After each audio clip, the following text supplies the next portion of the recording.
Chapter 2874. Descending upon Ancient Rock City Orc Empire. Ancient Rock City. The walls of Ancient Rock City were over 50 meters tall. Despite numerous foe saint monsters roaming the barren land outside the city walls, the Tier 3 players patrolling atop the walls completely disregarded these monsters, as if they did not exist. Surprisingly, the foe saint monsters that most of the Eastern Continent's players regarded as a nightmare showed no intentions of attacking Ancient Rock City. They behaved like scarecrows under the city walls. At this time, a merchant caravan, composed of over 100 players and over a dozen horse-drawn carriages, slowly approached Ancient Rock City from a distance. Despite catching sight of these players, the countless foe saint monsters roaming the barren land outside Ancient Rock City behaved as if they did not see this caravan.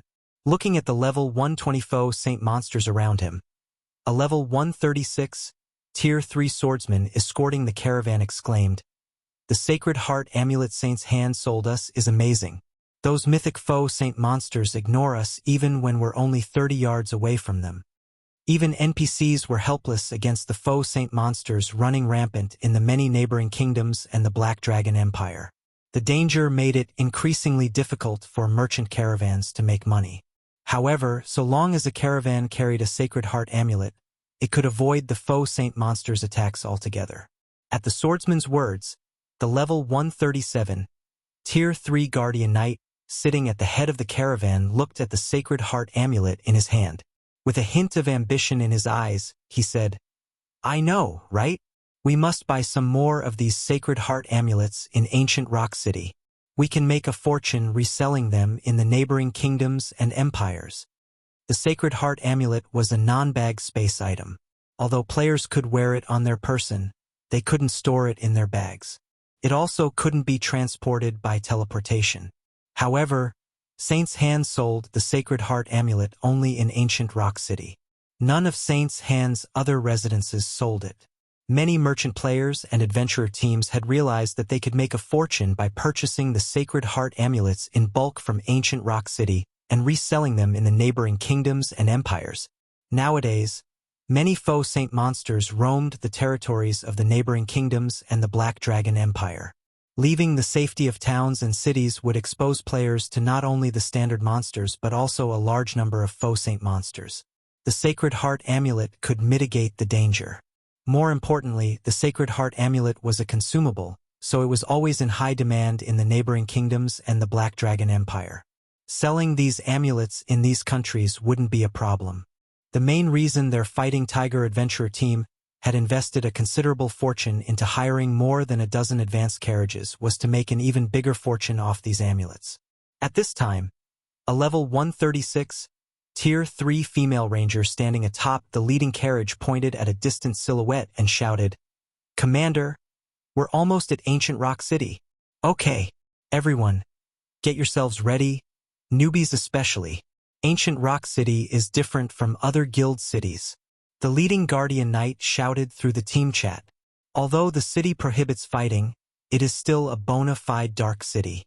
There are tons of dark players there, so make sure not to get marked by them.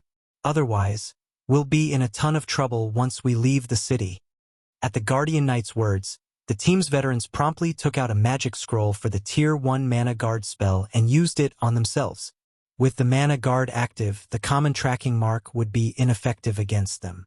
Upon seeing this, the newbies to Ancient Rock City also took out the magic scrolls they prepared and used the scrolls on themselves. As the caravan trundled increasingly closer to Ancient Rock City, the newbies couldn't help gasping in shock at their first sight of the towering stronghold. Ancient Rock City was undoubtedly the most spectacular guild city they had ever seen in their careers in God's domain. Not only did the city have walls over 50 meters tall guarding it, but it covered an area rivaling NPC main cities. Most importantly, two 30-meter-tall foe saint monsters flanked the city's entrance. The two monsters wore steel-plate armor, and each carried two gigantic swords. If one inspected these two monsters with an identification skill, one would find that they were level 160 superior mythic-ranked foe saint slayers. The aura of these two foe saint slayers sent involuntary shudders through all the players entering Ancient Rock City. Just by standing there, The two superior mythics made everyone feel as if their souls would get devoured. Besides the two foe saint slayers standing guard, more than 30 evil dark dragons wheeled in the sky above ancient Rock City. These 50-meter-long evil dark dragons radiated auras close to rivaling the superior mythic-ranked foe saint slayers. When the Fighting Tiger adventurer team arrived before the city gate, the members spotted a long line of players and NPCs waiting to enter the city. Many of these NPCs exuded dense bloodlust, which proved that they roamed the dark side of God's domain. At this time, however, even Tier 4 NPCs were obediently waiting in line. Amazing! There are so many Tier 4 monsters and NPCs here. Even a kingdom's capital city isn't comparable to this place. The first-time visitors among Fighting Tiger exclaimed. Of course, ancient Rock City is Saint's Hand's main headquarters. Moreover, the city has already become a mecca for the dark forces operating in the neighboring kingdoms and the Black Dragon Empire. If we include the city's defensive structures, even the outerworld forces will have difficulty taking down ancient Rock City. Now, many well-known and top adventure teams are developing here, the leading Guardian Knight explained. From what I heard, the superpower Miracle has also dispatched many experts to garrison ancient Rock City. Ancient Rock City is the safest city in the Orc Empire. Nobody will dare target it. The Saint's Hand member conducting inspections nearby overheard the Guardian Knight's words and couldn't help putting on a prideful expression. Currently, ancient Rock City was only one step away from becoming a main city. Its combat power far exceeded that of guild cities of the various superpowers. Had Saint's Hand not been wary of the Outer World's NPC forces, it would have long since flattened the neighboring kingdoms and the Black Dragon Empire, becoming an existence surpassing the 5 great super guilds. However, as the Fighting Tiger adventurer team was undergoing inspection, a gigantic figure suddenly approached ancient Rock City from the distant sky. Its speed was as fast as a mighty gale, and it stopped only after arriving in front of the city. The steel behemoth over 100 meters long hung in the sky roughly 400 yards from ancient Rock City, overlooking the entire city. Several dozen players stood on this steel behemoth. Read latest chapters at Wuxia World. At this steel behemoth's appearance, the entire ancient Rock City went into an uproar. It's the Crimson Dragon flying ship. That's Zero Wing's flying ship. Quick, look, isn't that black flame? Nowadays, almost everybody in God's domain was familiar with the Crimson Dragon flying ship. After all, this thing had long since become Zero Wing's signature. Zero Wing was even using some of these flying ships to transport cargo across the sea, to the envy of many superpowers. However, Zero Wing's sudden visit to ancient Rock City confused many of the city's players. Meanwhile, upon spotting the Crimson Dragon flying ship, the evil dark dragons patrolling the city's airspace let loose deafening roars. The two foe saint slayers standing guard by the city's entrance also raised their heads and gripped their weapons, going on full alert against the flying ship. As everyone in ancient Rock City fell into panic and confusion, Feng looked down at the city below from aboard the Crimson Dragon flying ship and shouted, 5 minutes. I will give you 5 minutes to withdraw from the city if you do not wish to get dragged into Saint's Hand's problem. Anyone who doesn't withdraw after 5 minutes will disappear from God's domain together with ancient Rock City. Chapter 2875, Ancient Rock City in Peril? Is Zero Wing planning to attack the city? This is crazy. Zero Wing must have lost its mind. How dare they attack ancient Rock City? Inevitably, ancient Rock City's inhabitants doubted Feng's declaration, with many of them considering it a joke. Saint's Hand had continuously strengthened ancient Rock City. Currently, the city's defenses were superior to those of other guild cities, and the combatants stationed within the city were more than enough to instill fear in the various superpowers. Not to mention, the dark forces of over a dozen countries gathered in the city. Apart from dark guilds, there were also plenty of NPC forces among these dark forces. These forces had paid a considerable price to settle in ancient Rock City, and even treated the city as their base of operations. Anyone who dared to attack ancient Rock City would make an enemy of these dark forces. Be it dark guilds or dark NPC forces, every one of them had at least 2 or 3 Tier 4 combatants under their command. Moreover, Miracle had recently garrisoned the city, so there should be close to 200 Tier 4 combatants defending Ancient Rock City right now. One could conquer an entire kingdom with that many Tier 4 combatants. Most importantly, Ancient Rock City was currently an advanced guild city, only one step away from becoming a main guild city. Ancient Rock City's resident players weren't the only ones shocked by this situation. Beast Emperor, who was conducting research in the City Lord's mansion, inadvertently crushed the research instrument he held when he received news of Zero Wing's sudden arrival. Black Flame, how bold of you! It seems you've gotten arrogant while I was lying low. Beast Emperor growled with a cold glint in his eyes. Lord Beast Emperor, Black Flame is rumored to have reached Tier 5 already. Should we notify the Sacred Envoy? The level 152 Tier 4 Berserker who had made the report asked. News of Feng's promotion to Tier 5 had long since reached the ears of God's domain's various powers. Meanwhile, a Tier 5 player was in existence. Even Saint's Hand had to be wary putting away the tools on his table. Beast Emperor glanced at Saint's Hand's guild leader, Furious Fist, and smiled lightly. No need. Call for some people and come along with me. I want to see what exactly gives Black Flame the confidence to act arrogantly in my Ancient Rock City. After saying so, Beast Emperor turned around and left. A robust man with black skin covered in flashing runes, who stood guard before the research room, silently trailed him. Yes, sir. Furious Fist hurriedly followed after the robust man. Less than 3 minutes after Feng's declaration, many players and adventurer teams, afraid of trouble, had already withdrawn from Ancient Rock City. Only dark players and a few courageous normal players chose to remain. At the same time, players from the various dark adventurer teams and dark guilds also gathered at Ancient Rock City's entrance, one after another, and watched the fleeing players. These cowards! Zero Wing sent only a few dozen players, yet these people are already running away. Zero Wing is famous, after all. It's normal for them to run away. Not to mention, Black Flame is also here. It'd be strange for them not to escape. These people are simply idiots. Zero Wing won its past battles only because of the powerful defenses of its cities. That's right. So what if Zero Wing managed to produce a Tier 5 player?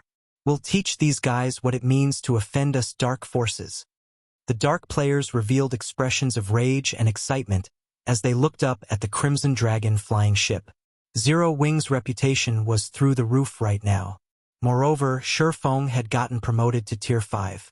Hence, players were starting to consider Zero Wing God's domain's #1 guild. If a battle were to occur in the outside world, dark players like themselves would indeed be afraid of Feng. However, it was a different story if the battle took place inside Ancient Rock City. With the city's magic array, they could still take him on with the many Tier 4 players they had. Not to mention, a large number of Faux Saint monsters protected Ancient Rock City, including 2 superior mythic-ranked Faux Saint Slayers. Even if they couldn't kill Feng, they could, at least, make the other members of Zero Wing suffer. As the 5-minute limit approached, the number of players retreating from Ancient Rock City also increased. At this time, the players that had withdrawn from Ancient Rock City suddenly felt a chill envelop their bodies. Even Tier 3 experts found themselves partially kneeling on the ground. The next moment, a group of 40 players flew out from the City Lord's mansion. Apart from Furious Fist and Saint's Hand's Tier 4 executives, 17 players on the team were people that none of Ancient Rock City's inhabitants had ever seen before. These 17 players looked nothing like humans. Not only were their bodies pitch black, but there were also flashing runes engraved all over their bodies.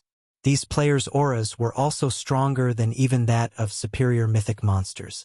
When combined, their auras transformed into a tsunami that swept through the entire city and its surroundings. Amazing!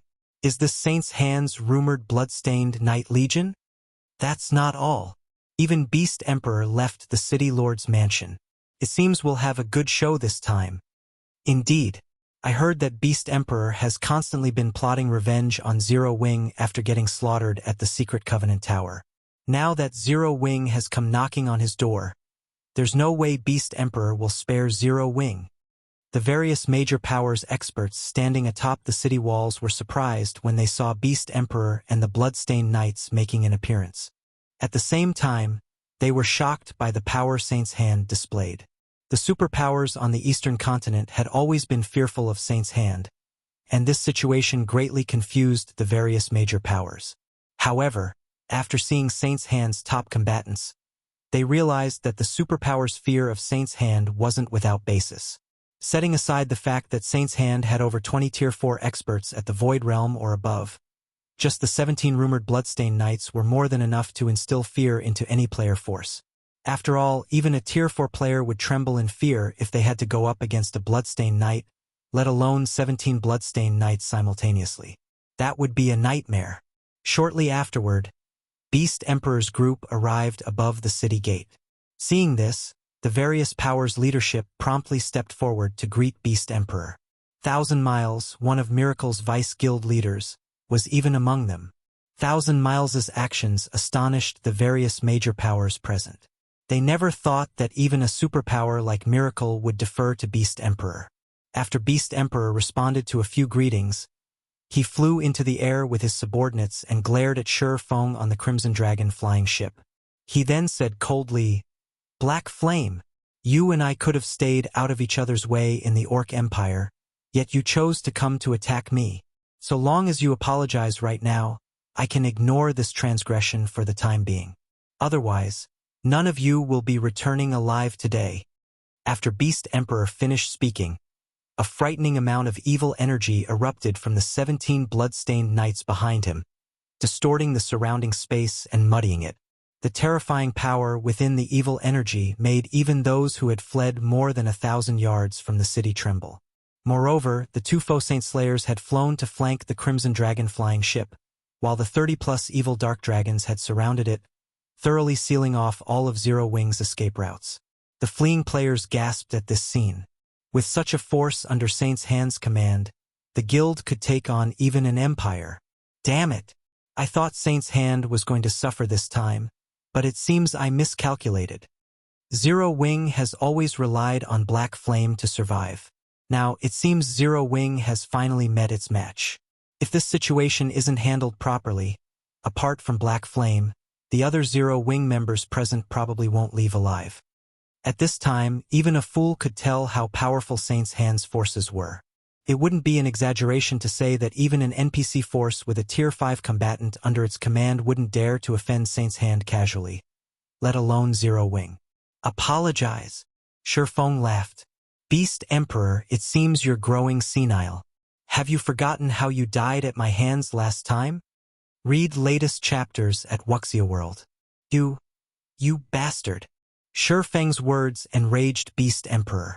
However, before Beast Emperor could say anything more, mana exploded from Feng's body. Immediately, an indescribably heavy pressure descended on the entire ancient rock city. World creation.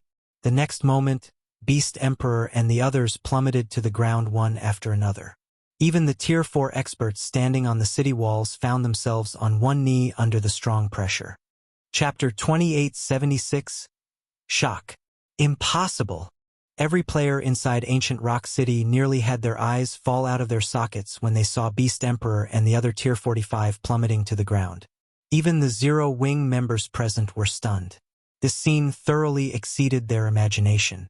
In the current God's domain, Tier 4 players were already considered peak combatants and displayed a guild's foundation.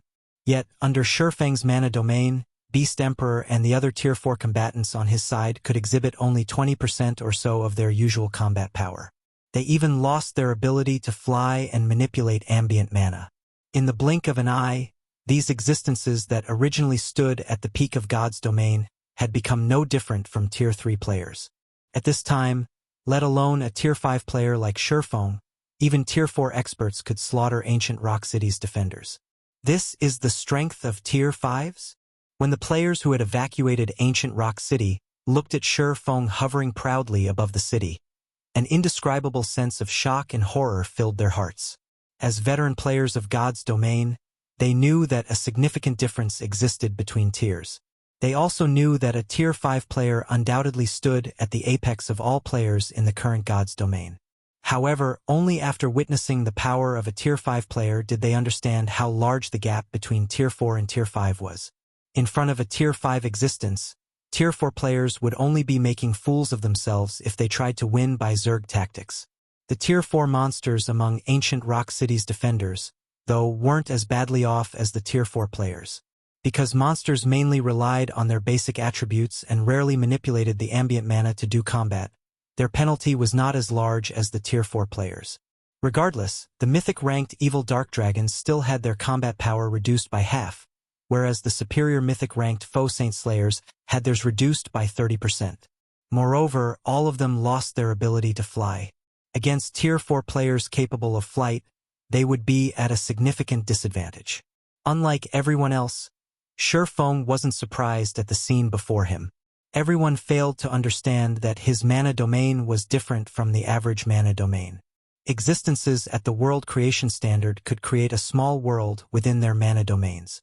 The power of such a mana domain was on an entirely different level compared to the average mana domain. Even a Tier 5 existence would be at a disadvantage if they got caught within a Tier 5 world creation expert's mana domain without any countermeasures, let alone Tier 4 players and monsters. Meanwhile, after experiencing this unexpected turn of events, a hint of fear had surfaced in Beast Emperor's eyes. Despite this situation, he still sneered, "Black Flame, don't get too delighted just yet. Don't forget that this is ancient Rock City." As soon as Beast Emperor finished speaking, an enormous, threefold magic array manifested from the City Lord's mansion. After the magic array gathered mana from the surroundings for a brief moment, it released pulses of mana that enveloped the city. Immediately, the city defenders felt the heavy pressure on their bodies disappear. Now, although Feng's mana domain still subjected everyone to a certain degree of suppression, their combat power had recovered to 80% of their usual. More importantly, they had also regained their ability to fly. Feng was slightly surprised when he looked at the barrier enveloping ancient Rock City. What a powerful barrier. It seems you've invested quite a lot into this city. His mana domain could render even master magic barriers useless. One would need to use at least a Grandmaster magic barrier to contend with his mana domain. Meanwhile, Grandmaster magic arrays were incredibly rare in God's domain, let alone a Grandmaster magic array that could cover an entire city. The value of every set of scrolls for such a magic array could rival that of fragmented legendary items. Black Flame, do you think you're the only one with the means to defend cities? Looking at Feng, Beast Emperor sneered. This is an ancient Grandmaster magic array. Although ancient Rock City hasn't reached the main city level yet, it is no weaker than a main city in terms of defense. Although you're Tier 5, don't even think about taking down ancient Rock City. A main city's defensive magic array was wholly capable of withstanding Tier 5 attacks. So long as the magic array had a constant energy supply, even Tier 5 existences shouldn't think of penetrating it. Meanwhile, exhausting the energy supply of a main city's defensive magic array wasn't something just one Tier 5 existence could accomplish. One would need several Tier 5 individuals or siege weapons with Tier 5 destructive power to do so. However, Zero Wing only had one Tier 5 combatant now. In other words, breaking through ancient Rock City's defensive barrier would be nothing but a pipe dream. When Beast Emperor finished speaking, the members of the various powers in ancient Rock City sighed in relief. They then looked at Feng with sneers on their faces. Black Flame, so what if you're Tier 5? That's right. What can you do by yourself? When Feng had extended his mana domain before, everyone within ancient Rock City had felt strong pressure overwhelming them.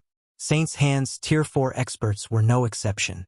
However, now that ancient Rock City had deployed its defensive magic array, even a Tier 5 player like Feng would be helpless against them. Next, all they needed to do was fight a war of attrition, something they did not fear in the slightest. After all, ancient Rock City had accumulated a massive stockpile of magic crystals from the sales of Sacred Heart amulets. Not to mention, the Outer World's NPC forces would soon begin the Second War against the Eastern Continent's native forces. And in this upcoming war, the Outer World forces would set Zero Wing as their primary target. Zero Wing couldn't afford a war of attrition with ancient Rock City at all. The longer it fought, the worse off it would be in the upcoming war. Guild leader, let's attack the barrier together. I want to see how long it can last against our combined attacks. Fire Dance said, gnashing her teeth as she looked at Ancient Rock City's arrogant residents. That's right. If it spells with Tier 5 power, I can use a few as well. I refuse to believe we can't break this barrier. Zhao Yueru said, nodding in agreement with Fire Dance. For other Tier 4 players, exhibiting Tier 5 power would indeed be a challenging task. However, her Frostflame's Wrath was a top-tier fragmented legendary weapon. With it, the Fire and Ice-type Tier 4 spells she cast could exhibit Tier 5 power. No, that won't be necessary, Feng said, shaking his head. Zhao Yueru was a bona fide mobile turret.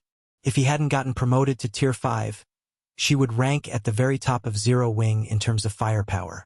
However, besieging a city was different from attacking monsters. The defenders inside the city could launch attacks to counter Zhao Yueru's spells. The defenders could even target her directly, preventing her from casting her spells altogether. This would drastically reduce Zhao Yueru's ability to damage the defensive magic array. Having only the occasional Tier 5 attack land on the defensive magic array would yield hardly any effect. But we can't just sit still and do nothing, right? Zhao Yueru said in annoyance. Although she knew that she couldn't contribute much, it was still better than nothing. Moreover, if they allowed Saint's Hand to continue behaving so arrogantly, it would deal a massive blow to Zero Wing's morale. After all, Zero Wing had already declared to the public that it would capture Ancient Rock City. Currently, everyone was watching this fight.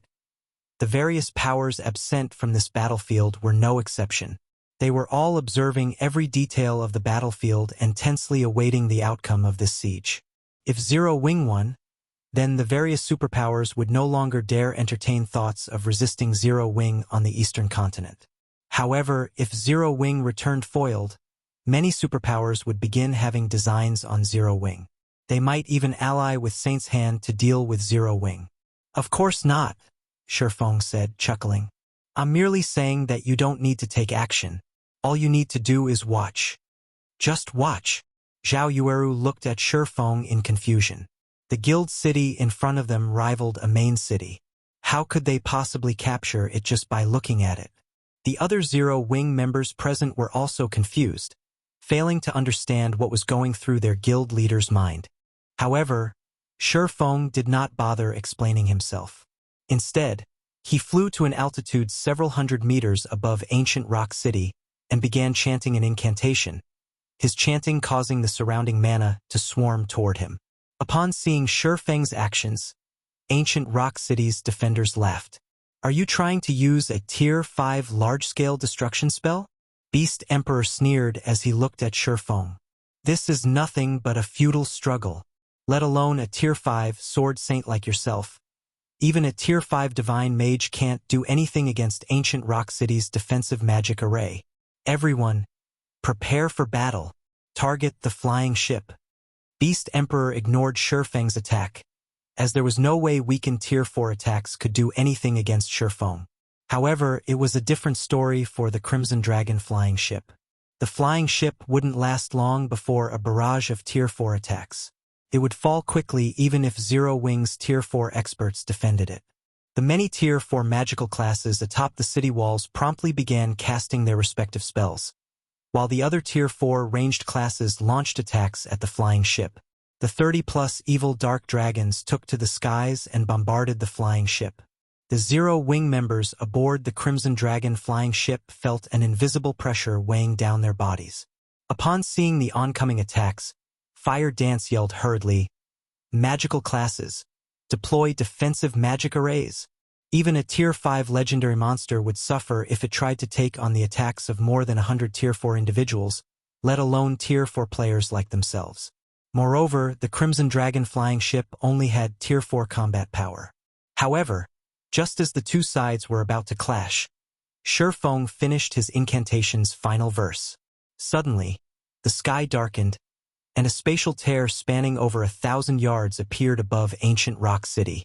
The spatial tear made it seem as if the sky was about to collapse, inevitably drawing everyone's attention. What is Black Flame trying to do? Read latest chapters at Wuxia World. Few questions filled everyone's mind as they gazed at the gigantic spatial tear. Simultaneously, everyone felt an inexplicable chill overwhelm their heart. They could sense something terrifying in the spatial tear, and this feeling made even their souls shudder with dread. Before anyone could say anything more, a gigantic claw the size of a 4-story building extended from the spatial tear. Subsequently, a titanic figure gradually emerged from the spatial tear, blotting out the sky completely. When everyone eventually discerned the identity of this figure, they were dumbfounded. A dragon? Chapter 2877, Divine Dragon's Might. A Tier 4 dragon? It's a real Tier 4 dragon. Any veteran of God's domain would have heard of the creatures known as dragons. Ancient Rock City's inhabitants, who were at Tier 3 on average, had an even better understanding of dragons. However, when everyone in Ancient Rock City saw the dragon in the sky, they finally understood how terrifying dragons were. The Tier 4 dragon that had just appeared above Ancient Rock City was around 500 meters long, its massive body blotting out the sun. Its aura covered a radius of several thousand yards, making every Tier 3 player in that area shudder involuntarily. Compared to the Tier 4 evil dark dragons protecting Ancient Rock City, this Tier 4 dragon was akin to a god. This is a fake. This must be a fake. How can a player summon a real Tier 4 dragon? The various powers experts standing atop the city walls revealed expressions of shock and horror. A Tier 4 dragon rivaled Tier 5 existences. Current Tier 4 players couldn't afford to provoke it. Likewise, it shouldn't be something players could control. Nevertheless, Feng had summoned a Tier 4 dragon. How could they believe this? This situation was even more unbelievable and shocking than Feng's promotion to Tier 5. After all, given enough time, a dragon would reach Tier 5 without fail. Meanwhile, a Tier 5 dragon was practically an invincible existence in God's domain. Everyone, don't panic. While a Tier 4 dragon is scary, Ancient Rock City's defensive magic array isn't weak. Either. Saint's Heart's guild leader, Furious Fist, shouted hurriedly when he saw the panicked defenders. It's just one more Tier 5 combatant. So long as we combine our strengths, Black Flame will still be helpless against us. Furious Fist's words calmed Ancient Rock City's experts somewhat. When they remembered how extraordinary the city's defensive magic array was, they felt that defending against Zero Wing's assault wouldn't be impossible. However, regardless of this battle's outcome, most likely nobody in God's domain would dare provoke Zero Wing anymore. Zero Wing would also officially become God's domain's #1 guild. After all, which player force in God's domain could contend against the combination of a Tier 5 player and a Tier 4 dragon? At this time, some of the dark guilds based in Ancient Rock City started regretting making an enemy of Zero Wing. While they might escape tragedy today thanks to Ancient Rock City, what about the future? They couldn't possibly hide in Ancient Rock City forever, right? While the various dark guilds regretted their decisions, Thousand Miles's complexion turned indescribably ashen as he looked at the dragon in the sky. Noticing Thousand Miles's pallidness, Furious Fist asked, "Vice Guild Leader Miles, what's wrong? Is there a problem with that dragon?" No matter how many times Furious Fist inspected the dragon hovering in the sky with his ordinary identification skill, the results said this dragon was the real deal. Moreover, there was no doubt that the dragon was Tier 4, and it had reached level 165. However, he couldn't get any further information on the dragon without a higher-ranking identification skill. As a Vice Guild Leader of Miracle, Thousand Miles should have a high-ranking identification skill, so it wouldn't be strange if he managed to see some more information. A look of despair appeared on Thousand Miles's face as he said, "That's not just a dragon, that's a divine dragon. A silver divine dragon." Divine? Dragon? Furious Fist was stunned. Glaring at Thousand Miles, he demanded, "Brother Miles, you're not joking with me, right? If you are, this joke isn't funny at all." Divine dragons were kings among the dragon race. An ordinary dragon and a divine dragon were as different as an ordinary monster and an archaic species. The two were completely different creations. Turning to Furious Fist, Thousand Miles smiled wryly and said, I wish that were the case, but do you think I'm joking? Thousand Miles regretted using his high-ranking identification skill on the dragon. Had he not probed any further, he would have held some hope for victory in his heart. Now, though no such hope existed. Meanwhile, when the players who had fled ancient Rock City gazed at the distant silver divine dragon, they were flabbergasted for a long time. Is this why Zero Wing was confident in attacking ancient Rock City? A divine dragon? I must be dreaming. That's right. This must be a dream. I just reached Tier 4, so how could Black Flame have reached Tier 5 and gained control over a divine dragon already? This is a dream. Many people began deluding themselves as they looked at the silver divine dragon, none of them willing to face reality.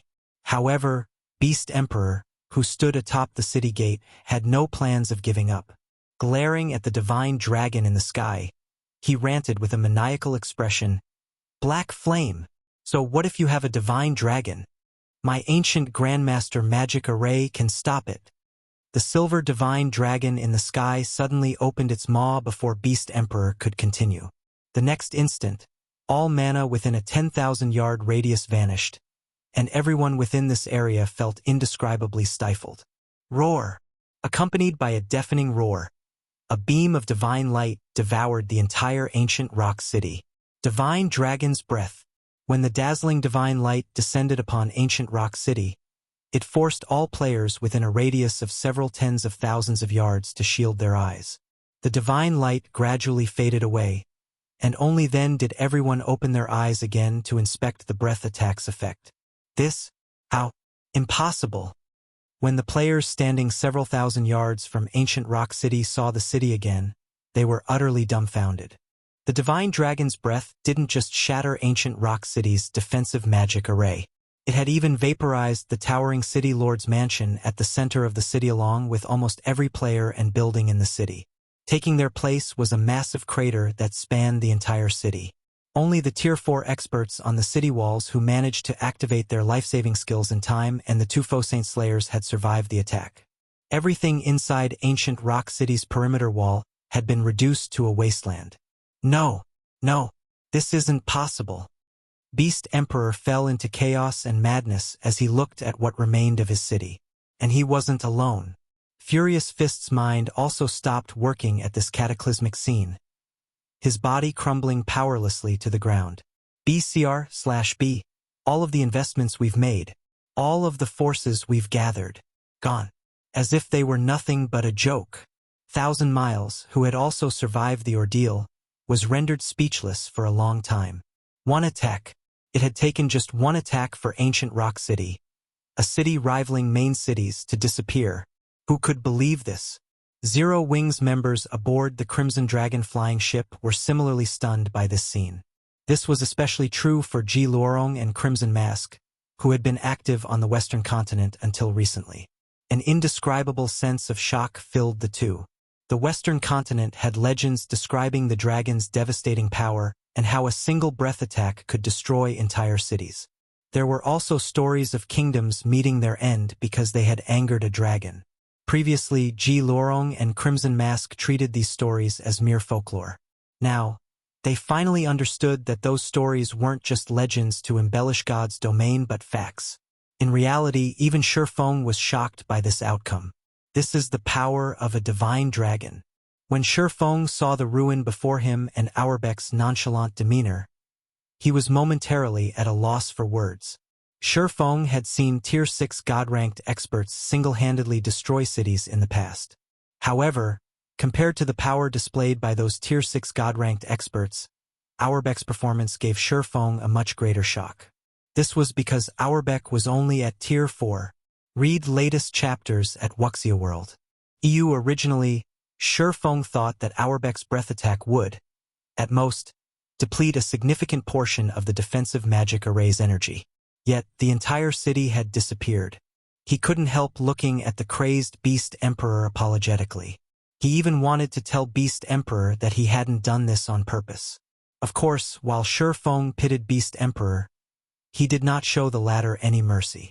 Unsheathing the abyssal blade, he activated the Tier 4 Darkness Bind, binding Beast Emperor and the other surviving defenders.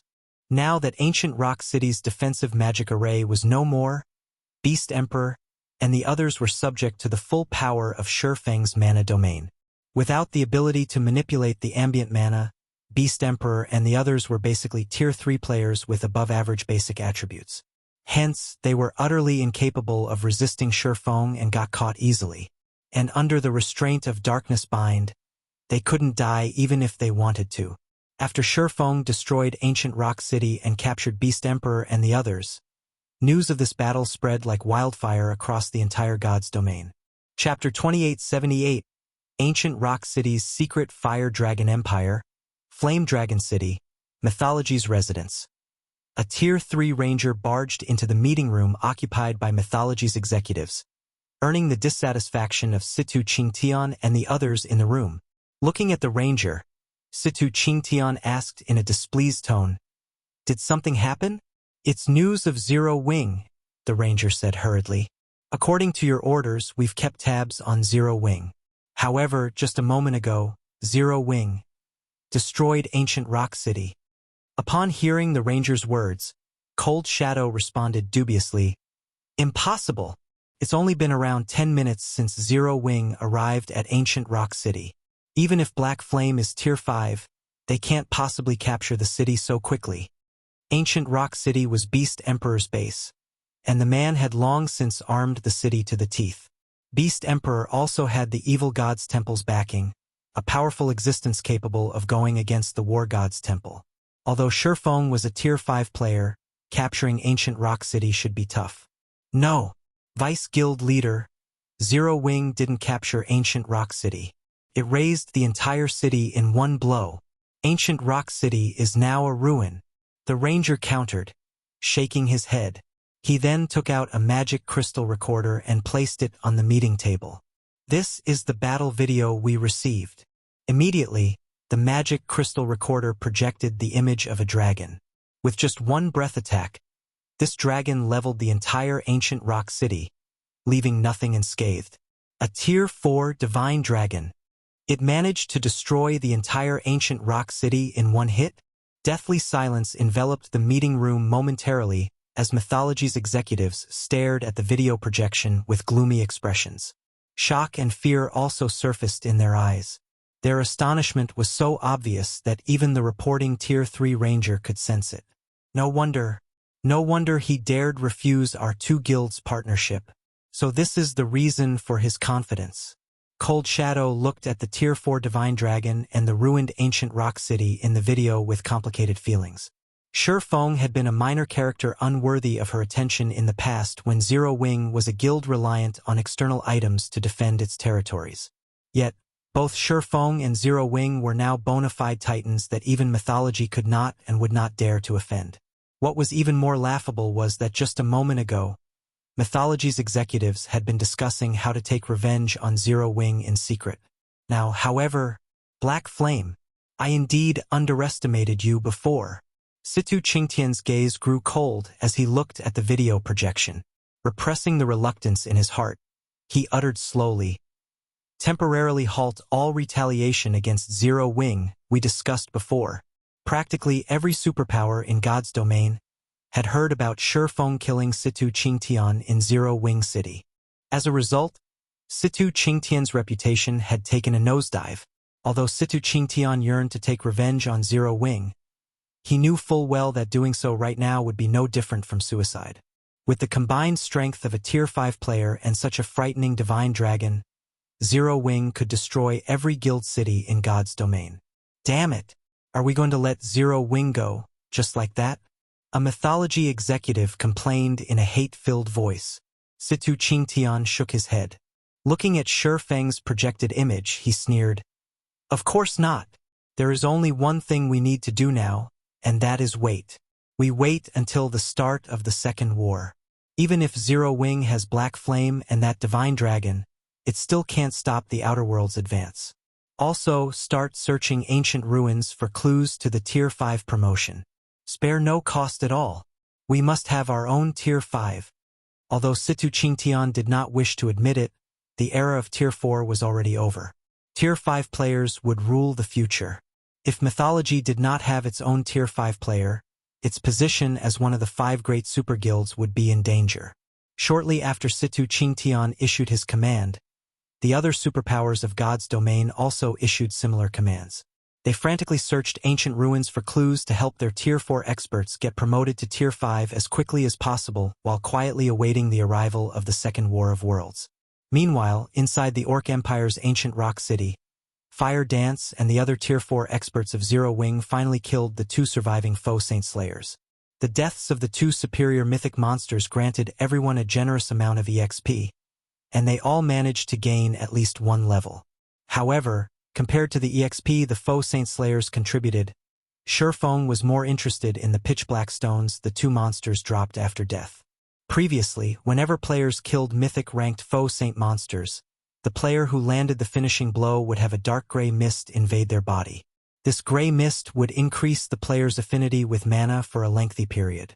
This was also why Feng had not taken action against the foe Saint Slayers and had instead allowed Fire Dance and the others to kill the 2 monsters. Yet, the 2 Slayers did not release any mist from their bodies.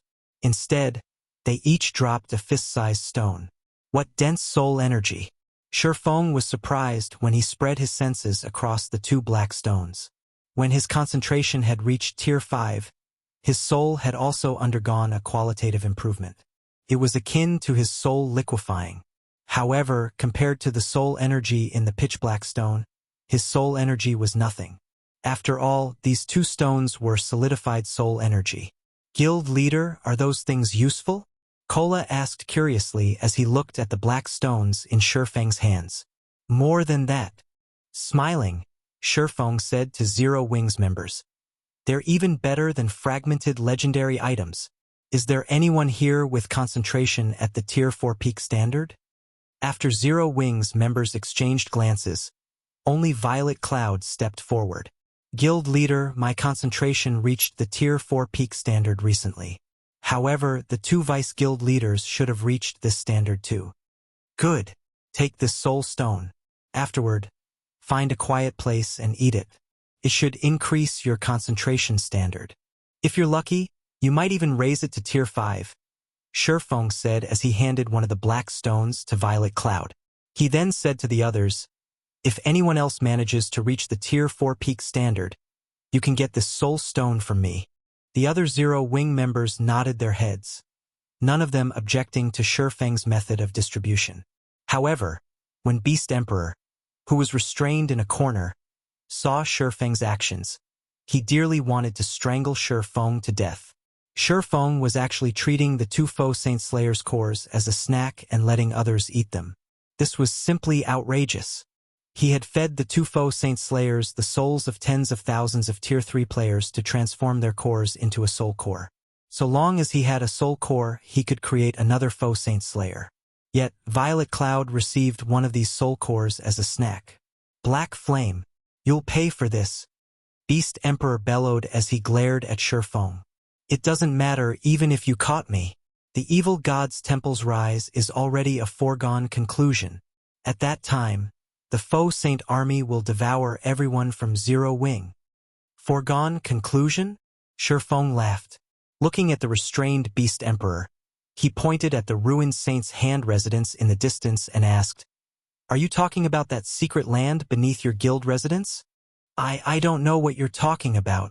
Beast Emperor stammered in a panic. No need to pretend. Do you think Tier 5 is a joke?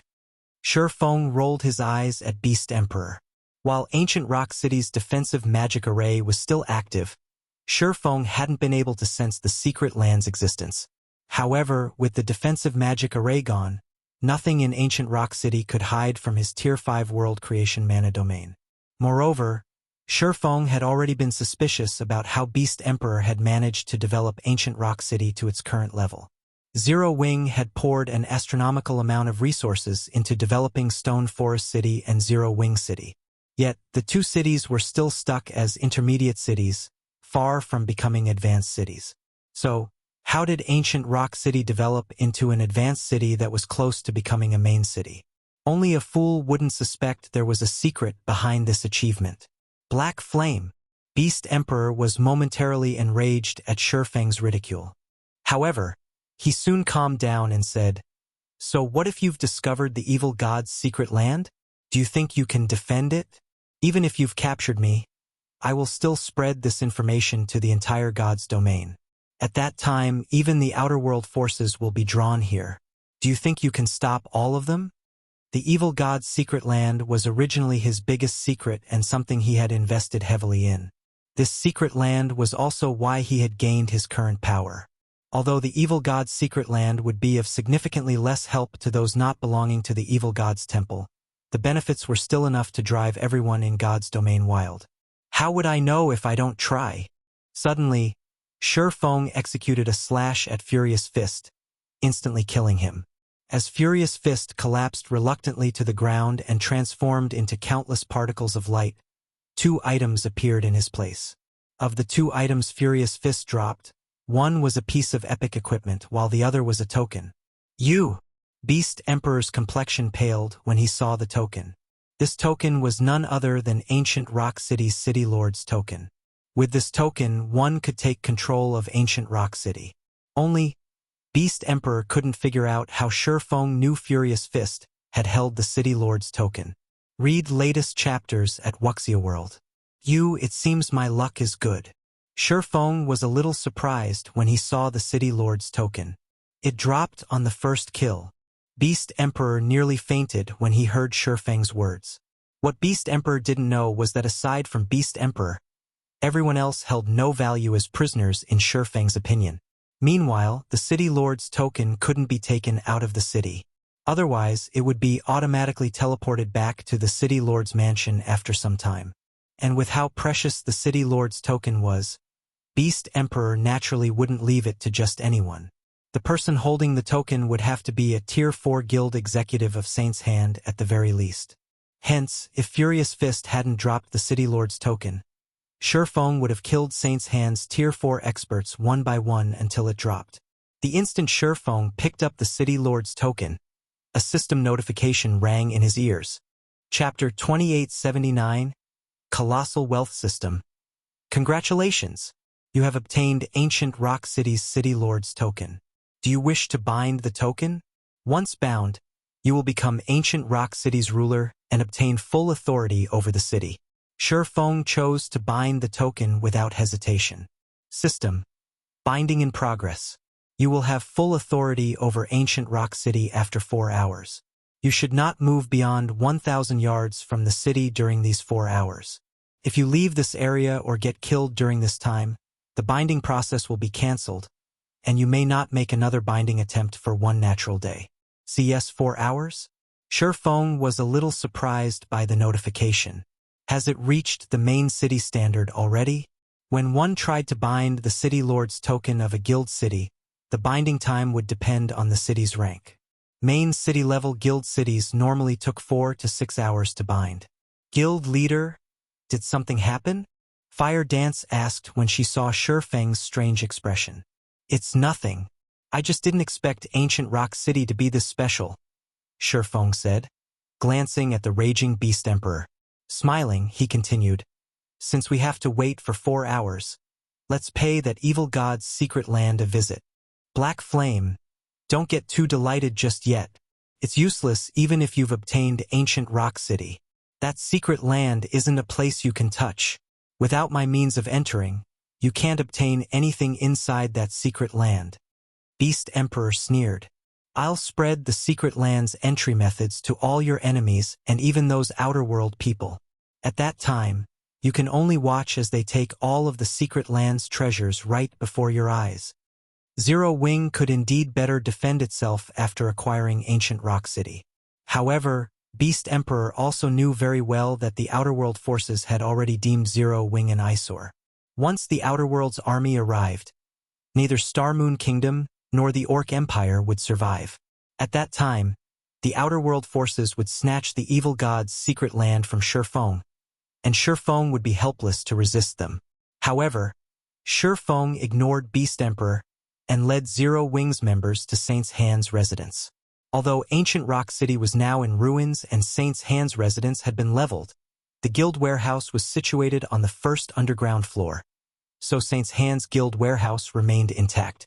After Feng's group took care of the one Tier 4 NPC and several Tier 3 NPCs guarding the warehouse, they gained full access to it. Everyone from Zero Wing salivated when they stepped into Saint's Hand's guild warehouse. The warehouse, which was the size of 2 sports stadiums, was packed with all sorts of items. Gold coins covered the floor, and magic crystals formed numerous mounds. At a glance, they estimated it held at least 3 million gold coins and 4 million magic crystals. This stockpile of magic crystals was only slightly inferior to Zero Wing's. "We're rich. Guild leader, we're rich." Fire Dance exclaimed in excitement as she looked around the warehouse. "With all these coins and magic crystals, we won't have to worry about upgrading the buildings of our cities anymore."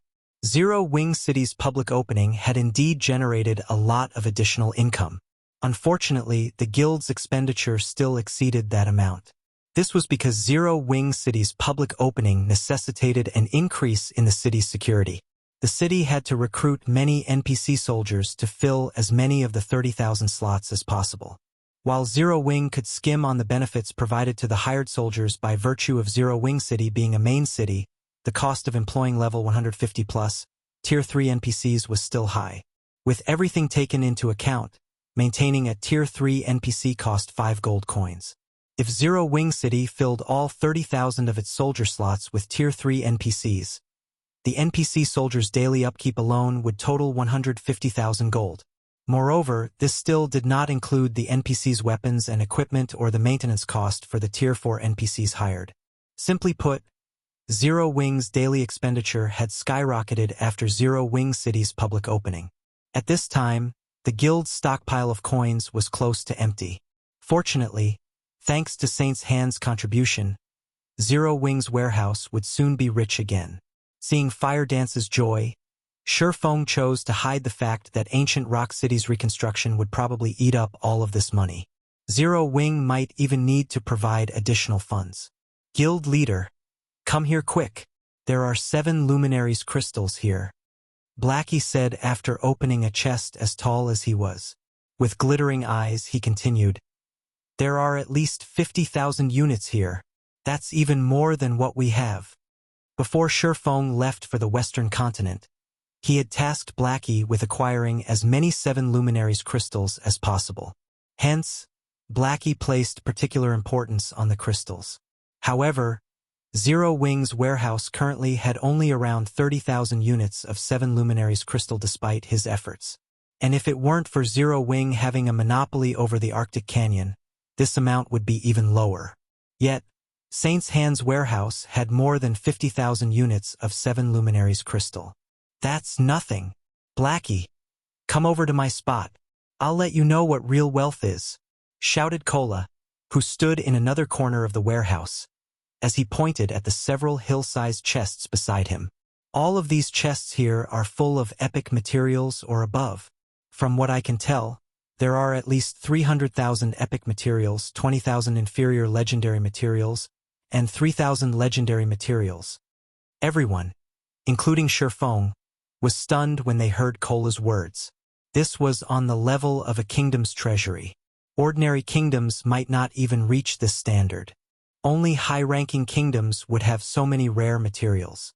However, upon hearing Cola's words, Beast Emperor, who had been dragged along to the warehouse, turned livid, his eyes becoming bloodshot.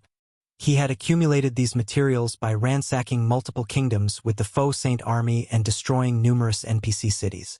Yet, all his efforts had ended up benefiting Zero Wing. Afterward, Feng tasked Blackie with sweeping through the warehouse and transporting everything back to the guild warehouse in Zero Wing City. He then brought Fire Dance and the others to a secret room on the 2nd underground floor. Read latest chapters at Wuxia World. The secret room was only the size of a basketball court, with a pitch-black door in the middle of it. Upon entering the room, Fire Dance and the others felt an incomparably powerful pressure enveloping their bodies. Fire Dance had unlocked her mana body beyond the 110% completion rate already, yet even she had difficulty walking inside the secret room. After 3 steps, the pressure was so strong that she couldn't move her body. If an ordinary Tier 4 player were to enter this room, they would most likely crumple to the floor, unable to advance even a single step. Ha ha ha. I already said that you people would never be able to touch the evil god's secret land. Beast Emperor laughed when he saw Fire Dance and the others immobilized. He then looked at Feng and taunted, Black Flame. It's the same even if you're tier 5. Without my special method, none of you should think of entering. Beast Emperor had reached the peak of tier 4 already. He also had the benefit of being an evil god worshipper. Nevertheless, he still struggled to enter the evil god's secret land. This was why Beast Emperor was confident that Feng would be helpless against the evil god's secret land even though he had discovered its existence. Is that so? Feng stepped into the secret room after glancing at the laughing Beast Emperor. Chapter 2880 God Mode's Secret Land. What bold words! I want to see just how far you can go. Beast Emperor watched with ridicule and complacency as Feng entered the secret room. He was fully confident that the evil god's secret land would repel Feng. However, after Feng entered the room, 1 step, 2 steps, 3 steps, apparently unhindered by the oppression the pitch-black door exerted, Feng advanced 20 steps without stopping. He showed no signs of discomfort whatsoever. It was as if the pressure that rendered even experts at the peak of tier 4 helpless was nothing to him. Confusion flooded Beast Emperor's heart as he looked at Feng. What's going on? When Feng arrived before the pitch-black door, let alone Beast Emperor, even Fire Dance and the others were stunned. How did you do it, guild leader? Fire Dance asked, unable to contain her curiosity. The intensity of the pressure she felt from the secret room was unprecedented. Even the divine might she experienced in Lightforged City could not compare. After taking 3 steps into the room, she could no longer advance by even another inch. She couldn't even lift her feet. While tier 5 players were indeed stronger than tier 4 players, the disparity shouldn't be so significant. Logically, there was no way Feng would remain unaffected by the room's oppression. At Fire Dance's question, the other Zero Wing members also looked at Feng curiously. How did I do it? Seeing everyone's curious expressions, Feng smiled faintly and said, I just walked here, of course. However, I did use a little technique. Technique? The Zero Wing members were momentarily stunned. They hadn't seen anything peculiar about Feng's gait. He had merely walked to the door in a normal fashion. Moreover, how could a technique completely mitigate such terrifying pressure? However, when Beast Emperor heard Feng's words, he stared at the latter as if he had just seen a ghost. No, impossible. Who are you? How can you know such a technique? There was indeed a trick to approaching the pitch-black door. However, Beast Emperor had never told anyone this trick. He was the only player in God's domain who knew it. Moreover, even if one knew the trick, one still couldn't approach the door without the evil god's blessing. Feng couldn't help rolling his eyes at Beast Emperor. The technique required to approach this door is indeed complicated. But do you think the fundamental technique to manipulate the various elements of mana is unique to the evil god's temple? When Feng saw the pitch-black door and the hurdle Fire Dance and the others faced after entering the secret room, he quickly noticed a similarity between the secret room and the Dragon Temple's trial area. In the Dragon Temple's trial, players had to construct a bridge using mana's various elements. The secret room, on the other hand, was filled with chaotic mana. The closer to the pitch-black door, the more chaotic the ambient mana was. What players needed to do was return this chaotic mana to its original state. Only by doing so could players approach the door. Simply put, both places tested players' usage of the various elements of mana. For Feng, who had already mastered the basic usage of the various elements of mana, approaching the pitch-black door was a walk in the park. It was much easier than the trial in the Dragon Temple, which had required him to expend a lot of concentration and manipulate a significant amount of mana. The secret room, on the other hand, did not put a burden on his concentration or require him to manipulate a lot of mana. The secret land aside, this room is quite a good training spot for those seeking to learn the basic usage of the various elements of mana. Scrutinizing the secret room, Feng said happily, I was worrying about how to help everyone accomplish this, so this saves me a lot of time. It wasn't easy to learn to manipulate the various elements of mana independently. Even if he provided Zero Wings members with an explanation, the learning process would be highly inefficient without a reference. They could be taking a dead end for all they knew. The secret room just so happened to provide players with an environment for testing their application of the various elements of mana. It was undoubtedly a precious training ground.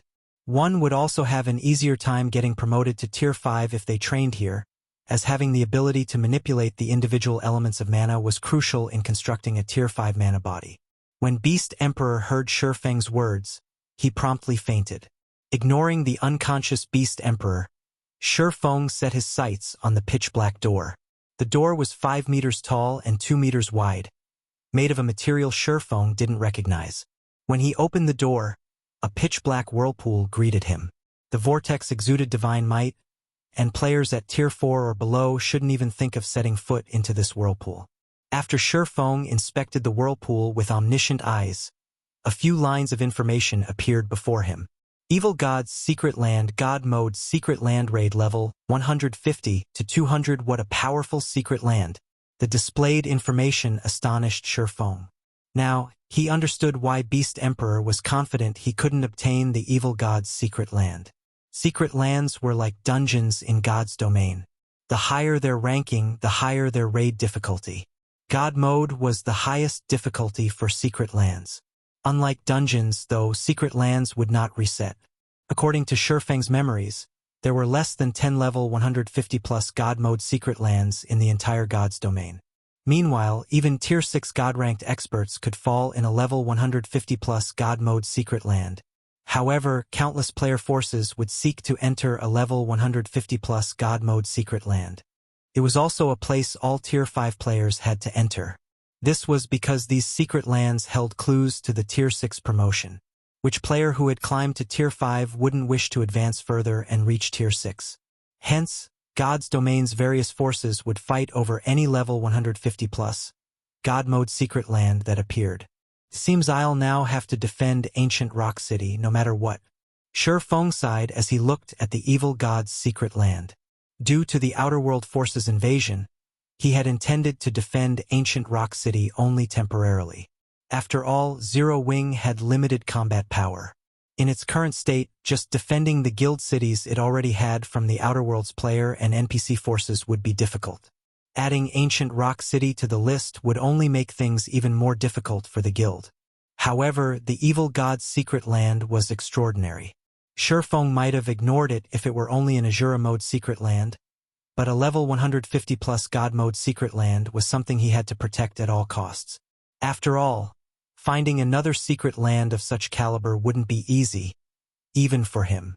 The entrances of level 150+ God Mode secret lands typically appeared at random locations and existed for only a set period. Thus, none of the superpowers in his previous life had ever managed to occupy a level 150+ God Mode secret land. On the other hand, the entrance to the evil God's secret land in ancient Rock City was fixed. This increased the entrance's value drastically. Moreover, this evil God's secret land might very well hold the key to Feng's promotion to Tier 6. Read latest chapters at Wuxia World.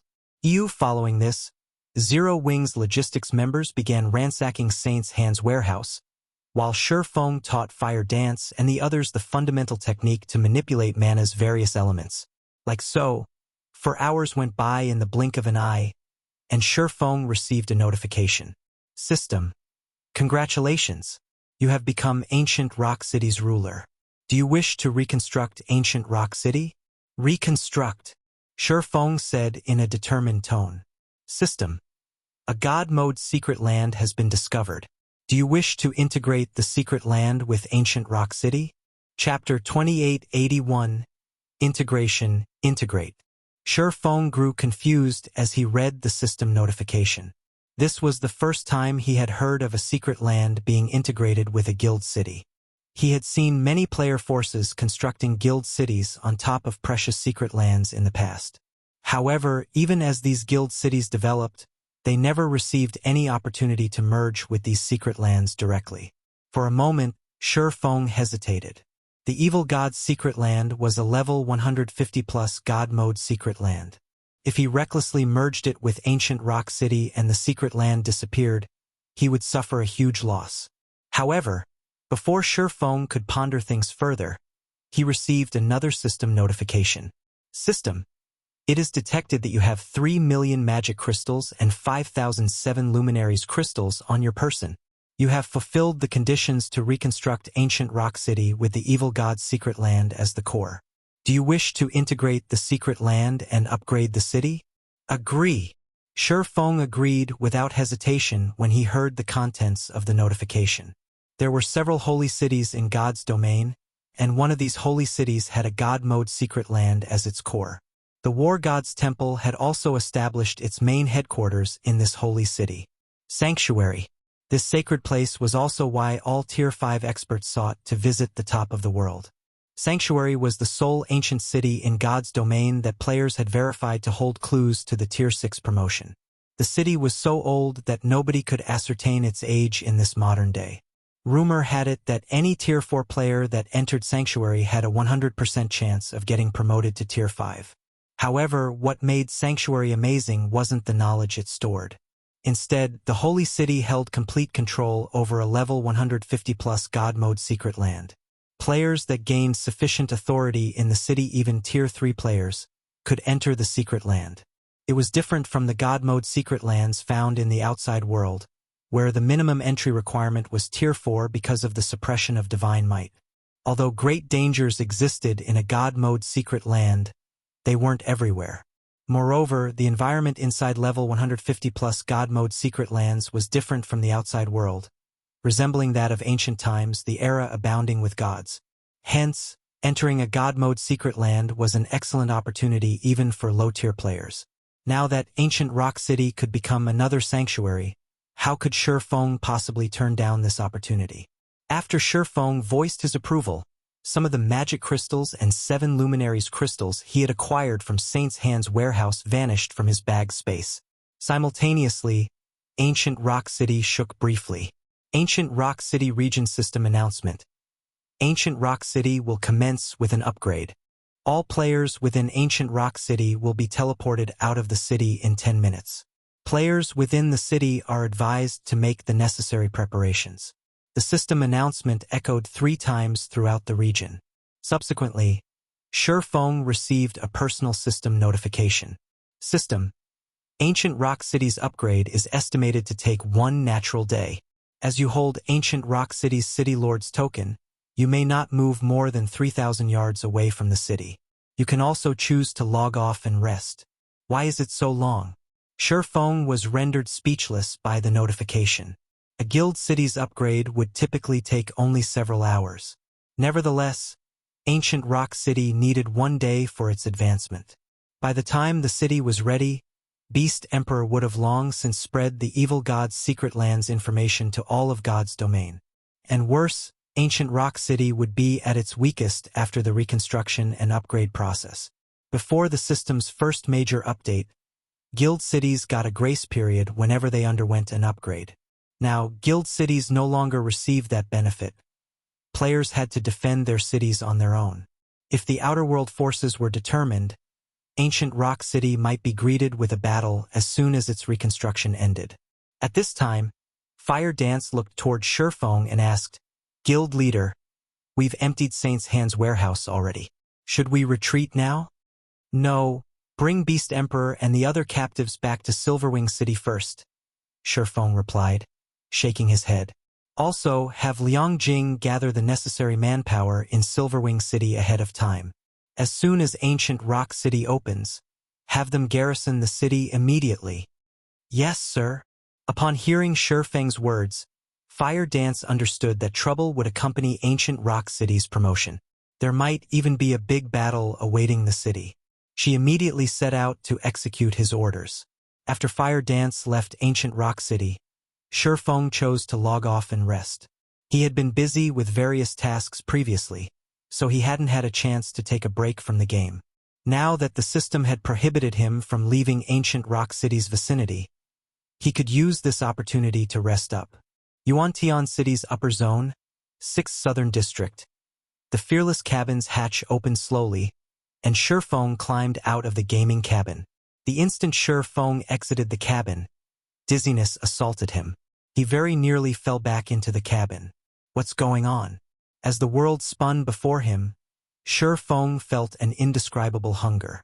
Confused, he wondered, are my mind and body failing to adapt because I spent too much time in the Dragon Temple? However, Feng dared not ponder on this matter for too long because he knew there was only one thing he needed to do right now: eat. He had experienced this hunger once before, so he knew that his anemic symptoms resulted from his body lacking energy. Fortunately, Feng had prepared for such situations. After Zero Wing partnered with the Boulder Corporation, the latter had given Zero Wing 30 bottles of life potion. Feng had distributed most of them to Zero Wing's executives, but kept 5 for himself as a precaution. This situation was precisely when he needed to use those life potions. Feng emptied 2 bottles of life potion in the blink of an eye. However, although the anemic symptoms he suffered eased, his mind and body still lacked energy. Only after downing the 5th bottle did Feng feel himself reviving. Thank goodness I prepared 5 bottles. I wouldn't have recovered from this predicament with only 4. Feng couldn't help sighing deeply as he looked at the empty bottles in front of him. These 5 bottles of life potion should have lasted him 2 months. Now, he had finished all 5 in one fell swoop. If Mushin and Kurue found out about this, they would have a heart attack. After all, this was half a year's worth of provisions for them. However, while Feng felt heartache over the consumption, he also felt completely reinvigorated. His physical fitness, mental strength, perception, and physical aspects had undergone tremendous growth. Now, even with both eyes closed, he could still perceive the outline of his room. He could even sense the life force of those in the entire building block if he concentrated. This was simply unbelievable. Could I have become a mental strength master already? This thought occurred to Feng when he detected the life force of others in the building. He couldn't think of any other explanation for this change. Only the rumored mental strength masters might have such an ability. Read latest chapters at Wuxia World. At this time, even his view of the world had changed. After Feng immersed himself in this experience for a dozen minutes, he smiled. Although I don't know if I've become a mental strength master or not, with my current standard, I shouldn't have to worry about the mental strength master backing Lu Tiendi. Thinking up to this point, Feng tidied up himself and left his house. He planned to visit the 5 States Corporation's mansion to replenish the resources necessary for both his and Zero Wing's development. Previously, he had been worried about Lu Tiendi's mentor targeting him, so he hadn't dared to venture too far from his residential area. Now that his strength had improved significantly, he naturally didn't have to hold back anymore. He could do his tasks without worry. Chapter 2882, Upper Zone Transaction. When Feng exited his home and looked at the surrounding streets and buildings, a faint smile appeared on his face. How generous. He actually sent over a dozen half-step grandmasters to keep an eye on me. He had been living in the upper zone for quite some time now. After getting more information from Mushin, he more or less understood the general situation in the upper zone. While master-level experts could be found everywhere, experts at the half-step grandmaster level were even in the upper zone. They were the mainstays of the various upper zone organizations. Normally, only the direct successors of a corporation would qualify to have an expert of such caliber accompany them. Typically, only a first-rate corporation operating in the upper zone would have more than a dozen half-step grandmasters under its command. However, Feng did not pay much attention to the experts trailing him. Behaving as if he never noticed them, he made his way toward the mansion area with a smile. Butler that kid clearly noticed us, yet he doesn't seem to care about us for some reason. A black-clad, middle-aged man standing on the rooftop of an apartment said as he looked at Feng's departing back. He then turned to Ikue, who stood beside him, and asked, "Does he have some kind of backing?" The Infinity Master Fu Zhizhong had been thoroughly enraged when he learned of his student Wang Xuanming's expulsion from the upper zone. Afterward, he had requested the elders of the several families in his debt to keep an eye on Feng. And if the opportunity presented itself, they were to get rid of Feng. Naturally, the elders of the requested families were more than willing to sell Fu Zhizhong this favor. After all, according to their investigations, Feng had no background. He had managed to get into the upper zone only because of the Boulder Corporation's Hong Xingyuan. The only noteworthy thing about him was some achievements in God's domain. In response to the black-clad man's question, Yi Kuei shook his head and said, "From what I know, apart from the Boulder Corporation, his only other connection in the upper zone is General Manager Xia. However, her interest in him hasn't reached a level where she is willing to make an enemy of us for his sake.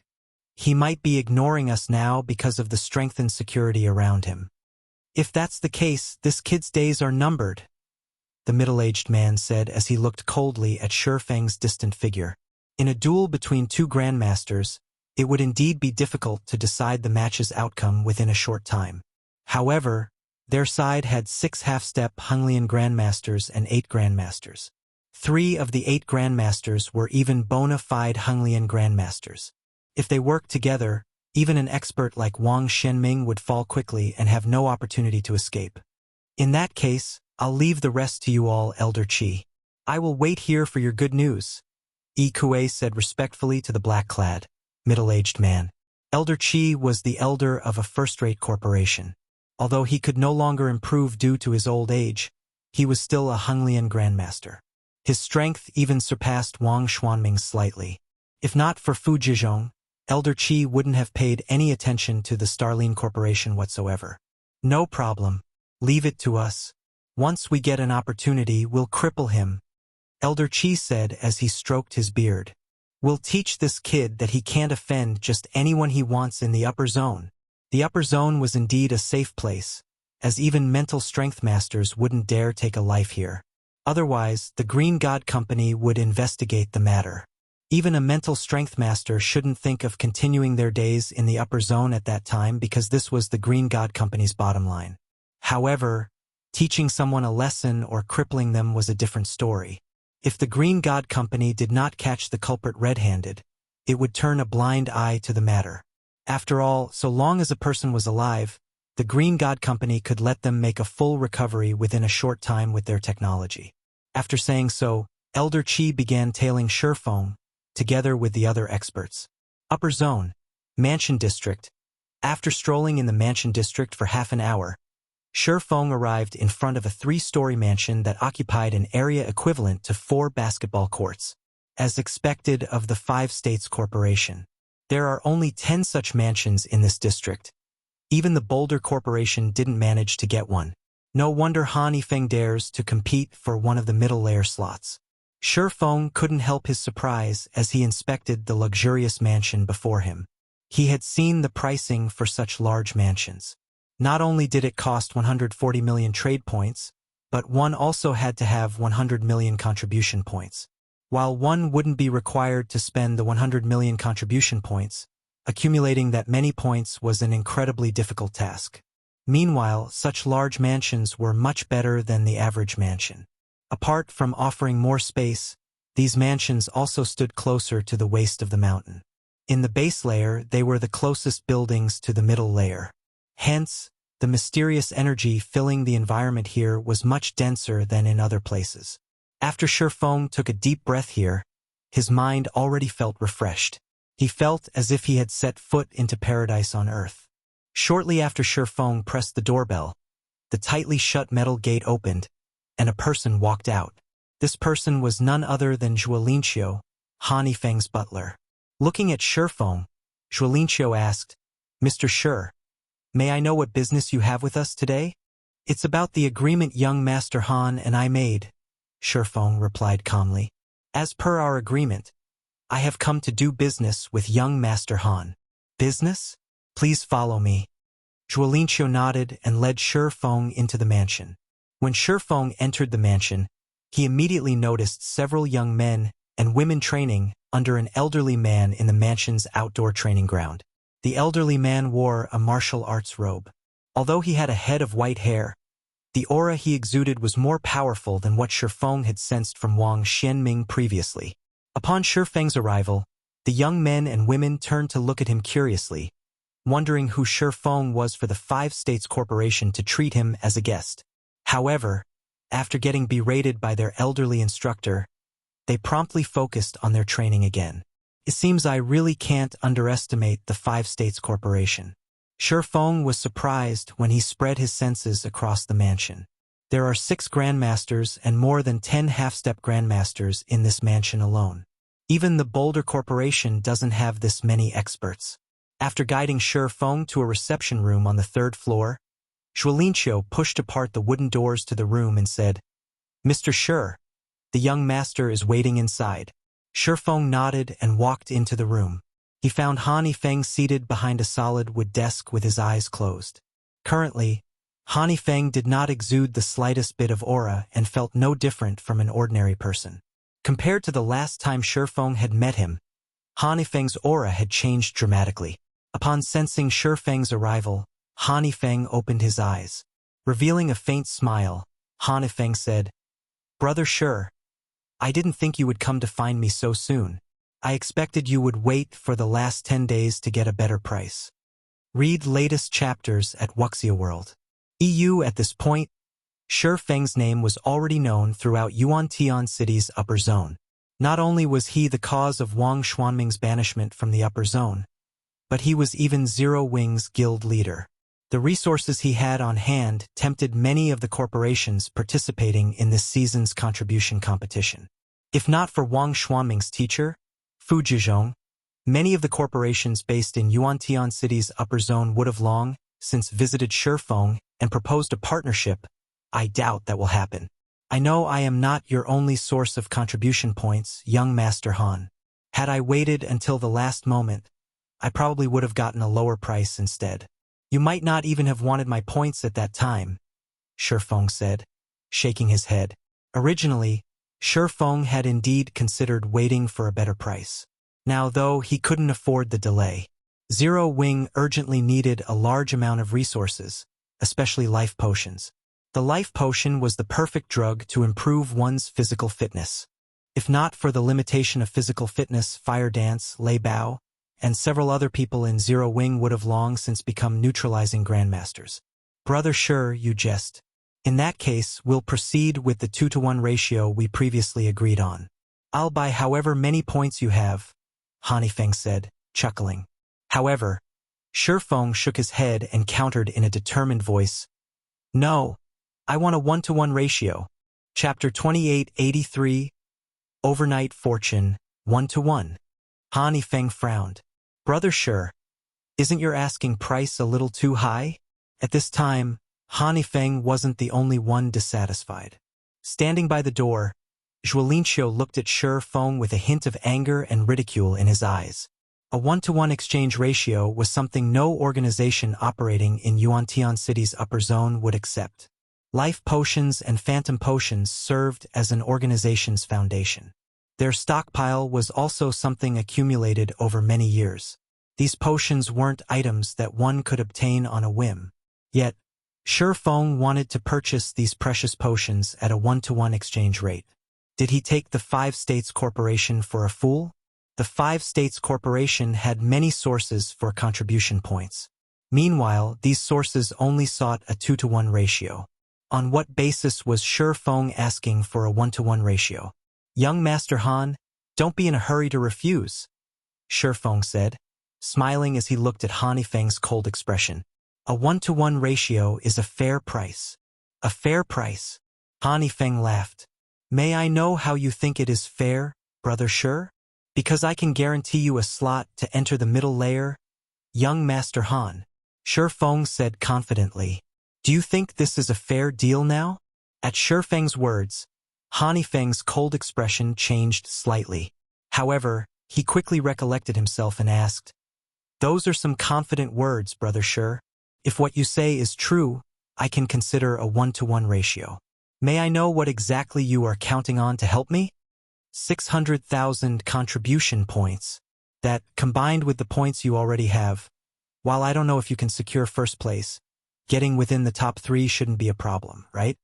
According to Mushin's information, the top 3 rankers limit should be around 1 million contribution points. It would be difficult for them to acquire more than this because one could earn only so many contribution points through real-world resources. The only other way these top rankers could acquire more points would be to obtain many 7 Luminaries crystals in God's domain. However, 7 luminaries crystals were incredibly precious in God's domain, and even the various superpowers barely had any. B Sure Feng estimated that acquiring 800,000 contribution points shouldn't be a problem for the Five States Corporation. If the corporation included his 600,000 points, it could secure one of the top 3 spots with a 100% certainty. When Sure Feng finished speaking, Zhuolinqiu couldn't help staring at Sure Feng in disbelief, his eyes very nearly falling out of their sockets. Each of the 5 States Corporation's point sources could contribute only several tens of thousands of contribution points. After totaling the points from all sources, the corporation should gain around 600,000 contribution points. Not to mention, these sources would not necessarily sell all their points to the 5 States Corporation. After all, the upper zone's various organizations were purchasing contribution points at a high price. The 5 States Corporation would be fortunate if it could acquire 400,000 contribution points in the end. However, if the corporation could gain an additional 600,000 contribution points now, it could secure one of the top 3 spots in the competition. At this time, even Feng was visibly moved. 600,000. He has this much strength? In Feng's opinion, taking out 200,000 contribution points would be plenty impressive already. After all, 7 luminaries crystals were not easy to acquire in God's domain. Sure Feng had even traded some with him already. With 600,000 contribution points as his base, Sure Feng could even try to fight for one of the top 3 positions himself. Sure Feng smiled when he saw Feng's reaction. He then asked, "What do you think, young Master Han?" If Feng had 1 million contribution points as his base, all he needed to do next was acquire another 300,000 points or so to solidify his victory. After pondering for a moment, Feng gritted his teeth and said, "That is indeed sufficient qualification. However, a 1-to-1 ratio is still too much. The 5 States Corporation can't take out so many potions in a short time. If converted to trade points, 600,000 contribution points would be worth 60 million trade points. And when converted to life potions, that would be equivalent to 12,000 life potions. This was by no means a trifling amount." Sure Feng didn't find Feng's words surprising, either. Instead, he chuckled and said, "If that's the case, how about this? I'll only ask for 2,000 potions. I'll exchange the remainder for a large mansion in the upper zone. What do you think?" I recall that the 5 States Corporation still has the authority to purchase another one. The base layer had only 10 large mansions and only 8 had owners. After some research, Sure Feng found that these large mansions were excellent accommodations. Not only could they house 40 people easily, but the strange energy in the air was also much denser in these large mansions. This denser energy would be of greater help in stabilizing Gentle Snow and Aqua Rose's condition. "Sure Feng, don't go too far," Zhuolinqiu blurted angrily. "A 1-to-1 ratio is already an astronomical price. Yet, you're asking for a large mansion that's worth 140 million trade points? Do you take the 5 States Corporation for a fool?" The value of 10,000 life potions was equivalent to only 50 million trade points, a little more than 1/3 of a large mansion's value. Sure Feng's terms were no different from daylight robbery. "My asking price is indeed a little excessive, but purchasing a large mansion doesn't require you to spend contribution points. You only need to have accumulated 100 million contribution points.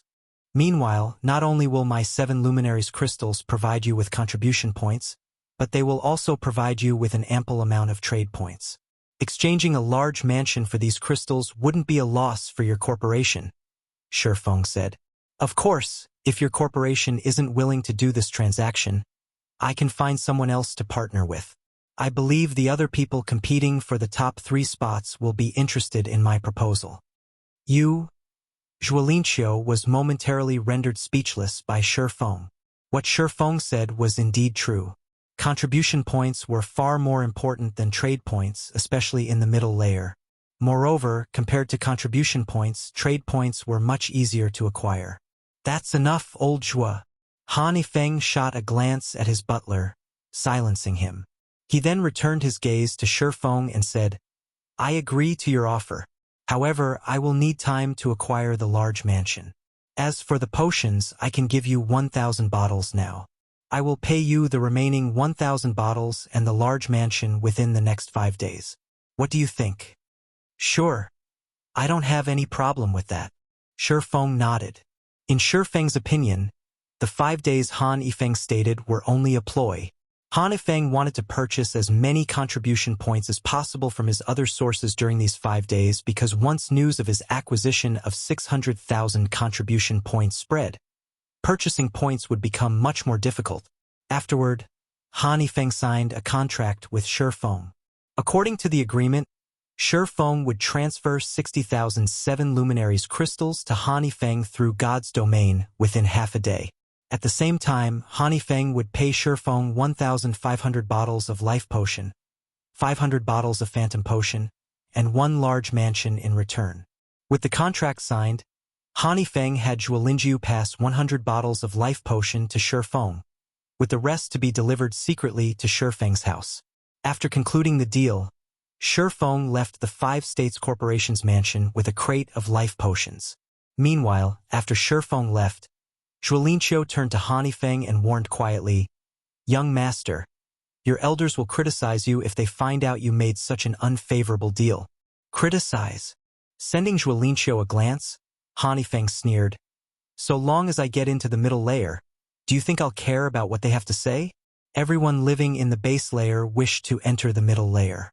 The environment there far surpassed the base layers. The middle layer was also home to many mental strength masters. If he could befriend even one of these masters, his position within the 5 States Corporation would become unshakable. At that time, would he have to care about the criticisms of his elders? Gazing through the window at the distant middle layer with eyes burning with zeal, Han Yifeng said, "Head out and purchase contribution points from those organizations immediately. It doesn't matter even if you have to offer them a 1:5 ratio. While Han Yifeng was secretly going around purchasing contribution points from various organizations, Feng left the upper zone together with his crate of life potions. Previously, despite receiving the secret pavilions and Netherworld Empire's guild legacies, Zero Wing could afford to nurture only a small number of experts due to its limited resources. However, now that Zero Wing had sufficient life potions, let alone Void Realm experts, the guild could nurture even Domain Realm experts within a short time. This was something even the various superpowers couldn't accomplish. After all, when nurturing new talents, the superpowers would provide only S-rank nutrient fluids at most, not something as precious as the life potion. Read latest chapters at Wuxia World. Meanwhile, when Feng left the upper zone, Elder Qi and the others stalking him were stunned. "Is this kid crazy?" a Henglian Grandmaster asked when he saw Feng entering the mental path. "He dares to leave the upper zone at this time? Could it be that he didn't notice us in the first place?" A lanky neutralizing Grandmaster wondered. "There's no way he hasn't noticed us. I am certain on this point," Elder Qi declared. Looking at Feng's distant figure coldly, he continued, "He's looking down on us. Since he's so arrogant, I'll fulfill his wish. Everyone, get ready to take action outside. I want to see what ability this kid has." After saying so, Elder Qi promptly set off after Feng. The other experts followed Elder Qi after briefly exchanging looks with one another. Chapter 2884, Ruthless Feng Fenglin City. Zero Wing's headquarters. Feng stood in front of Zero Wing's headquarters. The place had undergone significant changes since his last visit.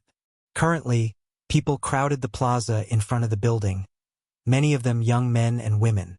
These people were either waiting to enter the building or taking various tests out in the plaza. This prosperous site was even more spectacular than what could be found at the various super guilds' headquarters. As Feng made his way to the entrance, he overheard these young men and women discussing Zero Wing's matters. As they spoke about Zero Wing City's training environment or the heaven-defying battle that had taken place at Ancient Rock City, their eyes glowed with anticipation. Before Feng could reach the entrance, a long-haired man in his 30s approached him. Looking at Feng, who was clad in sportswear, the long-haired man said in a friendly tone, "Friend, you're here to join Zero Wing, right?" "Me? Join Zero Wing?" Feng was stunned by the long-haired man's words. Although the long-haired man looked ordinary, Feng sensed intense life force from him. In terms of physical fitness, the long-haired man could practically rival Hunglian masters. However, before Feng could say anything, the long-haired man unzipped his jacket and revealed a six-winged emblem pinned on his t-shirt, proving that he was an internal member of Zero Wing. "I can tell that you're extraordinary at a glance, brother," the long-haired man said while showing off his emblem. He then pointed at the long line of people waiting to enter the building and grinned, saying, "Look at how long that line is. If you grab a ticket and join the line now, it'll take you forever before your turn arrives. However, I'm an internal member of Zero Wing. I have a recommendation slot that lets me help one person bypass the initial test." "What are you trying to say?" Feng asked curiously. "I can see that you're extraordinary, so I plan to recommend you to the guild. However, once you become an internal member of Zero Wing, you'll need to join my team. What do you think?" Looking at Feng with a serious look, the long-haired man said earnestly, "The team I belong to is extraordinary. Although it was established only recently, it has become a second-line team already. It's only one line behind the main force." Feng was at a loss for words. He never imagined such competition existed between Zero Wing's various teams. If he weren't Zero Wing's guild leader, he would have most likely been tempted by the long-haired man's words already. After all, apart from Zero Wing's main force, any other team that had a Tier 4 player leading it would be considered a second-line team. Meanwhile, all second-line teams could raid level 150 100-man hard-mode team dungeons. "What? You don't believe me?" Upon seeing Feng's startled expression, the long-haired man said delightedly, "Do you know who my team leader is? You'll get a fright if I tell you." Just when Feng wondered who this strange man's team leader was, the sounds of fighting came from inside the lobby. The din was like a sledgehammer pounding the ground. However, neither the long-haired man nor the other Zero Wing members present showed any concern over these loud sounds, appearing wholly accustomed to them. The newcomers, though, all expressed curiosity and tried sneaking peeks into the lobby. "Ignore that. It's nothing to fuss about," the long-haired man said when he saw the curiosity on Feng's face. He then added nonchalantly, "It's just the experts of another superpower coming to provoke Zero Wing. I believe Master Lei Bao will take care of them in a moment." Feng asked, "Have there been a lot of such situations happening in Zero Wing lately?" "It's been like this since before I joined. However, it's become much more frequent recently," the long-haired man said as he nodded in frustration. "These superpowers can't bear to see Zero Wing developing. However, as they can't do anything to us in God's domain, they keep coming to our headquarters to make trouble. They keep asking us to sell them Zero Wing City's lands. I heard that the group that came here this time consists of 6 superpowers, one of them the Super Guild Mythology. Mythology's group is even led by the Feng family's young lady. That Feng Shihan really is something. Not only is she beautiful, but she's also frighteningly strong. She can take down master-level experts in practically one hit. I'm afraid only our big sis Fire Dance can take her on." The long-haired man shuddered when he spoke of Feng Shihan. It was evident he feared the latter greatly. After the long-haired man finished speaking, the lobby's door opened abruptly, and a group of people stalked out of the building. These people were representatives of superpowers, and they currently had angry expressions. However, when they looked at Fire Dance and Lei Bao, who walked out of the building shortly after them, and then looked at the injured master-level experts and one half-step neutralizing grandmaster beside them, they dared not do anything. "Just you wait. Don't think that, just because we are helpless against you in God's domain, you'll be invincible in the real world as well. Zero Wing will only encounter more trouble for refusing to cooperate with us."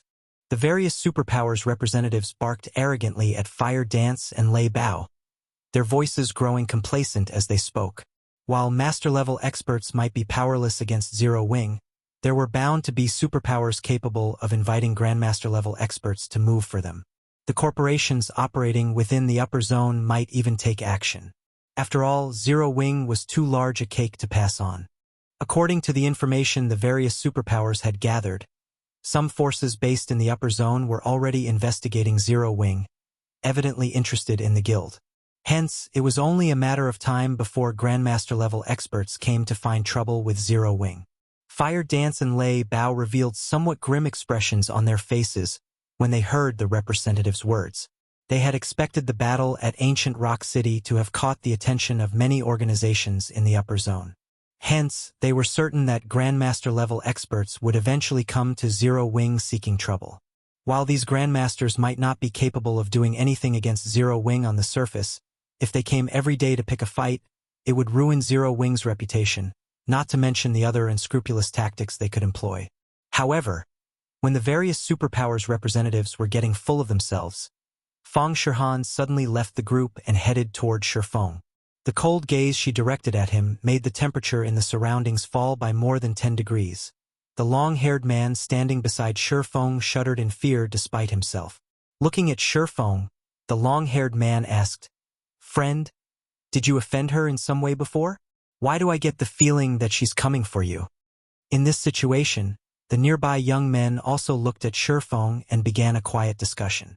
They all wondered who Feng was to warrant such attention from a great beauty like Feng Shihan. Read latest chapters at Wuxia World. I don't think I've done anything to her, Feng said. He likewise found it strange that Feng Shihan was walking to him. After giving the matter some thought, he added, "The only things I remember doing are killing one of her elders and telling her to get lost. I don't think I've ever done anything else to her." Feng's words stupefied the long-haired man.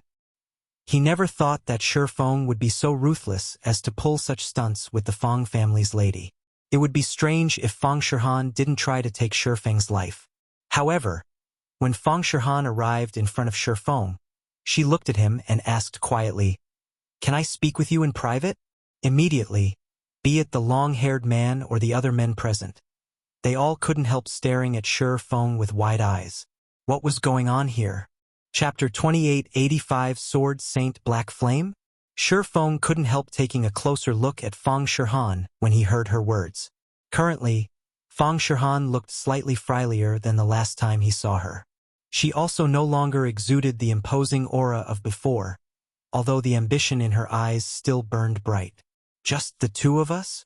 Feng stole a glance at the robust Matt and an elderly man standing among the group of superpower representatives. This elderly man possessed a powerful life force.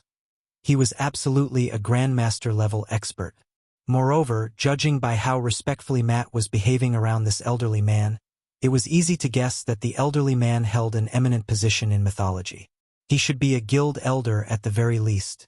However, seeing as Feng Shihan was asking for a private conversation, Feng could tell that Feng Shihan had her own thoughts and that these thoughts did not align with mythology's plans. "That's right, just the two of us." Feng Shihan nodded, then glanced at the long-haired man beside Feng and smiled sweetly, saying, "Of course, you can bring someone with you. However, it's not my fault if our relationship gets exposed." The long-haired man immediately revealed a look of shock and confusion when he heard Feng Shihan's words. Feng Shihan was the young lady of a major corporation. According to rumor, she was even an upper zone resident. In addition, not only did she possess a divine level of beauty, but she was even a vice guild leader of mythology. Countless talented young men wished to get close to her but never got the opportunity to do so. She had an air of indifference even when dealing with Zero Wing's big shots like Cola. Nevertheless, she was taking the initiative to seek out Feng. Her friendly behavior with Feng made the long-haired man doubt if she was even the same person as before. "Who is this guy?" Questions filled the long-haired man's mind as he looked at Feng. However, after snapping out of his daze, he gazed at Feng with anticipation shining in his eyes. Feng Shihan was an individual of high status. If he could get close to her by even a little bit, even if he were only a third wheel, this achievement would earn him bragging rights for the rest of his life. "All right, just the two of us, then." Feng nodded, ignoring the hopeful look the long-haired man was giving him. Feng Shihan was not at all surprised by Feng's response. She pointed at a maglev limousine nearby and said, "Let's talk in my car.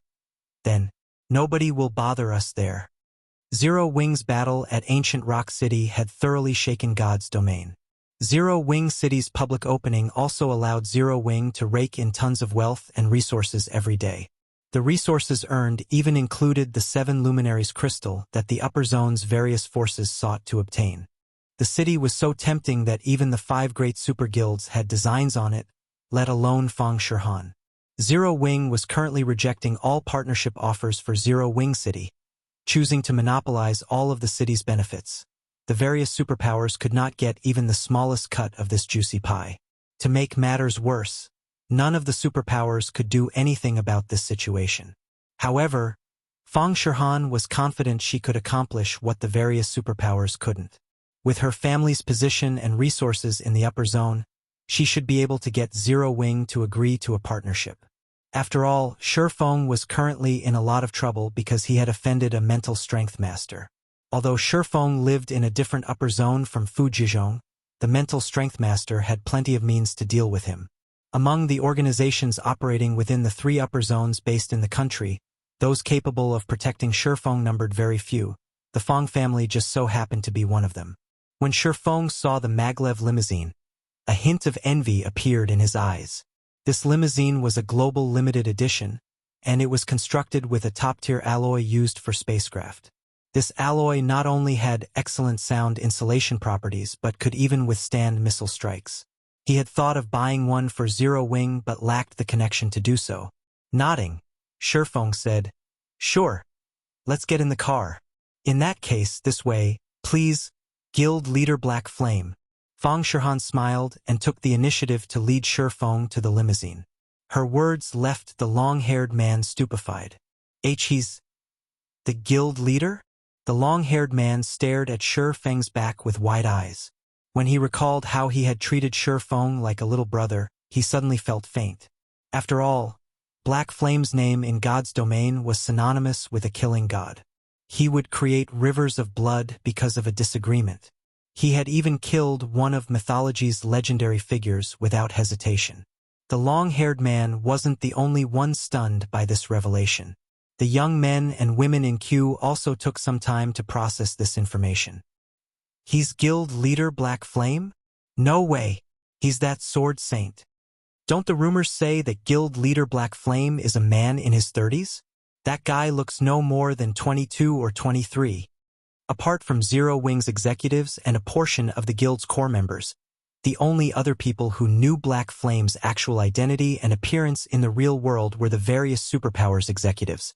The average player was unaware that Black Flame was only a disguise. You really know how to keep a low profile, Guild Leader Black Flame. Even the internal members of your own guild don't know who you are, Feng said, smiling when she looked back and saw the long-haired man's pale complexion. That guy will probably lose sleep for the next several days. Feng rolled his eyes at Feng. Feng knew that the long-haired man was unaware of his identity as Black Flame and had deliberately revealed his identity to mess with the man. However, when Feng and Feng were roughly 10 steps from the limousine, Feng suddenly stopped and turned to the crowd in the plaza. Guild Leader Black Flame? Read latest chapters at Wuxia World. Feng was a little confused by Feng's actions. She followed Feng's gaze and looked toward the plaza. Although there were well over 1,000 people crowded in the plaza, Feng faintly sensed killing intent from that direction. Moreover, there wasn't just one source of killing intent but more than a dozen. This killing intent was well hidden. If one weren't a half-step Grandmaster expert or above, one would have difficulty noticing it. This can't be. That side is already taking action. Feng frowned. Only the Infinity Master Fujizhong could mobilize so many powerful experts. She whispered to Feng, Guild Leader Black Flame. They should be experts the Infinity Master sent. The other side has a significant advantage in numbers. It's best if we pretend we didn't notice them and get into the car quickly. Even if it's them, they can't do anything against my car. A force of over a dozen half-step Grandmasters or above was indeed powerful. However, against the global limited edition limousine, even these experts could only lament their lack of strength. This was also why many major corporations wished to purchase this limousine. However, only 100 people in the world actually managed to get their hands on one. No, there's no need for that, Feng said, shaking his head. He then began walking toward the plaza. I initially planned to ignore them, but since they came all the way here, I'll deal with them now. It's annoying to have them constantly buzzing me like flies. Chapter 2886, Mental Strength Master? When Feng Shihan saw Feng slowly making his way to the plaza, she was stunned. She never thought Feng would confront the enemy. The enemy had over a dozen half-step Grandmaster experts or better on their side. Among the sources of killing intent she sensed, a few even struck fear into her. Facing so many experts of such caliber, even a Henglian Grandmaster would suffer miserably. This crazy bastard. Feng Shihan gritted her teeth and followed after Feng. She was the Feng family's young lady. Even the upper zone's organizations would have to show her some respect. If she stood up for Feng, the other party wouldn't dare go too far, lest they incur the Feng family's wrath. However, before Feng Shihan could catch up to Feng, 14 people in the crowd approached him. They had concealed their auras so well that they looked no different from ordinary pedestrians. None of the people around them paid them any attention. Kid, since you're so eager to die, I'll grant you your wish, Elder Qi said when he saw that Feng had already walked into the crowd. Sneering, he commanded, "Everyone, attack!" If Feng had chosen to remain somewhere with little foot traffic, they would quickly get noticed by others if they took action. However, it was a different story in a crowded location like this plaza. With their standards, they could attack Feng without anyone noticing. By the time the bystanders realized what was going on, they would have long since left the scene. The distance between both sides continuously shortened. 30 meters, 20 meters, 10 meters. When the two sides were less than 3 meters apart, one Henglian Grandmaster, one neutralizing Grandmaster, and 4 half-step Grandmasters began walking straight toward Feng. The 6 experts continued moving like ordinary pedestrians, with the 4 half-step Grandmasters even chatting merrily like close friends. Nobody could tell that these 6 experts were approaching Feng with hostile intentions. When the 4 half-step Grandmasters were within 1 meter of Feng, both the 4 half-step Grandmasters and the 2 true Grandmasters took action simultaneously, so fast that ordinary people couldn't even see their afterimages.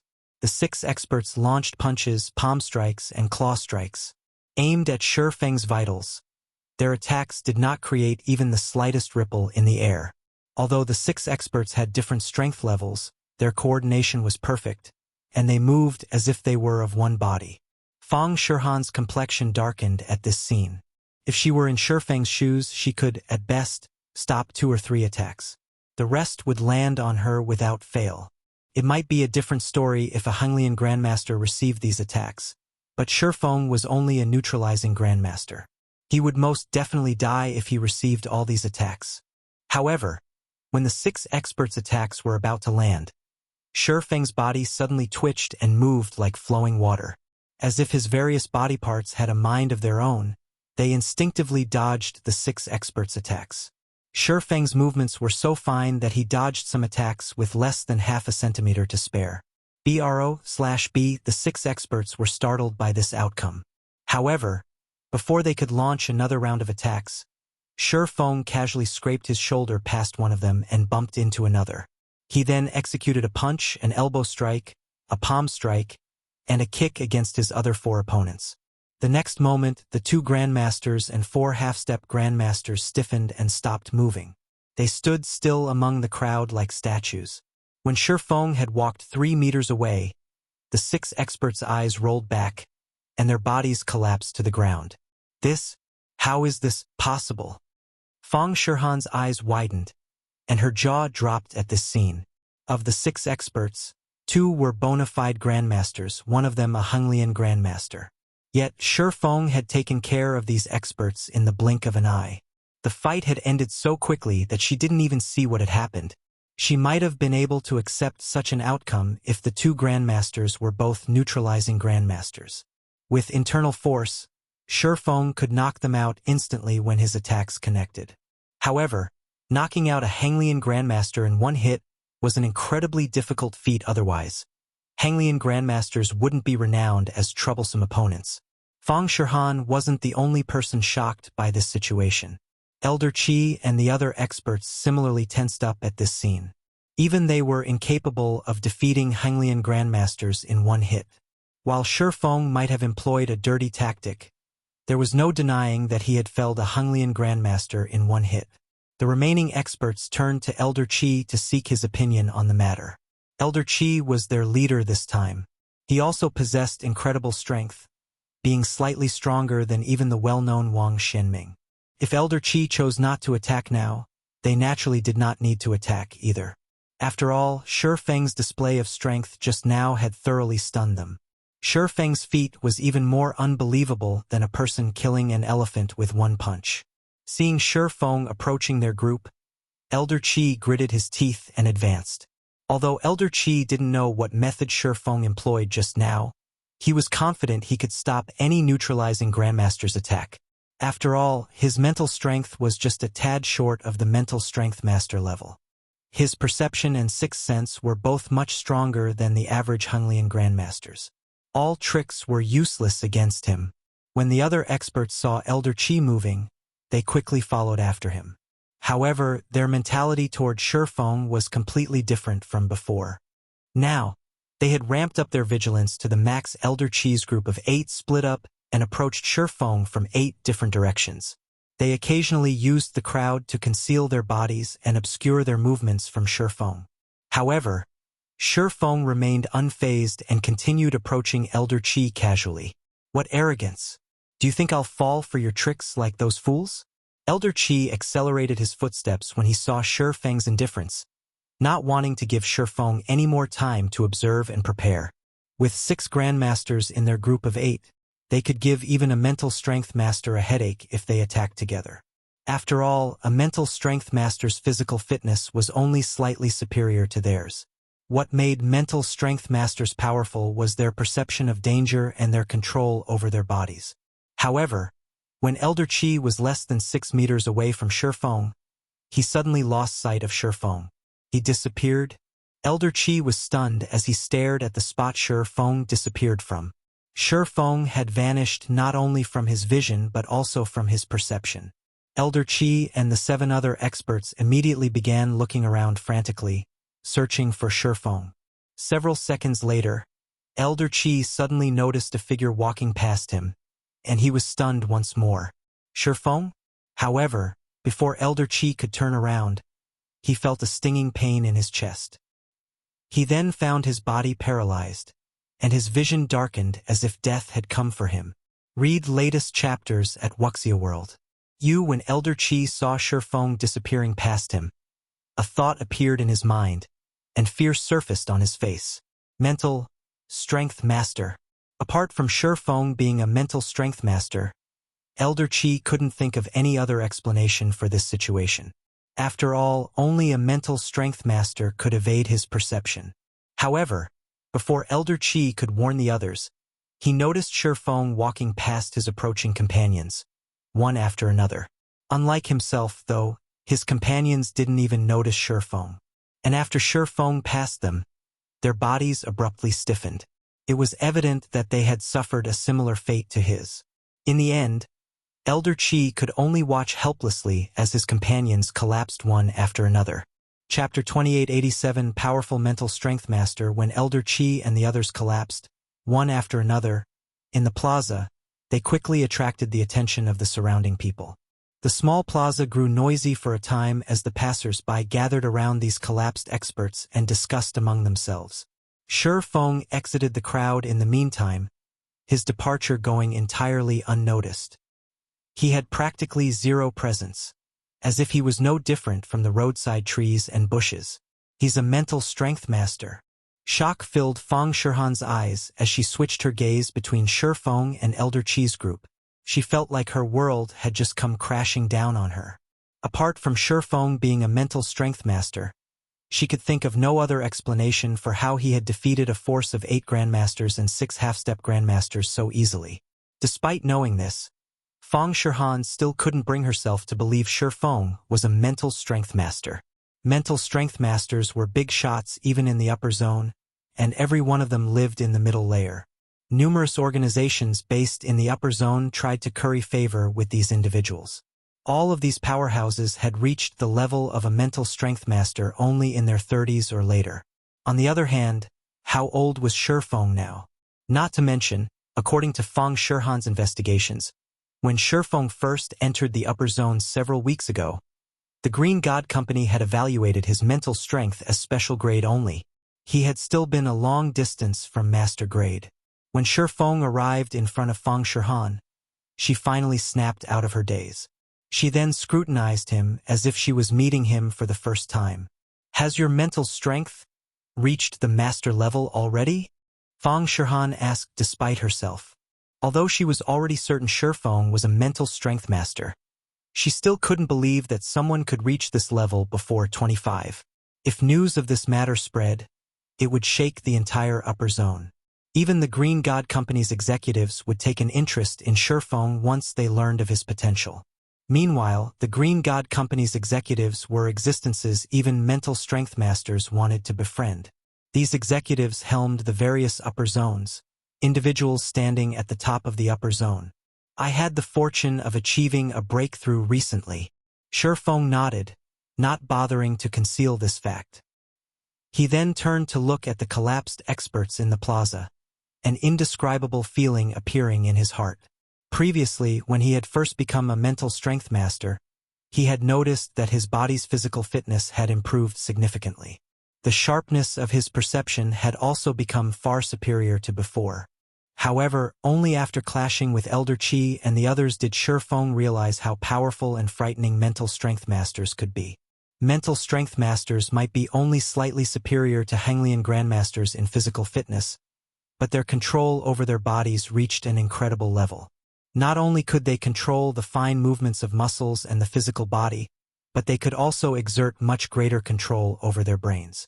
While in combat, Feng had managed to accelerate his thought processes by more than tenfold. In his eyes, Elder Qi and the others had looked like they were moving in slow motion.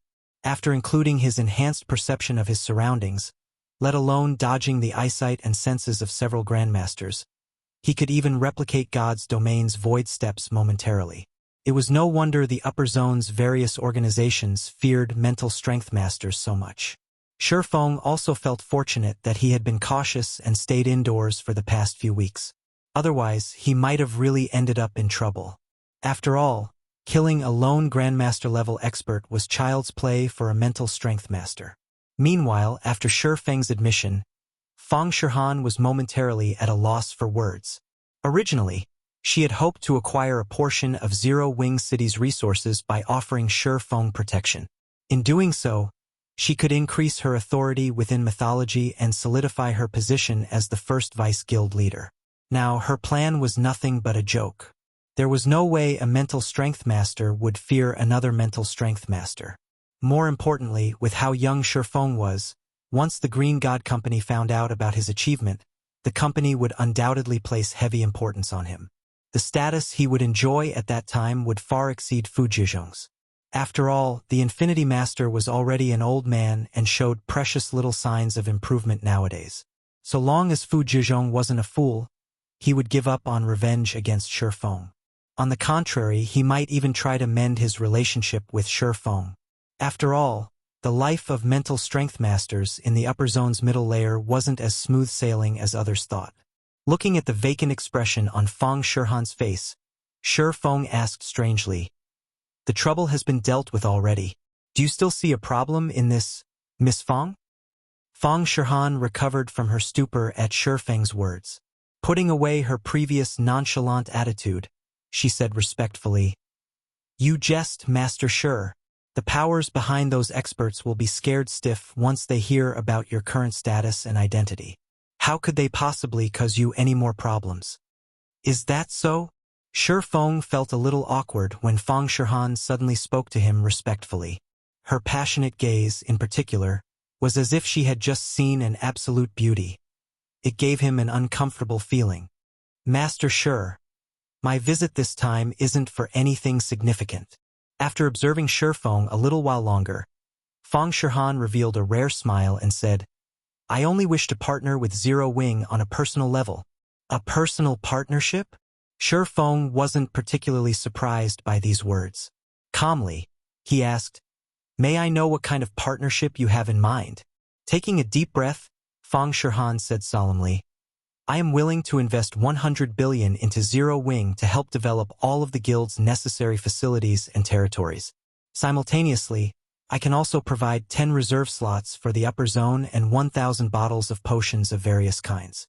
I will also bring a large batch of peak experts and over 300 plots of land located in the NPC cities of both the eastern and western continents into Zero Wing."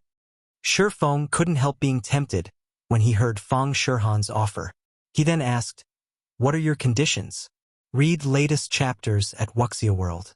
The funding aside, just the 1,000 bottles of various potions, the large batch of peak experts, and 300 plots of land were more than enough to elevate Zero Wing's overall strength by a large margin. Zero Wing would instantly surpass ordinary super guilds. It would be a lie to say this offer didn't tempt him. The lands of the Western continent's NPC cities, in particular, were things Zero Wing needed urgently right now. With these lands, Zero Wing could maximize the use of its intercontinental teleportation array. The guild might even be able to establish a solid foothold on the Western continent in one fell swoop. Seeing the interest in Feng's eyes, Feng Shihan replied, "Simple. Become my backer." Oh. Feng was slightly stunned as he looked at Feng Shihan, his mind failing to comprehend her words momentarily. What's going on? Chapter 2888 Zero Wing. In an uproar, Feng Shihan couldn't help a smile when she saw Feng's stunned face. She then asked leisurely, "Do my conditions confuse you, Master Shi?" "Indeed, a little." Feng nodded. There was no doubt that the Feng family had extraordinary origins. Moreover, Feng Shihan herself was mythology's first vice-guild leader. No matter how he looked at it, the woman already had a boundless future ahead of her. She was an existence nobody in the outside world dared to offend. He might have become a mental strength master, but the benefits he could bring to Feng Shihan were merely limited to the upper zone's commodities. This was also the main reason the upper zone's various organizations bent over backward for mental strength masters. Apart from these trade commodities, he found it hard to imagine what other help Feng Shihan might need from him. "I believe you should also understand what it means to own wealth beyond one's capabilities, Master Shi."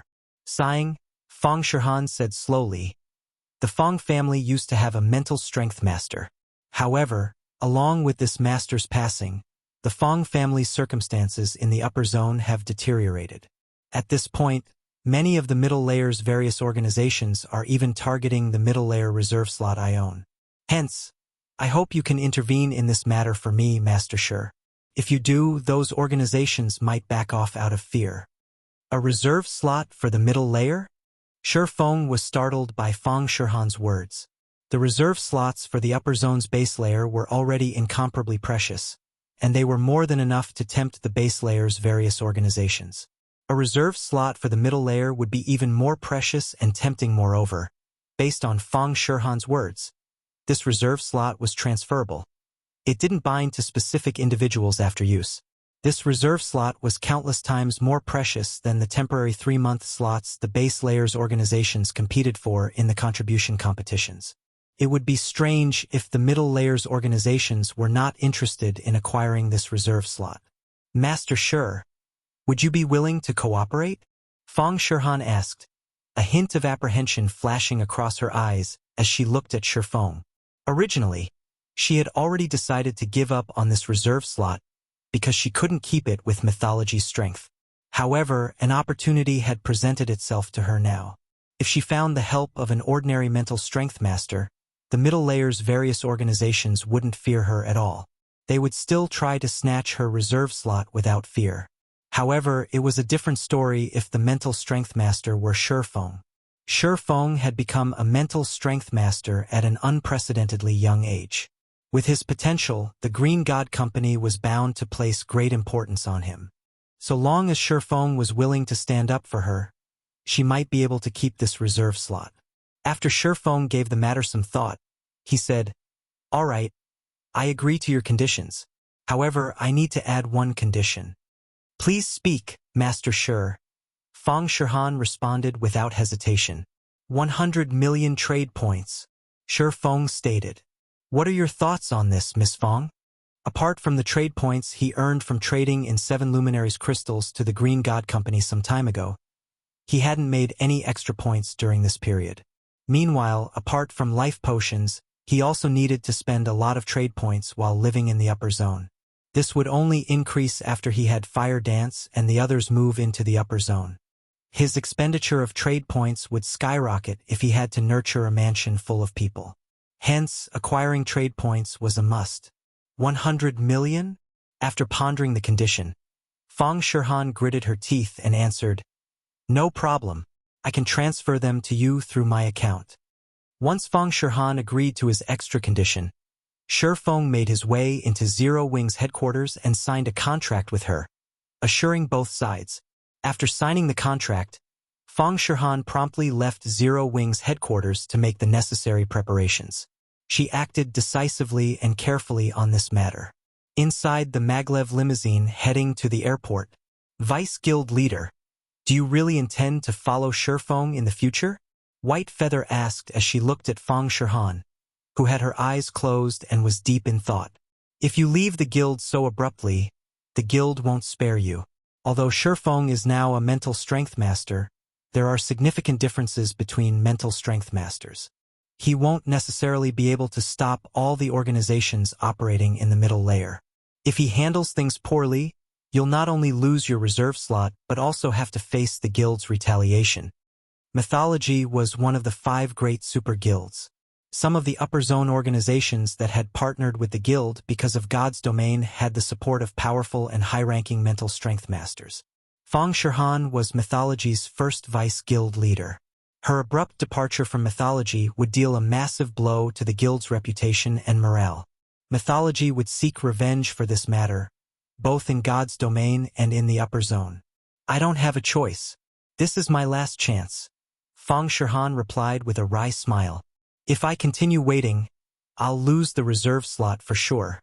Once that happens, I doubt I can get it back, even if a powerful mental strength master stands up for me. I can only pray that Shi Feng is capable of fending off those greedy organizations now. Even mental strength masters had extreme difficulty securing one middle-layer reserve slot, and they treated these slots like family heirlooms. After all, these slots could allow a person to live in the middle layer unconditionally. If she couldn't retain this reserve slot, her chances of becoming a mental strength master were practically zero.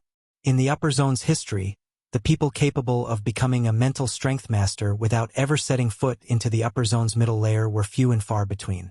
It wasn't an exaggeration to say that 99% of the mental strength masters that had ever walked this world became mental strength masters only after living in the middle layer for some time. While Feng Shihan was making her way back to the upper zone, news of Elder Cheese Group getting crippled reached Yuantian City's upper zone, shocking the various organizations based there. None of these organizations ever thought that Shi Feng possessed such frightening strength. He had single-handedly fended off the encirclement of so many Grandmaster-level experts. This unexpected development prompted many organizations looking to sell the Infinity Master a favor to shrink back. What should we do, young master? The organizations in Haitian cities and Yuantian cities' upper zones are no longer willing to assist us, Yi Kuei asked worriedly after calling Lu Tiandi. Moreover, now that Shi Feng's prestige has increased, many organizations are considering partnering with him to acquire 7 luminaries crystals from Zero Wing. I understand. Withdraw from Yuantian City's upper zone for now, Lu Tiandi said, smiling faintly. Teacher has learned about this situation. He'll most likely personally cripple Shi Feng. All we need to do now is sit back and watch. Yes, sir. Ikuei grew joyful when he heard Lu Tiandi's words. If Fu Jiuzhong personally took action, then everything would be fine. Once Zero Wing no longer had Shi Feng backing it, Starlink would have a much easier time annexing Zero Wing. Fenglin City, Zero Wing Tower. Along with Shi Feng's return, excitement filled Zero Wing's members, particularly the experts who had joined Zero Wing only recently. The reason for everyone's excitement was Feng's awarding life potions to Fire Dance and a dozen other core executives in front of all of the guild's internal members. Afterward, he had announced that he would award those internal members who performed excellently with life potions. They even had the opportunity to enter the upper zone. This announcement threw the entire headquarters into an uproar. The upper zone was a dreamland countless people wished to enter. Let alone living in the upper zone, they usually didn't even dare dream of entering the upper zone. This was because the upper zone was a place only a select few organizations in the world could come into contact with. Ordinary civilians like themselves had no chance of entering the upper zone. However, the impossible had now become possible. Guild leader, is this really fine? Fire Dance asked worriedly when she saw the new reward system. In the new reward system, a Tier 4 internal member that successfully raised their mana body's completion rate to 110% would receive 3 bottles of life potion. Afterward, they would receive 1 bottle for every subsequent percent of improvement. If they reached 115%, they would receive another 3 bottles. There was also a reward for concentration standards. After one reached the Tier 4 basic concentration standard, every increase in rank would net them 1 phantom potion, 3 bottles if they reached the Tier 4 peak standard, and 10 bottles if they reached the Tier 5 standard. As for combat standards, internal members would receive 1 life potion if they reached the Void Realm and 3 bottles if they reached the Domain Realm. Most importantly, anyone in the guild who got promoted to Tier 5 would get to live in the upper zone with 100% certainty. Setting aside the upper zone's residency, just the reward of the various potions was already plenty absurd. Others might not understand how precious these potions were, but Fire Dance knew that these potions were available only in limited quantities. Relax. There won't be a problem, Feng said, chuckling. On the contrary, I hope more people can claim the rewards. The life potion was of significant help for improving a person's physical fitness. Meanwhile, if Zero Wing wished to develop quickly, it wouldn't do for the guild to rely solely on him. Zero Wing needed at least several Grandmaster-level experts under its command. Only then would it no longer have to fear the provocation of other forces. Hence, he needed to increase the rewards for Zero Wing's internal members. By doing so, he could also raise the motivation of Zero Wing's members and the chances of producing Void Realm experts and Domain Realm experts. Read latest chapters at Wuxia World. Moreover, with the life potions he provided, Fire Dance and Master Lei Bao would break through to the Grandmaster level in a few days. This was especially true for Fire Dance, who had already reached the Domain Realm in the realms of refinement and the Ascension Realm in the realms of truth. She only lacked a bit of inspiration and a boost to her brain activity to become a neutralizing Grandmaster. Afterward, Feng discussed the guild's rapid development with Fire Dance and the guild's other executives. Dealing with the Outer World Forces invasion wasn't an easy task. If handled poorly, the guild might lose Silverwing City and Ancient Rock City. One day went by quickly. It's about time I returned to the game. After taking a look at his watch, Feng drank a life potion, lay down in the virtual gaming cabin in his bedroom, and logged into God's domain. Chapter 2889, Astonishing Ancient Rock City Orc Empire, Ancient Rock City. When Feng appeared before Ancient Rock City's entrance, the city had already taken on a new look. It now had much taller walls covered with magic runes. Even though the city's core magic array was currently inactive, the magic runes naturally absorbed mana from the environment and generated a magic barrier. The magic barrier was so powerful that even a Tier 5 existence's full-powered attack might not break it. So long as there was mana within and around the city, this magic barrier would always exist. It would even automatically repair itself for free. Tall buildings had replaced the ruins inside the city, and a thin layer of fog surrounded this forest of buildings. The city's mana density practically rivaled Zero Wing cities already. When Feng took to the skies to get a better view of the city, the sight that greeted him gave him a burst of ecstasy. Did it get automatically promoted to main city? The current Ancient Rock City was slightly larger than even Zero Wing City. What used to be Saint's Hand's residence had been converted into a gigantic City Lord's mansion. The City Lord's mansion was well over 300 meters in height, and glowing divine runes surrounded the building. These divine runes didn't look man-made. Instead, the various elements of mana around the building formed them spontaneously. If players had a sufficiently high perception of the operating principles of mana, they could even learn the essence of the various elements of mana through these naturally occurring divine runes. No wonder cities with secret lands as their cores are of significant help to players in their tier promotions. Just these naturally occurring divine runes can already provide a significant boost to Tier 4 players. When you factor in the environment inside the Evil God's secret land as well, a Tier 4 player's chances of getting promoted to Tier 5 here should be 20 to 30% higher than in the outside world. Feng fell into a daze as he looked at the majestic City Lord's mansion. While Feng was quietly observing ancient Rock City, the number of players around the city continuously increased. When these players laid their eyes on the city, they, too, were stupefied. What had originally been a ruined city was now a magnificent city much larger than even royal capitals. The mana density within the city was at a level where the mana was visible to the naked eye. Coupled with the city's proximity to the Orc Empire's inner region, it made for the perfect resting place for players seeking to raid the Orc capital city. Since more and more people were gathering, Feng promptly entered the city and flew toward the City Lord's mansion. Now that cities no longer received protection from the system after undergoing an upgrade, ancient Rock City was currently at its weakest. If hostile forces attacked the city now, defending it would be incredibly difficult. Hence, the first thing he needed to do was activate the City Lord's mansion's core magic array and generate the city's defensive magic array.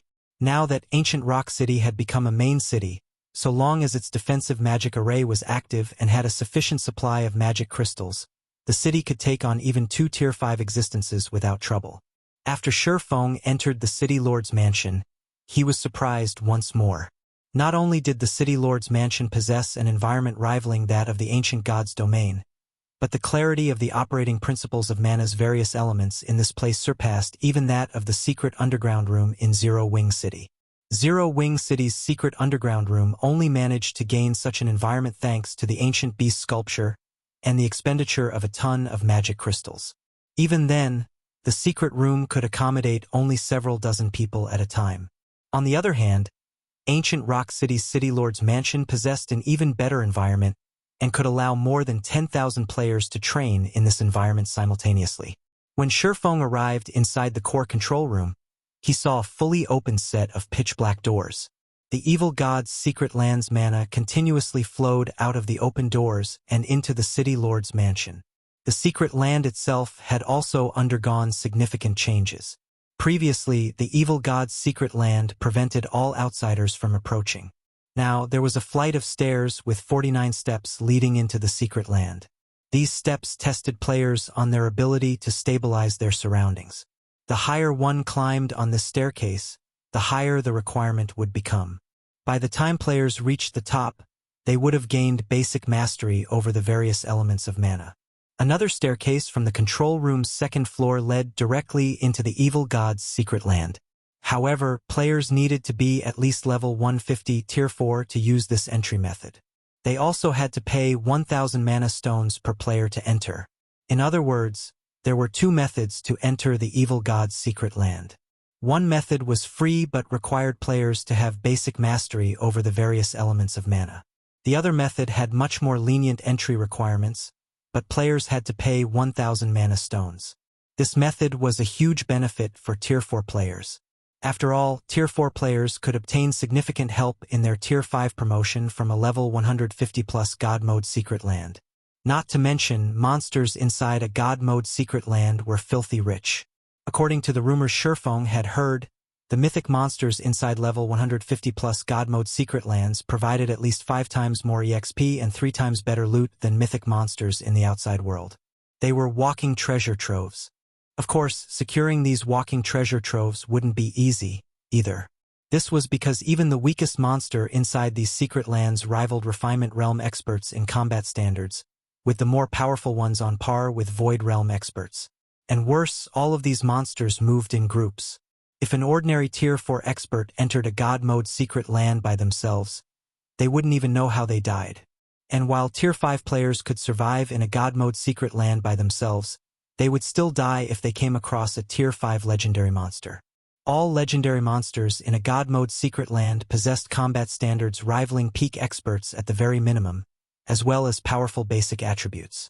The average Tier 5 player would have difficulty facing a legendary monster by themselves. Normally, raiding a legendary monster would need 3 Tier 5 players. Moreover, these 3 players needed to fill the roles of MT, healer, and damage dealer. Only with all 3 roles filled would they have a chance at killing a legendary monster. If players wished to guarantee a kill on a legendary monster, they would need to add 2 more Tier 5 damage dealers to their party formation. Feng felt a little tempted as he looked at the evil god's secret lands entrance.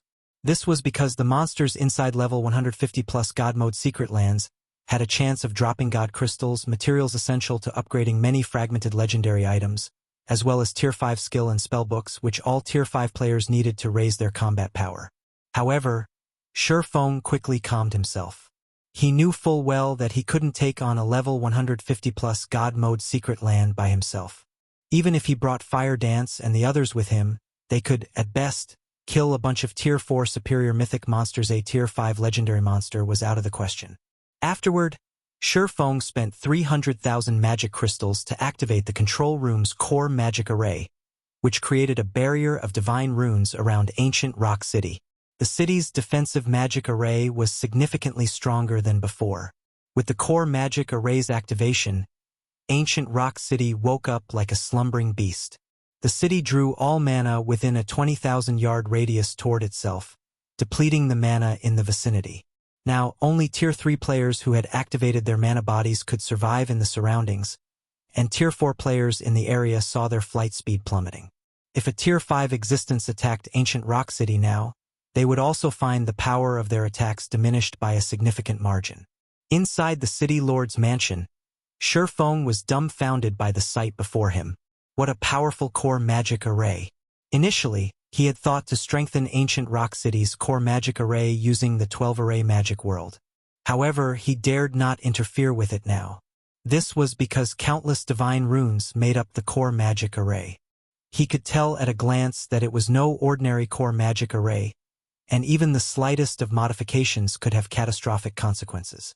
Meanwhile, with this core magic array, ancient Rock City's defensive standard was probably close to that of Zero Wing City, which had the protection of a world mirror. And this was when the core magic array was operating in normal mode, not at maximum capacity. After activating the core magic array, Feng contacted Fire Dance and had her begin transferring the manpower gathered in Silverwing City to ancient Rock City. In less than 20 minutes, over 200,000 Tier 3 members and over 30 Tier 4 members from Zero Wing arrived at ancient Rock City's empty streets. As an added precaution, Fire Dance also mobilized 3 Crimson Dragon flying ships, 6 Tier 4 Fine Gold Guards, and 2 Tier 4 Dark Gold Guards. The assembled combat power in ancient Rock City could already rival that in the various superpowers headquarters. After reading an update from her subordinate, Fire Dance asked Feng, "Guild leader, we've completed the basic setup. Should we open ancient Rock City now?" "Open it," Feng replied without hesitation. "Set the entrance fee to 1 magic crystal or 40 silver coins. Only after a guild city had opened its doors to the public could it recruit NPC soldiers and strengthen its defenses at a much faster rate.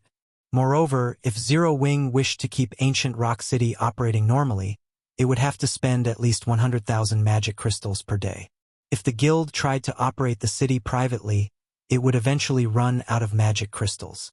When ancient Rock City opened, many scouts from guilds and adventurer teams flooded in.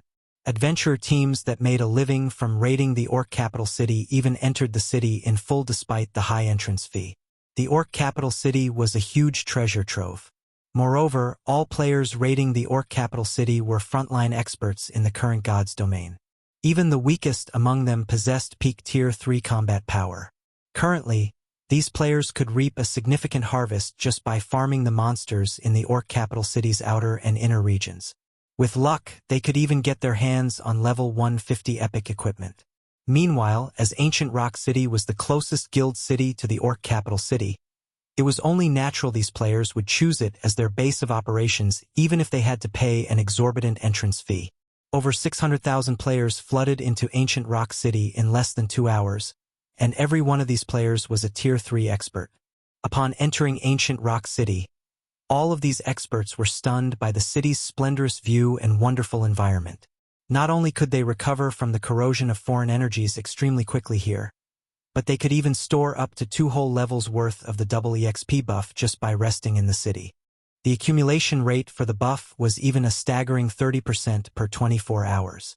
While 30% might not seem like much, Tier 3 players couldn't even earn 30% worth of EXP by grinding non-stop for 24 hours.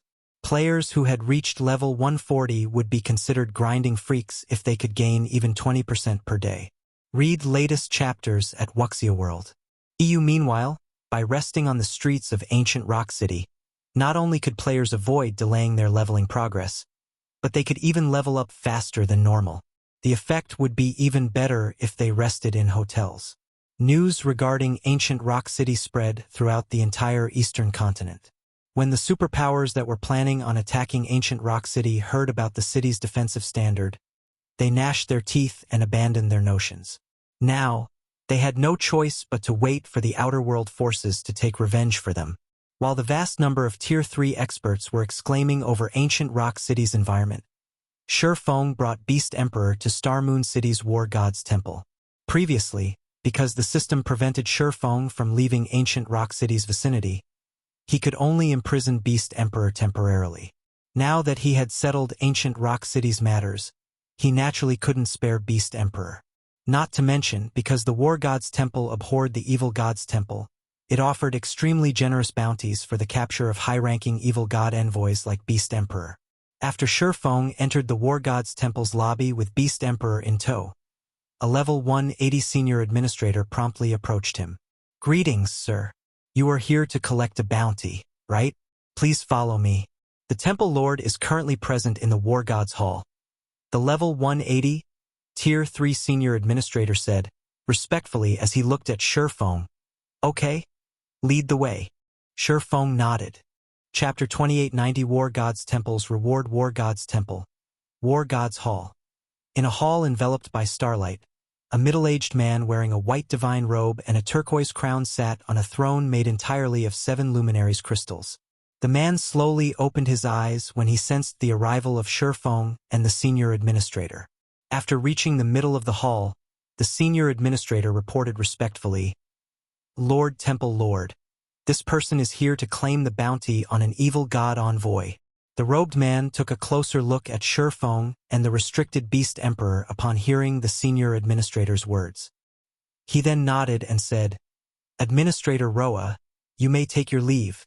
Normally, a lofty temple lord wouldn't need to handle the bounty of an evil god envoy. However, Feng was a Tier 5 individual, an existence standing at Star Moon Kingdom's apex. Hence, even the Temple Lord had to treat this matter with care. Feng likewise curiously scrutinized the Temple Lord.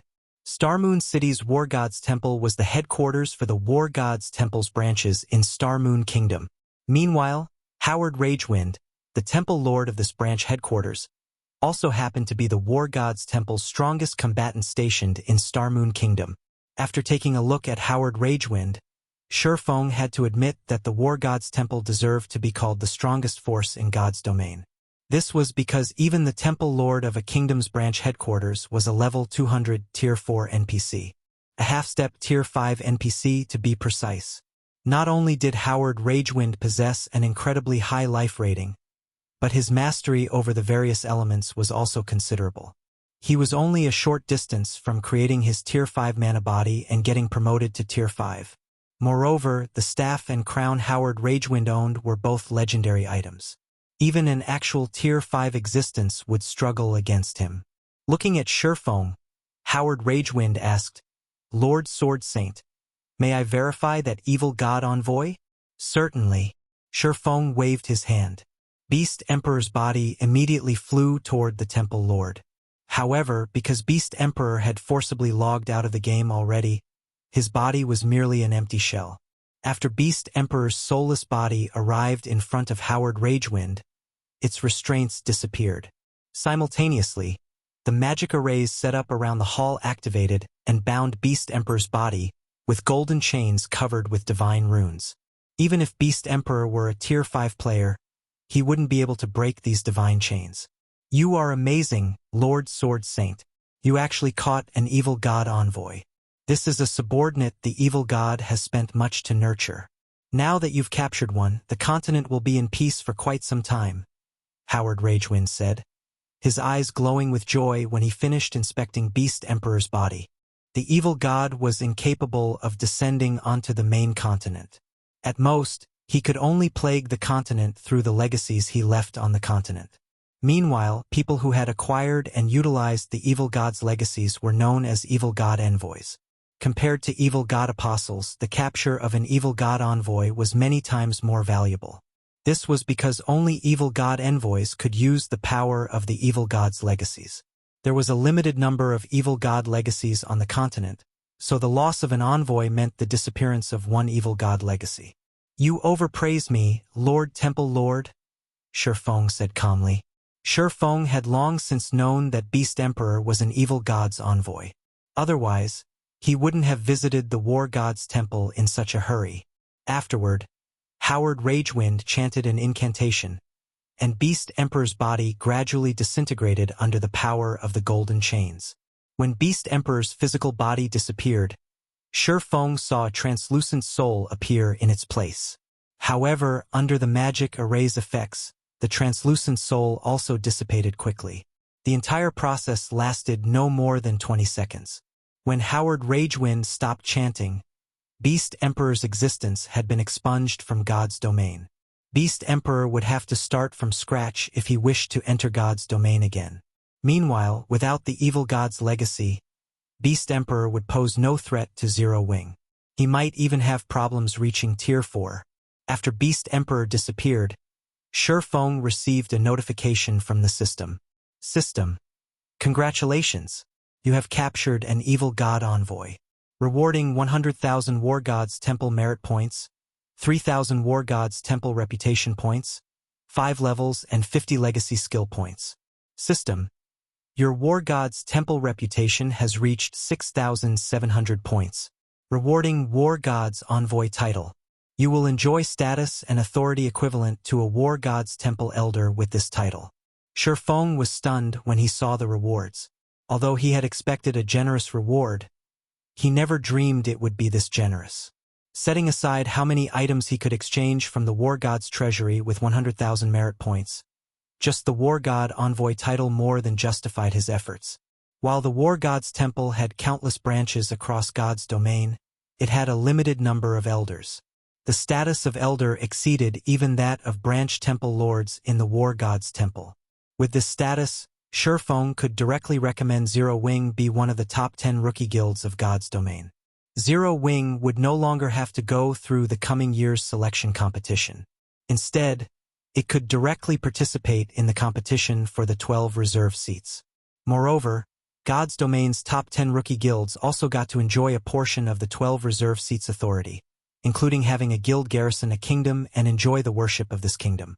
Seeing Feng in deep thought, Howard Ragewind approached him and said respectfully, Lord Sword Saint, because of your contributions, you are now the War God's Temple's envoy. If you encounter any trouble in the future or need help with something, I will be more than happy to help. That's great. Upon hearing the Temple Lord's offer, Feng asked, I wish to recommend my guild as a candidate for the top 10 rookie guilds. I also wish to have my guild garrison Starmoon Kingdom. May I know what I need to do to accomplish this?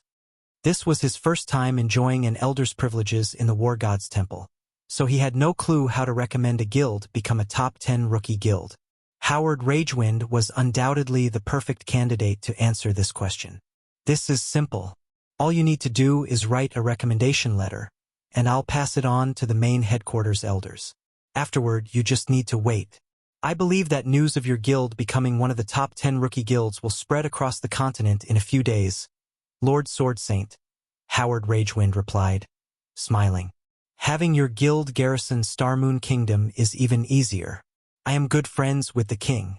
Once the War God's Temple makes its announcement, the king will be more than happy to let your guild garrison Starmoon Kingdom. So long as you give your approval, Your guild can become Star Moon Kingdom's representative guild on the same day. I will have to trouble you with that, then Lord Temple Lord, Feng said joyfully. He initially thought he would face a troublesome process. The top 10 rookie guilds enjoyed extraordinary status in God's domain.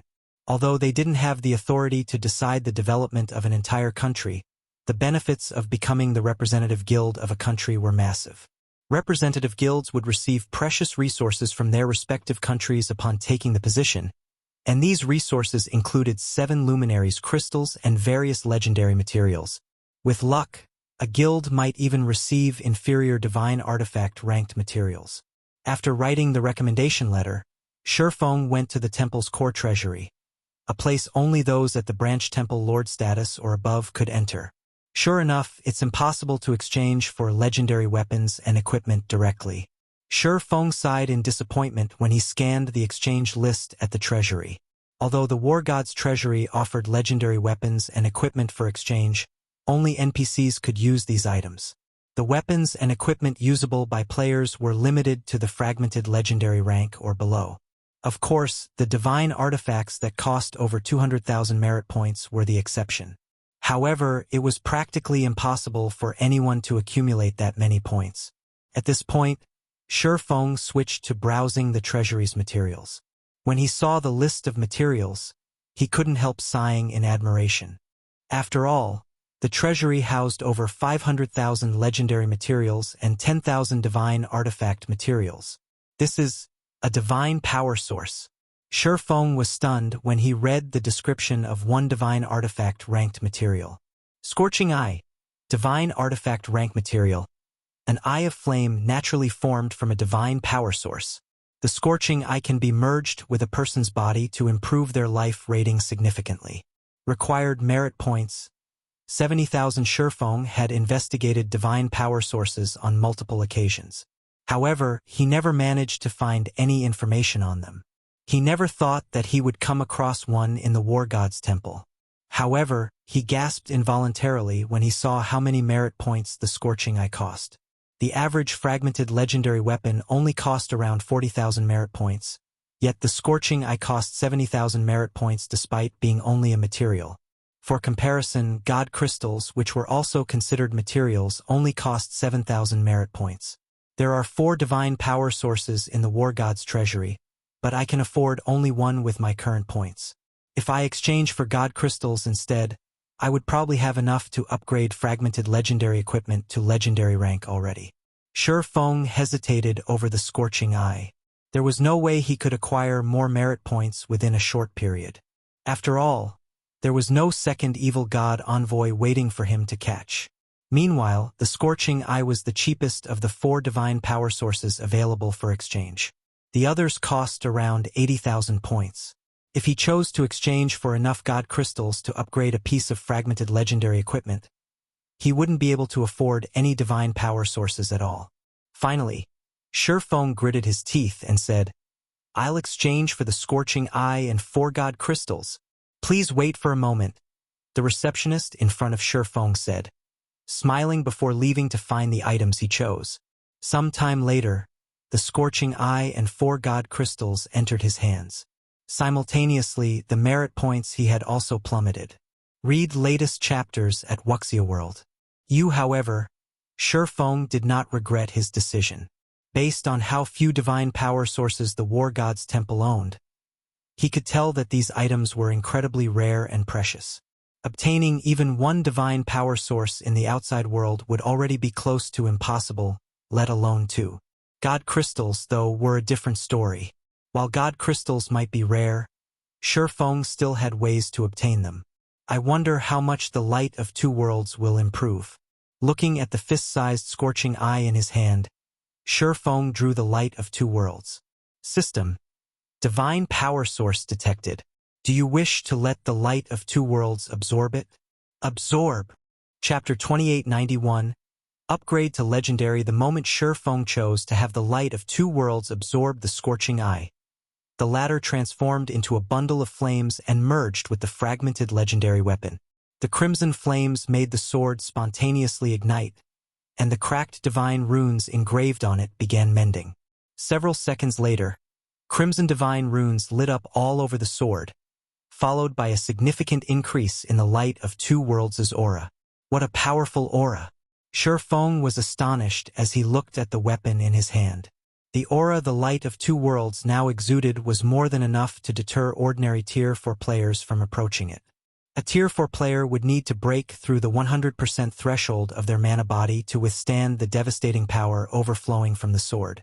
However, compared to the light of two worlds' external changes, the changes to its statistics were much more remarkable. The upgrade had boosted the basic attributes that the weapon provided by 15%. With the weapon, Feng's strength finally exceeded the 70,000 threshold. Now, he was only slightly inferior to level 150 Tier 5 legendary monsters in the strength attribute. In addition, the light of two worlds' 3 additional skills had been upgraded to Tier 5. Worldbreaker, in particular, could now increase an attack's power up to the Tier 6 basic rank. The skill's cooldown had also decreased from 1 hour to just half an hour. After Feng got over his joy of upgrading the light of two worlds, he shifted his attention to his Nightwalker's cape. Now that I've upgraded the light of two worlds, there's no hurry to improve my weapons anymore. However, as a Tier 5, the life-saving skills I have are far too few. I wonder how much the Nightwalker's cape will improve if I upgrade it? Feng took out 3 more god crystals from his bag as he looked at the Nightwalker's cape, completing the 7 god crystals required to repair the fragmented legendary equipment. Initially, he had planned to upgrade the Abyssal Blade to Tier 5 once he had saved up enough god crystals, so he never bothered using the 7 leftover god crystals from the Dragon Trial. However, now that he had upgraded the Light of Two Worlds, he wasn't in as much of a rush to upgrade the Abyssal Blade. This meant there was no need for him to reserve those remaining god crystals. Instead, he could use them to raise his survivability. After all, Tier 5 players might be powerful, but they weren't invincible. It might be fine if he died in a dungeon, but if he died in the outside world, he would suffer immense losses. After players reached Tier 5, they wouldn't just lose a level when they died. Their mana bodies would also suffer damage, and a full recovery would take at least 3 or 4 days. Either that or players could spend 7 Luminaries crystals to speed up the recovery process. Because of this significant death penalty, all players would try to raise their survivability as much as possible after reaching Tier 5.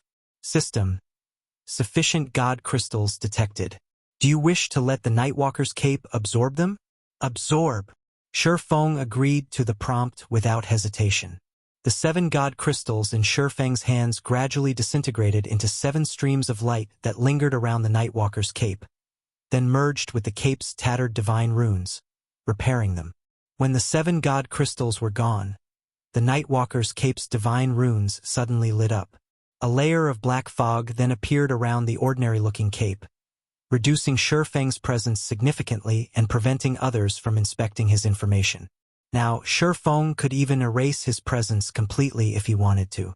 Apart from the cape's hidden effects, its statistics had also undergone earth-shattering changes.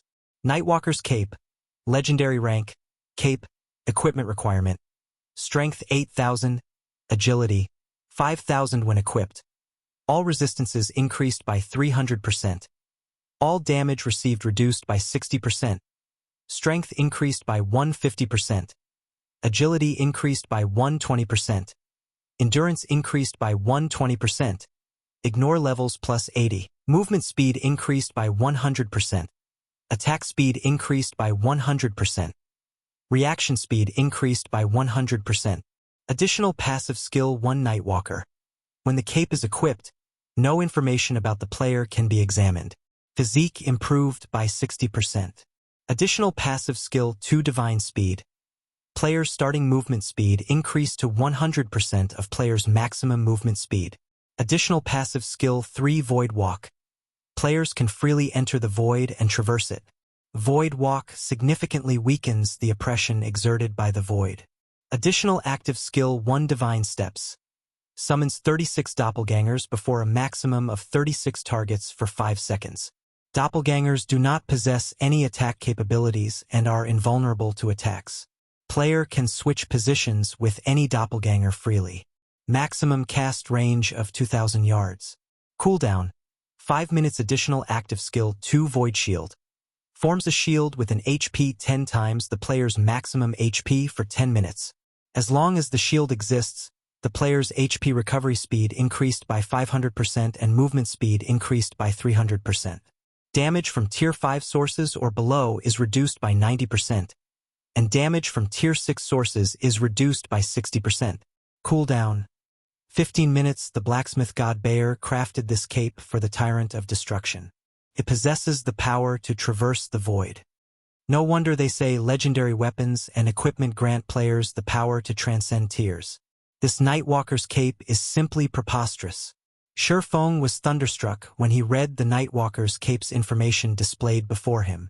Although the Nightwalker's cape still couldn't let Tier 5 players stand toe-to-toe with Tier 6 players, it at least provided Tier 5 players with a certain degree of survivability against Tier 6 players. The skill Void Walk was especially excellent for escapes.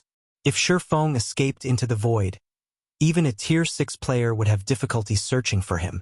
After all, even Tier 6 players would be subject to a powerful oppression when traversing the void. If a Tier 4 player were to equip the Nightwalker's cape, their strength would approach that of Tier 5 players. Unless a Tier 5 player could counter the Nightwalker's cape's abilities, or the Tier 4 player in question did something stupid, it would be impossible for a Tier 5 player to kill a Tier 4 player equipped with the Nightwalker's cape. Meanwhile, after upgrading the Nightwalker's cape, Feng's strength attribute skyrocketed once more, hitting the 90,000 mark. Now, he had 10,000 more strength than the average level 180 Tier 5 NPC.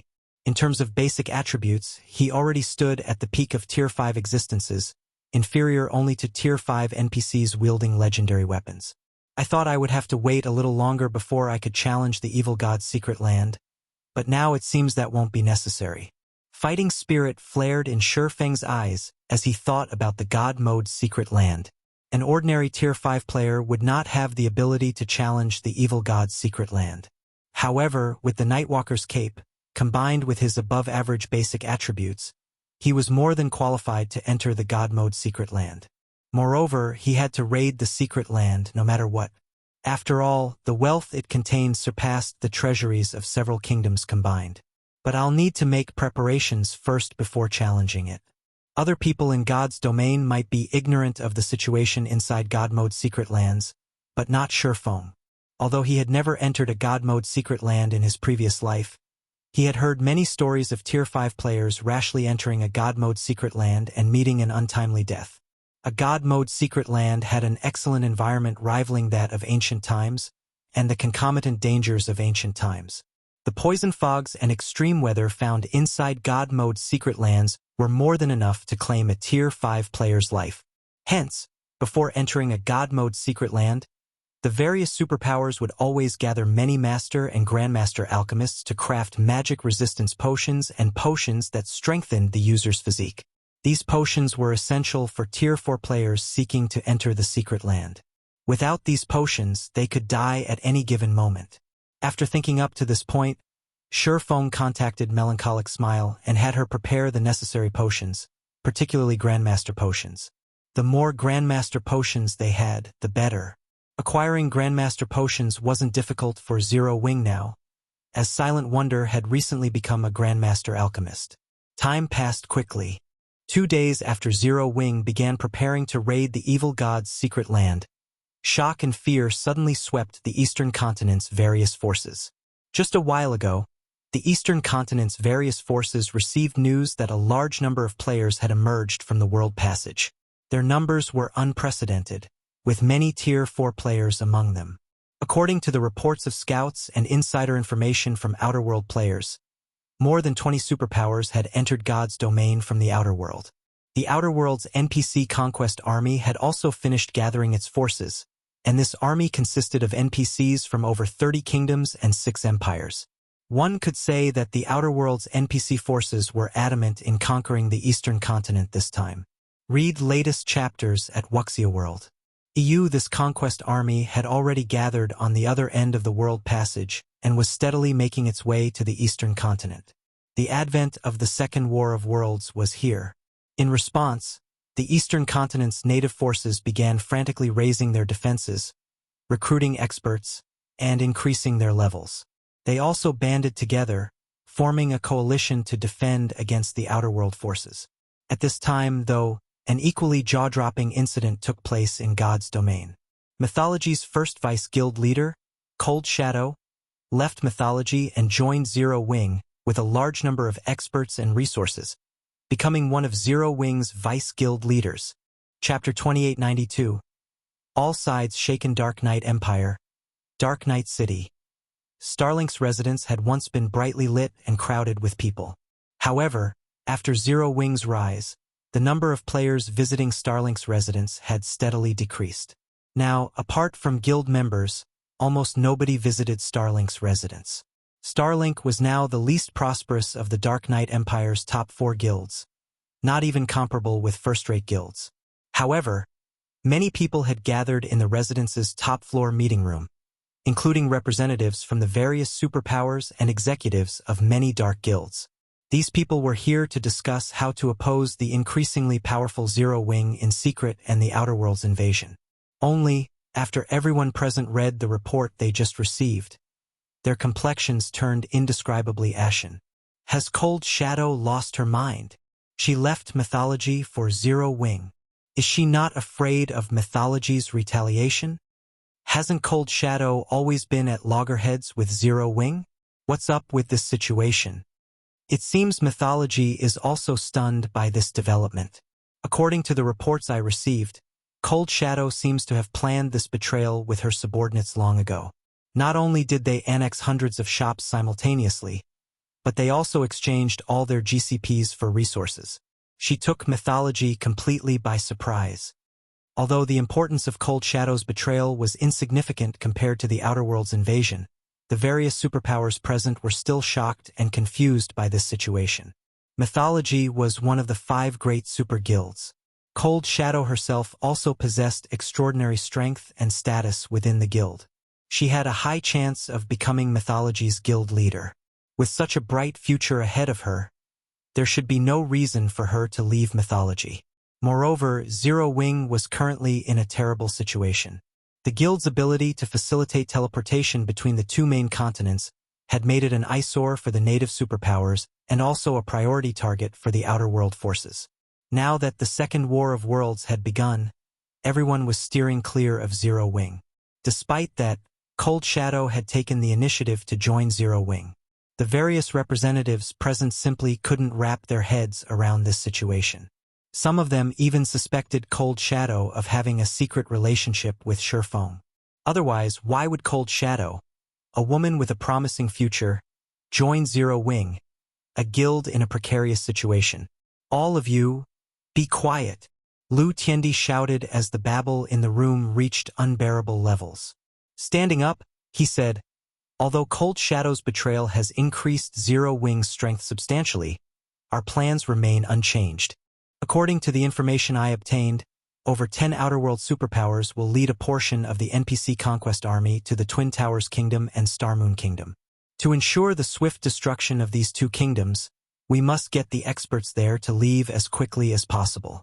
We must also get the players of the neighboring kingdoms and empires to distance themselves from these 2 kingdoms. Without the help of expert players, the 2 kingdoms will fall with only their NPCs and Zero Wing to defend them. The various superpowers representatives and the various Dark Guilds executives nodded in agreement with Lu Tiendi's words.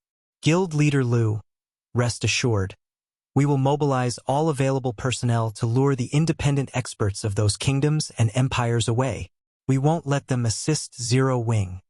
That's right. We can also commission those experts to join the armies of other kingdoms and empires. I believe those independent experts will be more than happy to do so for an appropriate price. The Twin Towers Kingdom and Starmoon Kingdom will have nobody to help them. In the current era where Zero Wing dominated the Eastern continent, the superpowers and dark guilds hostile to Zero Wing were having an incredibly bad time. Moreover, with Feng defending Zero Wing, even the 5 great super guilds could do nothing against Zero Wing. Nevertheless, Zero Wing couldn't stop them from secretly carrying out small schemes. Players played a significant role in the War of Worlds. This remained true even for Tier 3 players because players could resurrect continuously even after falling in battle.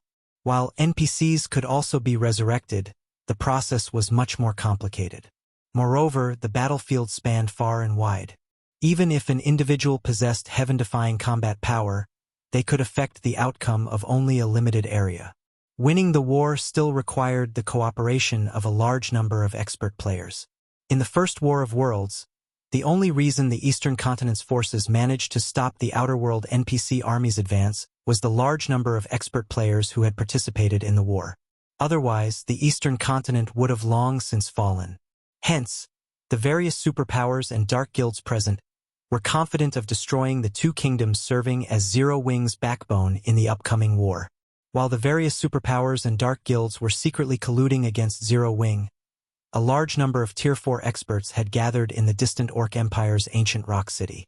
Looking at the pedestrians coming and going on the main street, the female guardian knight White Feather exclaimed, "Vice Guild Leader, this city is absurd. Not only does it have stronger defenses than a royal capital, but the number of Tier 4 NPCs here also surpasses even that of certain imperial capitals." White Feather had been living and developing in the Fire Dragon Empire all this time, so she was accustomed to the prosperous and powerful Flame Dragon City.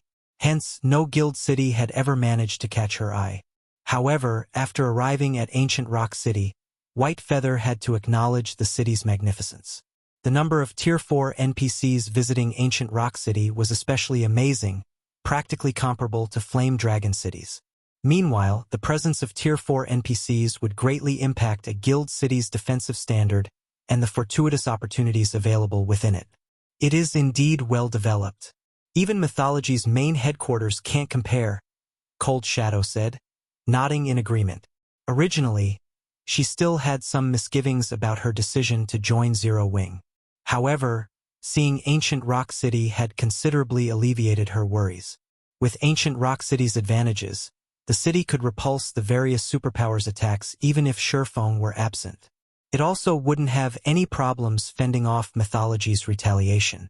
Moreover, given enough time, Ancient Rock City would not only attract a large number of players from the surrounding kingdoms and empires, but also acquire increasingly better resources from the Orc capital city. Afterward, so long as the Eastern Continent succeeded in fending off the Outer World's army, it wouldn't be difficult for Zero Wing to become God's Domain's strongest guild. Her only concern was that fending off the Outer World's conquest army wouldn't be an easy task. If the defense were mishandled, Zero Wing might even perish in the upcoming war. After thinking up to this point, Cold Shadow couldn't help frowning. She couldn't understand why Feng had suddenly called for Tier 4 members like herself to gather in Ancient Rock City. Now that the Second War of Worlds was imminent, there was a lot of work to be done. It was especially important for them to recruit expert players from the neighboring kingdoms and empires. If they acted slowly, the other superpowers would definitely interfere with their plans. When Cold Shadow and her team of nearly 10 Tier 4 experts entered the City Lord's mansion, they were instantly stunned by the environment inside the building. Read latest chapters at Wuxia World. Why are the operating principles of mana so clear here? The clarity inside Mythology's special secret land doesn't even come close, White Feather exclaimed. The special secret land Mythology had found and secured after paying a great price had an excellent environment that provided players with greater insight into the operating principles of mana. However, only a limited number of people could enter the secret land at a time, resulting in fierce competition among the guild's many Tier 4 experts and the Tier 3 experts seeking to get promoted to Tier 4. Moreover, even after one clinched a slot, they still needed to fork out a lot of resources to enter the secret land. One had to pay for these resources out of one's own pockets, the total cost of which was enough to make even Tier 4 experts wince. Yet, not only did Ancient Rock City's City Lord's mansion's environment surpass that of Mythology's special secret land, but there was hardly an entry limit.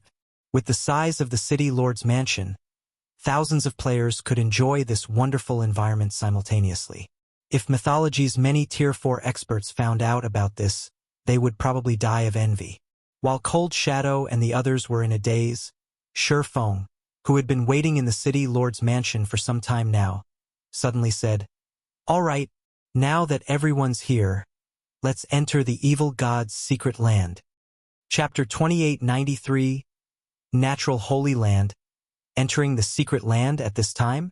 Cold Shadow was stunned when she saw Feng instructing Zero Wings executives to enter the evil god's secret land's entrance located on the second floor. She couldn't understand what was going through Feng's mind. It wouldn't be long before the Outer World's NPC conquest army launched its invasion of the eastern continent. Meanwhile, even 10 Zero Wings wouldn't be enough to stop the advance of these armies. Zero Wings' top priority should be the recruitment of a large number of expert players to fend off the Outer World's players and NPCs. Otherwise, only annihilation awaited the guild. Even without conducting any investigations, Cold Shadow was certain that the eastern continent's various superpowers had already begun recruiting expert players themselves. If Zero Wing did not hurry, it would fall behind them. Hence, this was no time for Zero Wing's Tier 4 members to be raiding a secret land. However, when Cold Shadow saw Zero Wing's members entering the secret land one after another, she had no choice but to enter the secret land together with White Feather and the others. After all, not only was this the guild leader's arrangement, but the other Zero Wing executives did not voice any objections, either. It wouldn't be appropriate for a newcomer like herself to express her views in such a situation. What Cold Shadow didn't know was that Fire Dance and the others had previously reminded Feng of Zero Wing's situation. However, Feng still insisted on carrying out this raid. His insistence on this raid was because he was certain that Apex combatants would play the main role in deciding the upcoming war's outcome. While low-tier expert players could indeed play an important role in wars involving kingdoms, empires, and even entire worlds, they were still significantly weaker than higher-tier players. Several thousand Tier 3 players were no match for one Tier 4 player in a large-scale battle. Similarly, several hundred Tier 4 players couldn't compare with one Tier 5 player. In a situation where the NPC combatants of both worlds were roughly equal, the players' Apex combatants would play a vital role. If the Eastern Continent's player forces lacked sufficiently powerful Apex combatants to influence the battlefield, no amount of Tier 3 players could change the war's outcome. There was no way a bunch of Tier 3 players could defend against Tier 4 and Tier 5 players in the long run. Hence, at this critical moment, Zero Wing needed to increase its Apex combatants. Otherwise, Feng wouldn't have decided to enter the evil god's secret land after preparing potions for just 2 days. After Cold Shadow and the others entered the evil god's secret land, Feng took the other entrance, leaving behind only 4 Tier 4 NPCs to guard the control room. Upon entering the evil god's secret land, a wave of nausea assaulted everyone's brain, and everything around them appeared pitch black. After this situation lasted for 10 seconds, they gradually recovered, and they found themselves standing in a primitive forest. What's with this situation? White Feather gaped in shock when she saw the forest around her. She had visited many secret lands before, so she had long since become familiar with them. Even if it was a secret land she had never visited before, she was confident she could cope with whatever situation she came across. However, the sight before her was a first for her. A dark sky enveloped the entire secret land, and only a blood moon served as a faint light source. The trees in the forest were hundreds of meters tall, with some even towering over 1,000 meters. Compared to the trees here, the trees in the outside world were saplings. Players like themselves were practically ants when standing beside these gigantic trees. However, the blood moon and gigantic trees still weren't the most astonishing part about this secret land. Instead, the greatest shock was the monsters here. At a glance, White Feather spotted over 100 level 150+ mythic monsters in the vicinity, outnumbering the entire team. These monsters stood in groups of 10 to 20, and a level 160+ superior mythic monster led each of these groups. The aura these superior mythic monsters radiated was also significantly more powerful than that of superior mythic monsters in the outside world. Evil Blood Soldier, Evil Creature, Mythic level 153-35 billion, Evil Bloodstalker, Evil Creature, Superior Mythic, level 160-80 billion to White Feather's horror. All of these mythic and superior mythic monsters had already noticed the team's presence. However, instead of charging at the team like wild beasts, these monsters stood still and appeared to be observing the team. They would also grunt occasionally. Evidently, these monsters were communicating with each other and were in no hurry to take action. However, amid her horror, White Feather also sensed the evil god's secret land's incredible environment. Even without deliberately focusing her senses, White Feather could tell that the secret land's mana density was incredible. She felt as if she was drinking a mouthful of water with every breath she took. The clarity of the mana's operating principles was also unprecedented, surpassing even that of the City Lord's mansion by a large margin. She even felt that if she could stay here, she could improve her mana body before long. Perhaps she could even try to reach the 115% completion rate, a threshold very few people had reached in mythology. The space here is unique. The suppression it imposes on our bodies is significant, Cold Shadow said, frowning slightly after she tried moving her body. I'm afraid it'll be difficult for us to fight these monsters under these conditions. The number of mythic monsters was already more than what their team could handle. With their mobility restricted on top of that, there was no way they could survive, let alone enjoy the mana environment here and improve themselves.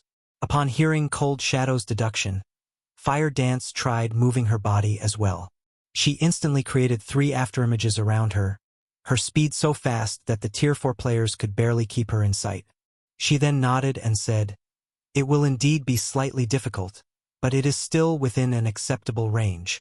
Still within an acceptable range? White Feather gaped in shock when she saw Fire Dance's ghost-like movements. White Feather had already developed her mana body to the 105% completion rate. However, when she tried moving in this secret land, she felt as if someone had replaced her blood with lead. She couldn't move her body freely, let alone create afterimages like Fire Dance.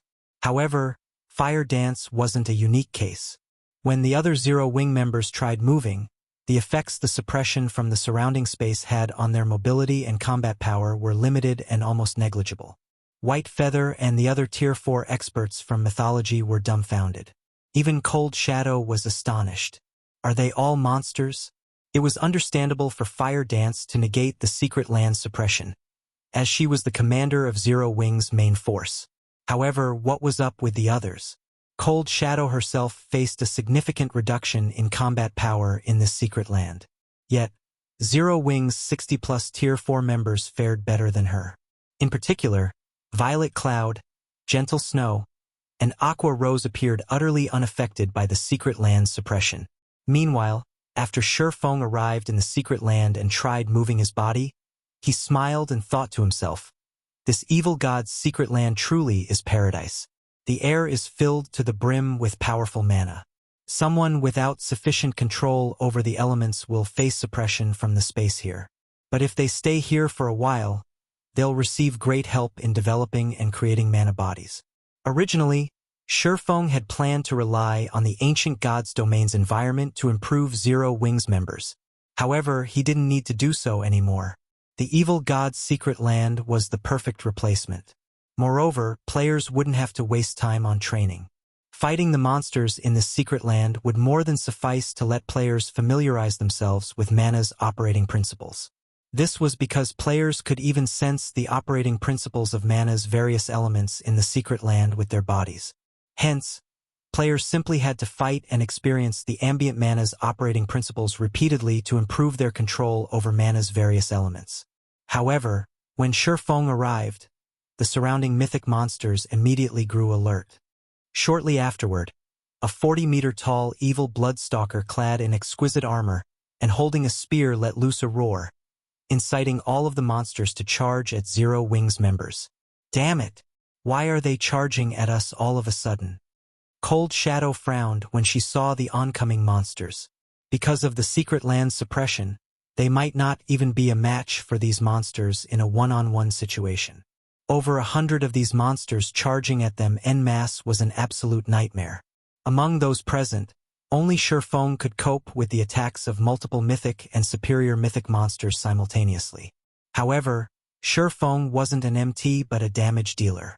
In front of high-intellect monsters, dealing high damage wouldn't be enough to attract their aggro. Only the mock skills of MTs could forcibly secure the aggro of these monsters. Feng couldn't aggro all of these monsters to himself. Read latest chapters at Wuxia World. So, they've decided to get rid of everyone else before targeting me? How smart of them. Feng smiled when he saw the evil blood soldiers and stalkers splitting up and targeting different players. Unfortunately, group tactics are useless against me. He immediately unleashed his mana domain and caught the evil blood soldiers and stalkers within it. The instant he did so, Cold Shadow and the others were dumbfounded. This was because Feng was practically a god descending onto the mortal world at this time. Despite the mana domain holding no hostility to them, they still had their breath stifled. As for the oncoming evil blood soldiers and stalkers, Feng's mana domain reduced their mobility by at least 50%. Some evil blood soldiers even had difficulty taking a step. Compared to the time Feng unleashed his mana domain against Saint's Hand's Tier 4 experts, his current mana domain was significantly more powerful. Chapter 2894, Rapid Improvement. This is a real Tier 5. Cold Shadow and her subordinates were all deeply shocked by the strength Feng displayed. The evil beast soldier's basic attributes far surpassed those of the average Tier 4 player. Even Tier 4 players wielding fragmented legendary weapons and had mana bodies developed to the 110% completion rate would have difficulty going up against these mythic monsters. Yet, Feng had immobilized the 100+ evil blood soldiers after deploying his mana domain. If this mana domain were used against players, the results would be unimaginable. Cold Shadow and the others had already gotten a solid understanding of how powerful Tier 5 existences were from watching Feng's fight against Beast Emperor and Saint's Hand. But it was only after experiencing Feng's power in person that they understood the terror of Tier 5 existences. When subject to Feng's mana domain, they would be fortunate if they could even move their bodies to launch an attack at him, let alone trade blows with him. Truthfully, this outcome gave even Feng himself a bit of a surprise. He never thought that his mana domain would improve so much after equipping one legendary equipment. If it were before he had upgraded the Nightwalker's cape, his mana domain would reduce the mobility of monsters like the evil blood soldiers by 60% at most. Couldn't have lowered these monsters' combat power by over 70%. I'll keep those 4 stalkers busy. You guys deal with those soldiers. Feng commanded after seeing that the evil blood monsters didn't halt their charge. He then activated Blade Domain, created 4 magic swords, and launched them at the 4 evil blood stalkers. Although Blade Domain was only a Tier 4 legacy skill, in Feng's hands, every magic sword carried power close to the Tier 5 advanced standard. Even superior mythic monsters couldn't take such powerful attacks. When the 4 magic swords collided with the evil blood stalkers, they pierced through the monster's armor like a hot knife through butter. The 4 stalkers let loose agonized cries on the spot, and a damage value nearing 300 million appeared above each of their heads. Their HP bars also fell by a visible chunk. Apart from dealing significant damage, Feng's attacks had also inflicted serious injuries to the 4 stalkers, further reducing the superior mythic monster's combat power. Upon seeing this, the nearby evil blood soldiers shuddered involuntarily. If this weren't a secret land but a forest in the outside world, they would have most likely turned tail and fled already. This scene stunned Cold Shadow and the others. Given this ability to inflict such frightening damage, Feng could easily kill all of the evil blood monsters present by himself. After Feng pinned down the 4 evil blood stalkers, he shouted, "It's your turn now!" Fire Dance and the others immediately split up and charged at the slowly advancing evil blood soldiers. The members of Cold Shadow's group also snapped out of their daze and went into action. However, instead of tackling the evil blood soldiers in groups, everyone found a specific evil blood soldier to take on alone. Everyone knew that Feng had created an opportunity for them to familiarize themselves with the evil god's secret land's environment. If they didn't maximize this opportunity, they were unlikely to receive another one later on. After all, they were currently at the secret land's entrance, which was typically the safest place in a secret land. Once they moved deeper into the secret land, they would face more challenging situations and wouldn't necessarily have the leeway to familiarize themselves with the environment then. While Feng could still take control of the situation, they naturally had to make the most of these evil blood monsters. For a time, Zero Wings members fought separate battles in the forest. All of them took on at least one evil blood soldier, while Fire Dance, Gentle Snow, Aqua Rose, Violet Cloud, Yen Tianxing, Iluafe, and Cold Shadow, among others, took on 2 or more evil blood soldiers simultaneously. Everyone placed themselves at the edge of danger to familiarize themselves with the operating principles of mana. Time passed quickly, 4 hours going by in the blink of an eye. Yet, even after 4 hours had elapsed, the evil blood soldiers' HPs remained above 99%. They were practically intact. Even the 4 evil bloodstalkers Feng fought had hardly lost any HP, all 4 of them retaining more than 80% of their HPs. However, while the evil blood monsters might have sustained barely any damage, all the Tier 4 players had made significant improvements. Initially, everyone's movements when fighting the evil blood soldiers had been awkward. Now, their movements were as smooth as flowing water, evidence that they had acclimatized to the ambient mana.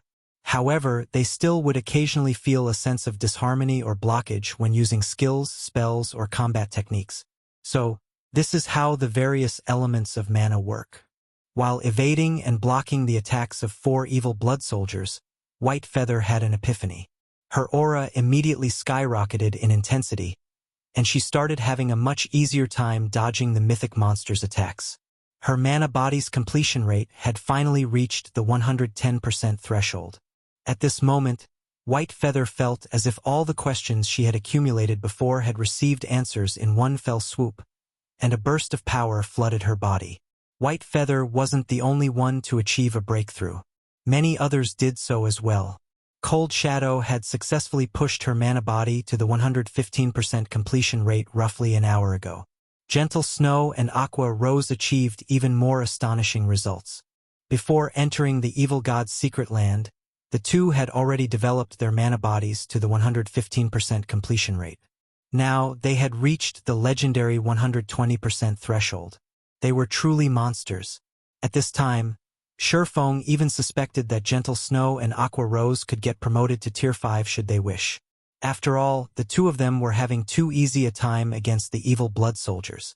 Their grasp of the operating principles of mana had reached perfection. They were entirely capable of creating their Tier 5 mana bodies. After Gentle Snow and Aqua Rose was Violet Cloud. While she hadn't reached the 120% completion rate yet, she was very close. And after Violet Cloud were Fire Dance, Yen Tianxing, and Yi Luofei. While Zero Wing's Tier 4 members were frenziedly sparring with the evil blood soldiers, large batches of NPCs came through the world passage one after another. Their arrival terrified the scouts the various superpowers had sent to monitor the world passage. It's over. It's over. Why are there so many Tier 4 NPCs? When the Tier 4 assassins saw the NPC army emerging from the world passage, despair filled their hearts. This was because Tier 4 NPCs composed roughly 1% of the NPC army. In other words, there was one Tier 4 NPC in every 100 NPCs in the army. At this time, the portion of the NPC army that had crossed over to the Eastern continent already exceeded 10 million. This meant that more than 100,000 Tier 4 NPCs had crossed over to the Eastern continent. And more NPCs were yet to come. Moreover, the average kingdom had only a little over 1,000 Tier 4 NPCs operating within its borders. Even if hidden Tier 4 NPCs were included, this number would only hover around 2,000 or 3,000. Tier 4 NPCs were not cabbages that one could find anywhere. Nevertheless, the Outer World forces had dispatched 3 times more NPCs than they had previously. During the First War of Worlds, the Eastern continent had lost nearly 20 kingdoms to the Outer World forces. In this upcoming war, even empires wouldn't be safe. After the Eastern continent's various forces received this piece of news, they all fell silent. The Outer World's NPC latest army thoroughly exceeded the various forces' expectations. If they factored in the Outer World's player forces, it wouldn't be impossible for the Outer World forces to conquer the entire Eastern continent. Meanwhile, the threat posed by the Outer World NPC army had the Eastern continent's various player forces frantically recruiting helpers. Many superpowers even contacted the Western continent's player forces. And upon receiving the request for help, the Western continent's player forces agreed without hesitation. After all, once the Outer World forces took over the Eastern continent, their next target would be the sea and the Western continent. For a time, anxiety enveloped both players and NPCs native to the Eastern continent. However, Feng and the others inside the evil god's secret land were wholly unaware of the situation outside. They were still sparring with the evil beast stalkers and soldiers. Read latest chapters at Wuxia World. After everyone had sparred for over a dozen hours and resolved most of their problems, Feng gave the command to start culling the evil blood soldiers. The mythic monsters of a god-mode secret land were unquestionably powerful. Even when working together in groups of 20, Fire Dance and the others took over a dozen minutes to kill just one evil blood soldier. If not for Feng's mana domain, they might have taken more than an hour. Feng fared much better. In the time Fire Dance and the others took to kill one evil blood soldier, he had already killed all 4 evil bloodstalkers. Due to the 4 evil bloodstalkers' deaths, everyone in the team leveled up twice. Even Feng had reached level 157. And after he landed the killing blow that finished off all 4 evil bloodstalkers simultaneously, the loot that appeared made Cold Shadow and the others rub their eyes in doubt. Chapter 2895 Treasure Trove-like Secret Land. The loot of the 4 evil bloodstalkers rained down from the sky. At a rough glance, the 4 superior mythics had dropped a combined total of over 300 items, including at least 30 epic items and 2 fragmented legendary items. The evil bloodstalkers' loot was significantly better than that of the outside world's superior mythics. Even Feng was slightly surprised by this situation. Although he had already expected the God-mode secret lands monsters to drop significantly better loot, he was still shocked when he actually saw the loot. Past level 150, epic weapons and equipment would have significantly reduced drop rates. One would be fortunate to get even 2 or 3 pieces of epic equipment from a level 150+ superior mythic. Nevertheless, the 4 evil bloodstalkers had dropped more than 30. Moreover, these were all level 150+ epic items. However, Feng did not rush to collect the loot. Instead, he joined the others to clear out the evil blood soldiers. Only after fighting for close to an hour did the team finish off the 100+ evil blood soldiers. Although the deaths of the evil blood soldiers did not raise anyone's level, everyone still saw their experience bar increase by a sizable chunk. Moreover, the total number of epic items the evil blood soldiers dropped was not the slightest bit lower than that of the evil bloodstalkers. Guild leader, I found some epic weapons and equipment. They can all be used up to level 180. Moreover, one of them is even part of level 180 epic set equipment. Cola said excitedly as he ran up to Feng while waving a plate armor glove in his hand. Feng was slightly surprised when he saw the glove Cola held. The 8-piece level 180 Saints Heart set? Level 180 epic sets were rare in God's domain, and 8-piece sets were even rarer, rivaling fragmented legendary items. Typically, even the guild leaders of large guilds would have difficulty getting themselves an 8-piece set. However, so long as one completed a set, the basic attributes they received from the set would be only slightly inferior to equipping 8 discrete pieces of fragmented legendary equipment. The set could be used up to level 200 without any problems. It wasn't an exaggeration to call an 8-piece level 180 epic set equipment a graduation set in God's domain. In his previous life, Feng had owned only a 6-piece set of level 180 epic set equipment. An 8-piece set had been something he could only dream of owning. Rather than trying to get an 8-piece set, it had been more realistic to try to obtain 1 or 2 fragmented legendary items. He never thought that these evil blood monsters would drop 8-piece level 180 epic sets. This was definitely a pleasant surprise. A complete set would be the best set equipment available in the current God's domain. Could let an ordinary Tier 4 player gain Tier 5 combat power. Unless a real Tier 5 player appeared, this Tier 4 player would be invincible.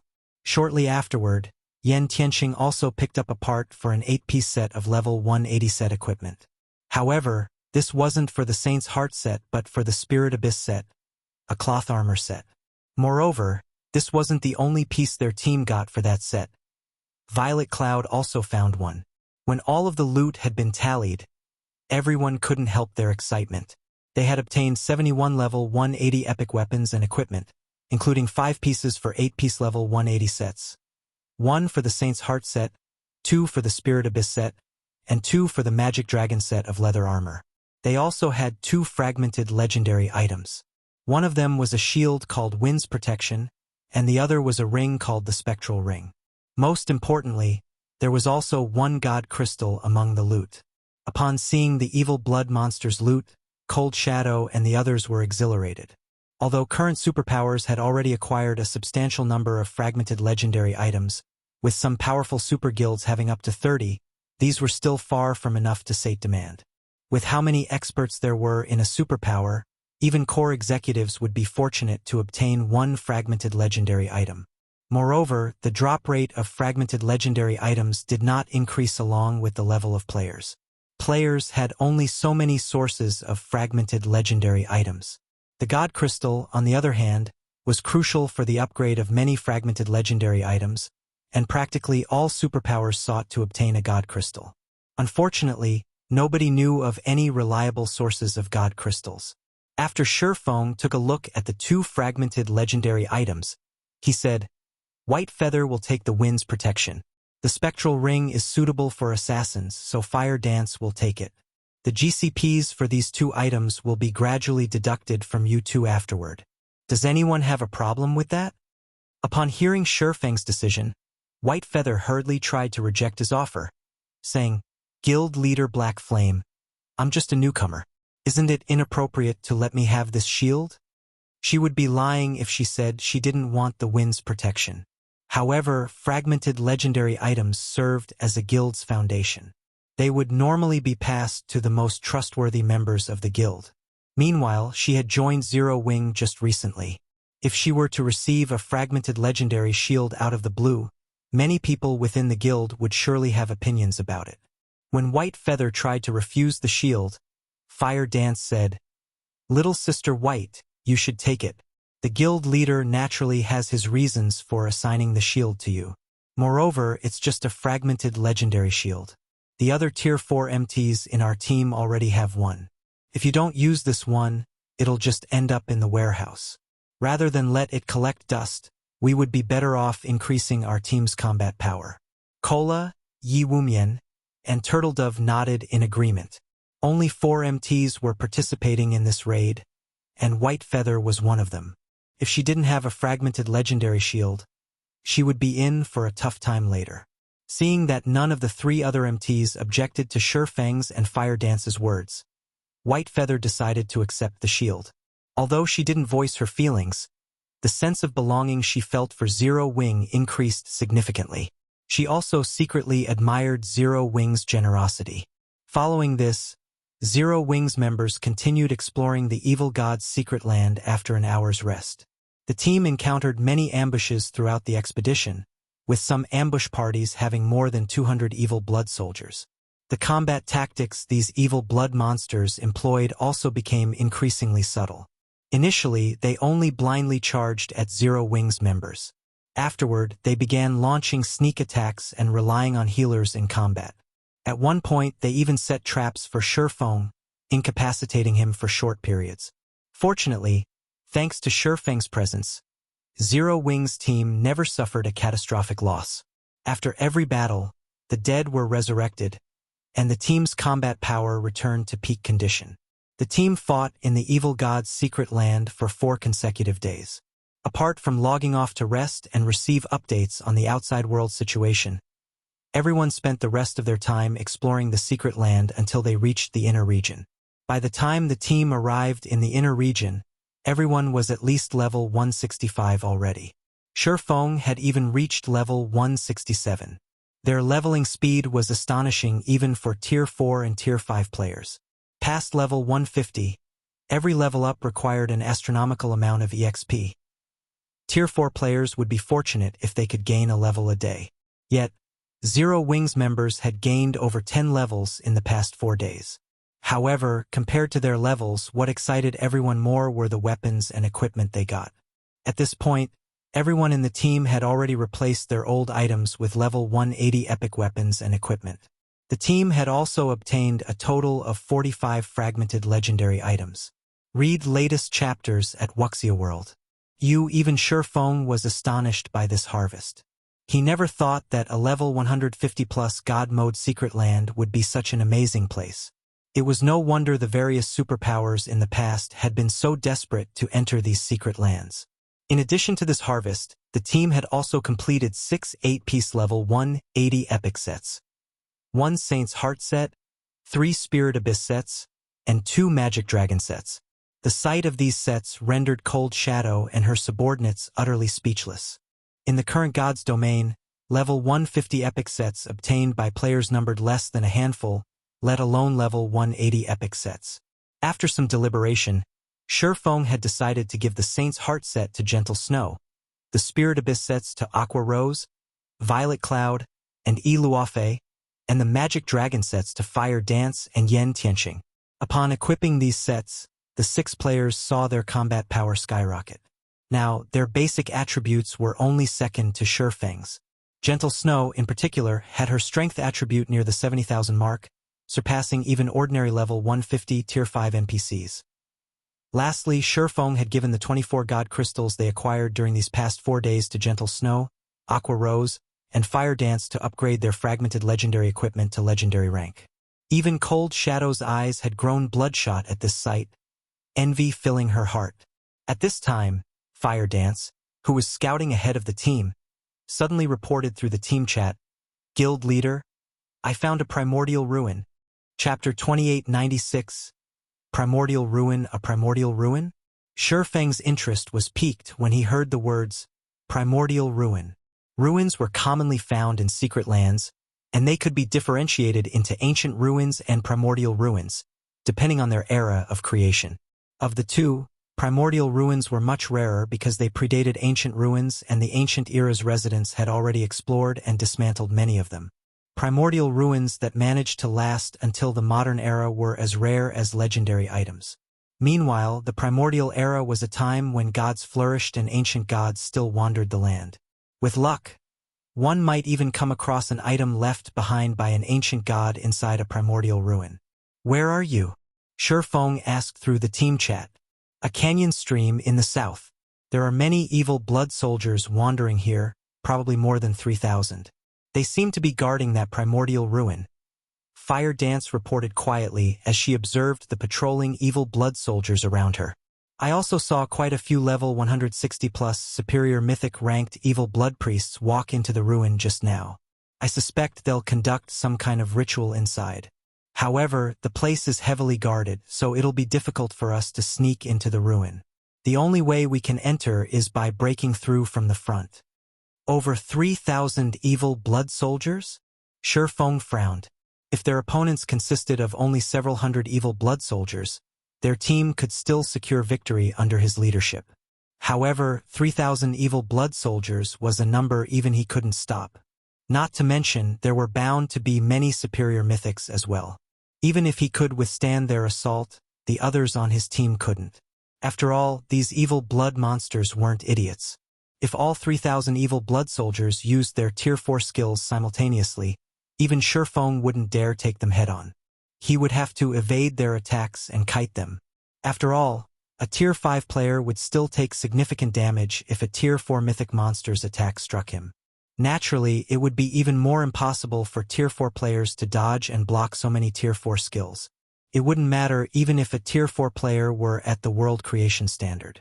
This was because mythic monsters could keep up with the speed of Tier 4 players, and thus could precisely aim and time their attacks. Let alone hundreds or thousands, just a few dozen evil blood soldiers working together would be more than enough to take down a Tier 4 metric tons at the world creation standard.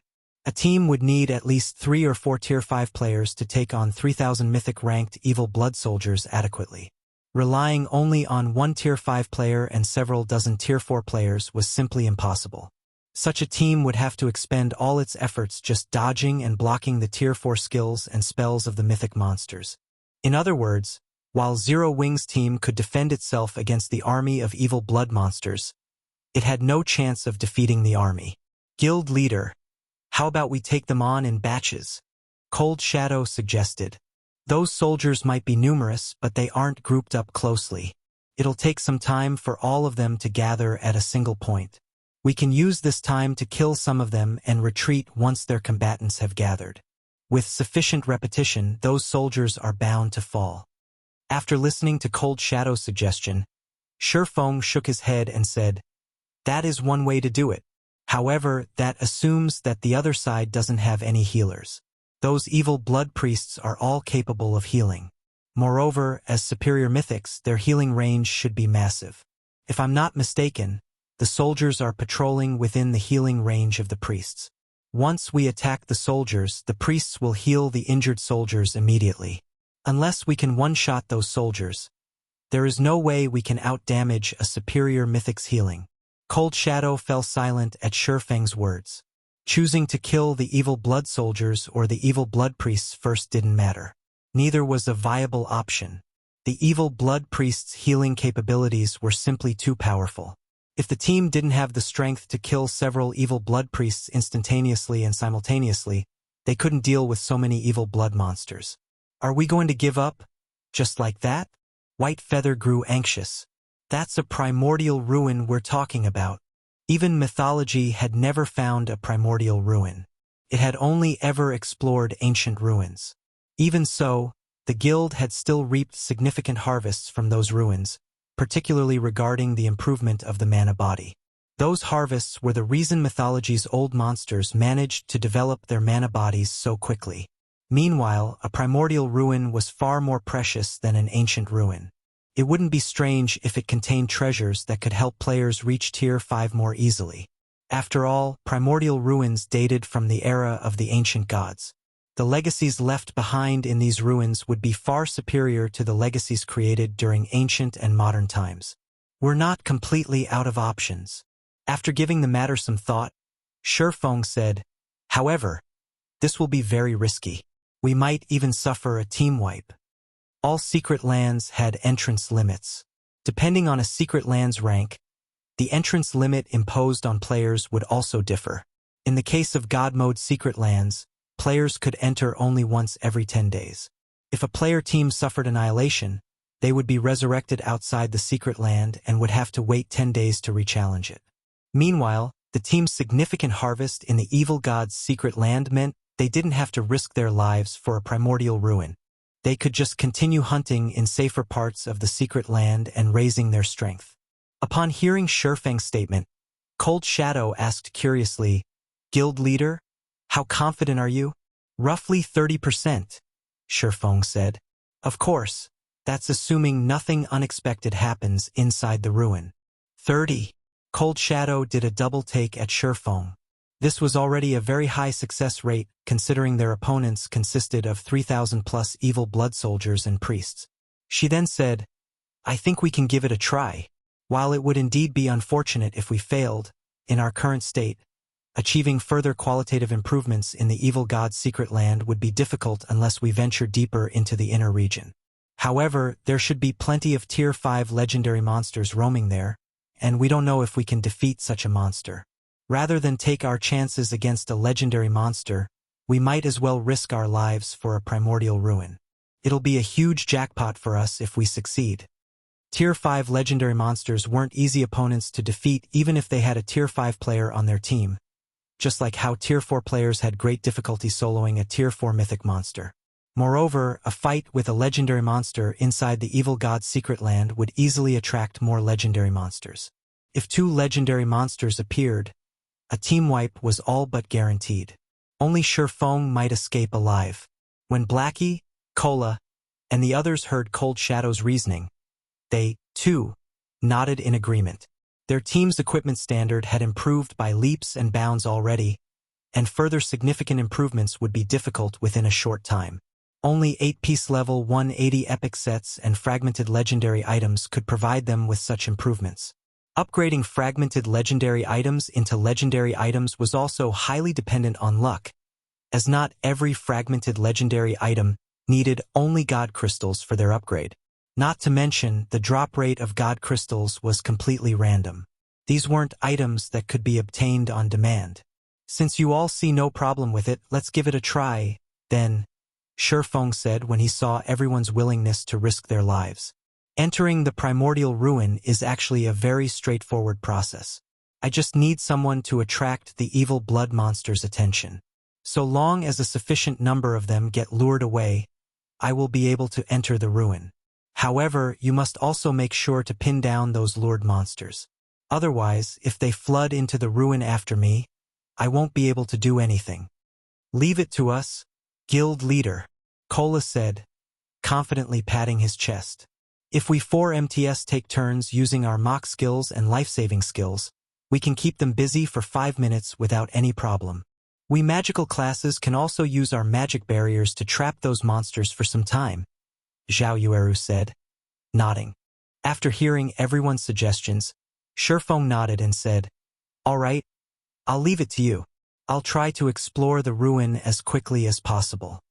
When Feng finished speaking, Fire Dance, Cold Shadow, and Yen Tianxing split up, moving in different directions.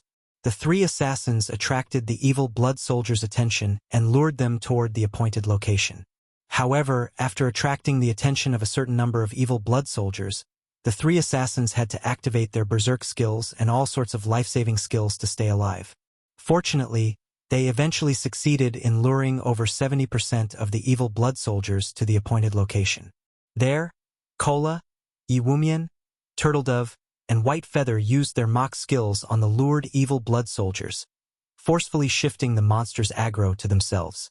The 4 MTs then activated their life-saving skills and began kiting and dodging the monster's attacks. The healers standing in the distance also showered healing spells on the 4 MTs, repeatedly dragging them back from the jaws of death. Once the 4 MTs had the evil blood soldiers pinned down, Feng, who was hiding near the Primordial ruin, entered the void and dashed toward the ruin. With the Nightwalker's cape's ability, Feng could cross several hundred yards with just 1 step.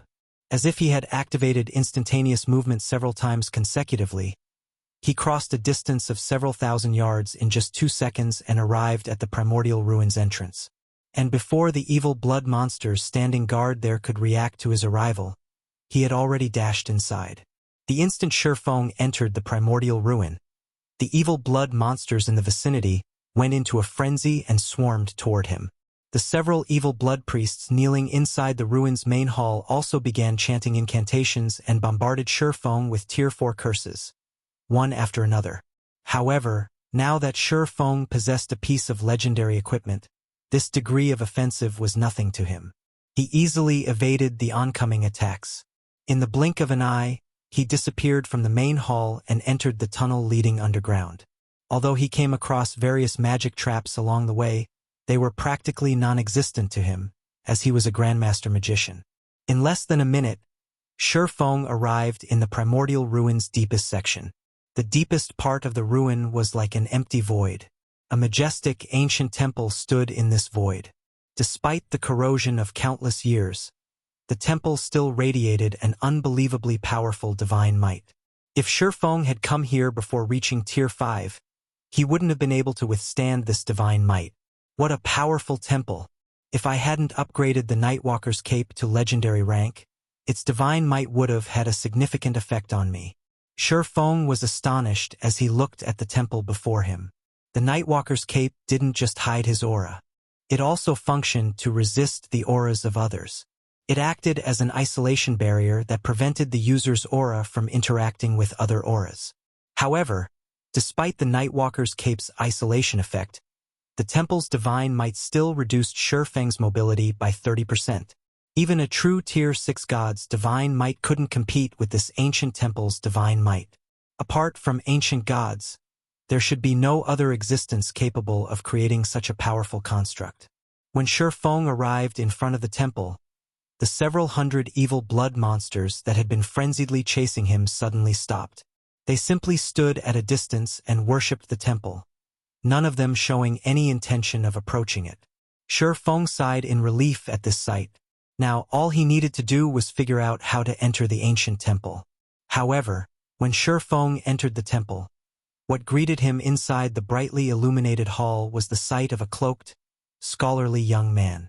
The youth was piecing together several golden tablets using magic arrays so complex that they gave Feng a headache. The instant Feng laid eyes on this youth, his soul shuddered. "It's you!" Feng's eyes filled with disbelief as he looked at the scholarly youth.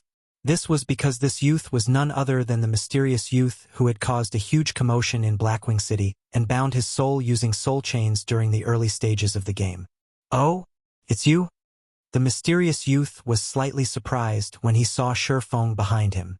You actually survived until now, even after getting hit by my soul chains? What a surprise. Should I be honored that you remember me?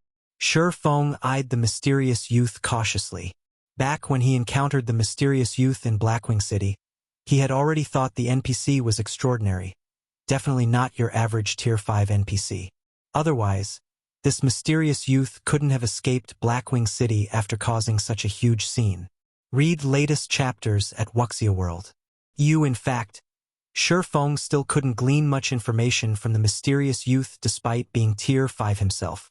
The only thing he found out from inspecting the mysterious youth was that the latter was also at Tier 5. Moreover, the mysterious youth gave off a weird vibe. Feng felt an inexplicable fear when standing in the youth's presence. Not bad. Not only are you blessed by this world, but you also managed to get promoted to Tier 5 so quickly.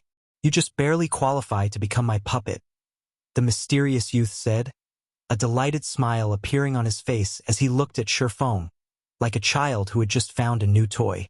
Since you took the initiative to come find me, let me liberate you from your suffering. After saying so, the mysterious youth raised his arm and pointed a finger at Feng. A black ball of mana shot toward Feng. In mid-flight, the ball of mana shattered and enveloped the surrounding space in darkness. Tier 5 Curse, Dark Wonderland. Chapter 2897. Terrifying scholar Feng tensed when he saw the mysterious youth's Tier 5 curse activate. He immediately unsheathed the Light of Two Worlds and counterattacked. World Breaker. Suddenly, a blinding beam struck at the endless darkness. The two powers entangled for a moment, neither side gaining an advantage over the other until a second later. Boom! Accompanied by an explosion, an intense shockwave sent Feng stumbling 2 steps back. His HP also instantly fell by over 9 million. Besides reducing Feng's HP by more than 20%, the shockwave also left his entire body trembling. The hand he used to wield the Light of Two Worlds was numb. In contrast, the mysterious youth came out unscathed from the clash. He still stood quietly in his original position. He also maintained the incomparably complex fourfold magic array he was using to manipulate the several golden tablets with his other hand throughout the attack. As expected of an existence daring enough to cause a scene in Blackwing City, he not only cast a Tier 5 curse without chanting but even maintained such a complex magic array while doing so. Feng frowned when he looked at his trembling right arm. This was undoubtedly the most dangerous situation he had ever come across since entering God's domain. Feng had long since known that the mysterious youth was incredibly powerful and that the youth could cast Tier 5 curses without chanting. However, only after facing the youth's Tier 5 curse did he understand just how frightening the mysterious youth was. If Feng hadn't upgraded the Light of Two Worlds, the Tier 5 curse would have killed him just now. Meanwhile, the powerful shockwave from their clash also shattered the space some distance behind the youth, revealing a woman with 8 black wings. Numerous chains bound this woman's body, and her HP was below 10%. However, despite being practically at death's door, she radiated an aura that sent shivers down Feng's spine. How is this possible? Feng was dumbfounded when he saw the 8-winged woman. A fallen angel. Moreover, a fallen archangel. A fallen angel of the highest order. Fallen angels possessed life ratings close to those of dragons. Meanwhile, fallen archangels' life rating surpassed even that of ordinary dragons. They almost rivaled divine dragons. Yet, the mysterious youth had incapacitated a level 180 Tier 5 fallen archangel with one hand. The fallen archangel was even losing HP and gradually approaching death's door. While Feng was in a daze, the mysterious youth also looked with surprise at the Light of Two Worlds Feng wielded. It seems you are incredibly lucky. You actually got your hands on a weapon lost during the ancient era. Looking at the Light of Two Worlds, the youth evaluated calmly. It's a pity that this Light of Two Worlds is damaged. Otherwise, you might have been able to injure me with its power. Although the mysterious youth's words sounded arrogant, Feng did not think so at all. On the contrary, His mood grew even heavier after hearing the mysterious youth's statement. The mysterious youth could strangle even a Tier 5 fallen archangel to death. Even if the light of two worlds were at its peak, Feng doubted he could injure the mysterious youth. After all, a weapon's performance depended heavily on its user. Feng had only recently reached Tier 5. He didn't even know how to go about getting promoted to Tier 6.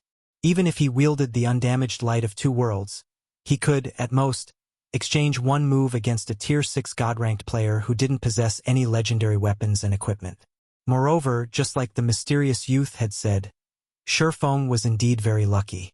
If the mysterious youth weren't focusing a significant portion of his strength on dealing with the fallen archangel guarding the temple's entrance, Feng would have long since died already.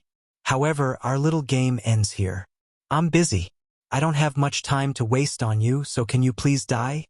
The mysterious youth waved his hand in annoyance once more. This time, though, he also chanted an incantation. Feng sensed the mana around the temple vanishing. Moreover, it wasn't limited to just the mana in this plane of existence. Even the mana in the void was disappearing, making Feng feel stifled. In the meantime, silver magic arrays appeared, one after another, before the mysterious youth's hand, layering to create a fourfold magic array. The Tier 5 Curse Spacetime Disintegrator? Feng's complexion darkened like never before when he saw the gradually forming fourfold magic array. There were significant differences even among Tier 5 curses. Dark Wonderland was a Tier 5 intermediate curse, but the Spacetime Disintegrator was a Tier 5 peak curse. This attack could heavily injure even a Tier 6 god if it landed. Die! The mysterious youth gently pushed the fourfold magic array with his free hand. Suddenly, the space in front of Feng began distorting and disintegrating. With the Tier 5 curse's speed and AoE, Feng had no way to dodge or escape it in time. Moreover, even a Tier 5 defensive curse wouldn't have the power to stop this attack. Don't even think of killing me so easily.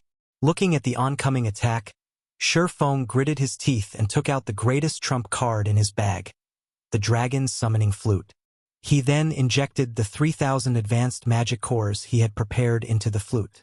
Immediately, space around Feng began distorting as well. 5 gigantic figures flew out of the warp and instantly occupied a significant portion of the space around the ancient temple. Boom! Accompanied by the sound of an explosion, the sight of 5 level 180 Tier 5 dragons entered Feng's eyes. The brief invulnerability Feng received from using the Dragon Summoning Flute had helped him resist the space-time disintegration, allowing him to survive the ordeal. However, Feng's situation did not change for the better even after the 5 dragons appeared. When the mysterious youth looked at the 5 Tier 5 dragons, his expression remained completely unfazed, as if only 5 harmless lizards had appeared in front of him. He placed no importance whatsoever on their existence. The scholar. This summoner has found a troublesome opponent for us. B. If I knew this would happen, I would never have agreed to the Dragon Summoning Flute's contract. This is a massive loss. The 5 dragons with bodies measuring several hundred meters in length revealed traces of frustration and helplessness in their eyes when they saw the mysterious youth. Their voices also carried hints of dissatisfaction directed at Feng. Meanwhile, after briefly scanning the 5 dragons, the mysterious youth asked calmly, "Are you 5 going to become my enemies? Scholar, how about we talk this out? If you help us fulfill our contract by letting this heaven-blessed individual go, then we won't have to clash," the leading bronze dragon said. The bronze dragon's suggestion completely ignored Feng's will. However, Feng didn't have any opinions on it, either. He simply observed the mysterious youth and awaited the latter's decision. Is he one of the 3 existences Phoenix Rain warned me to avoid? As Feng scrutinized the mysterious youth, he faintly understood why Phoenix Rain had given him such a warning. The mysterious youth's strength was simply unbelievable. Feng couldn't even inspect his level. Moreover, even Tier 6 gods would have a headache when facing 5 Tier 5 dragons. Nevertheless, the mysterious youth showed no reaction whatsoever. When the bronze dragon made its suggestion, the mysterious youth remained unchanged. In a calm tone, He asked, "Do you think that's possible? You are merely a bunch of ghosts from the past. Yet you dare speak conditions with me?" After saying so, the mysterious youth took action.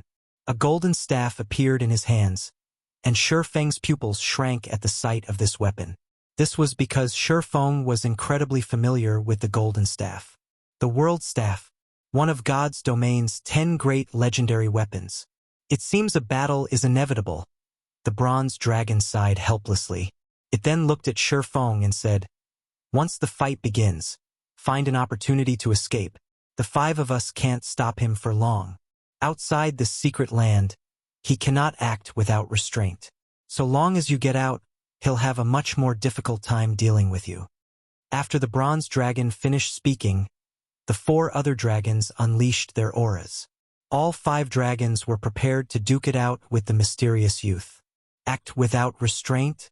The bronze dragon's words clued Feng in on the mysterious youth's weakness. The mysterious youth most likely couldn't act freely in the outside world due to certain restrictions. This would also explain why he had fled Blackwing City previously instead of clashing with Charlene.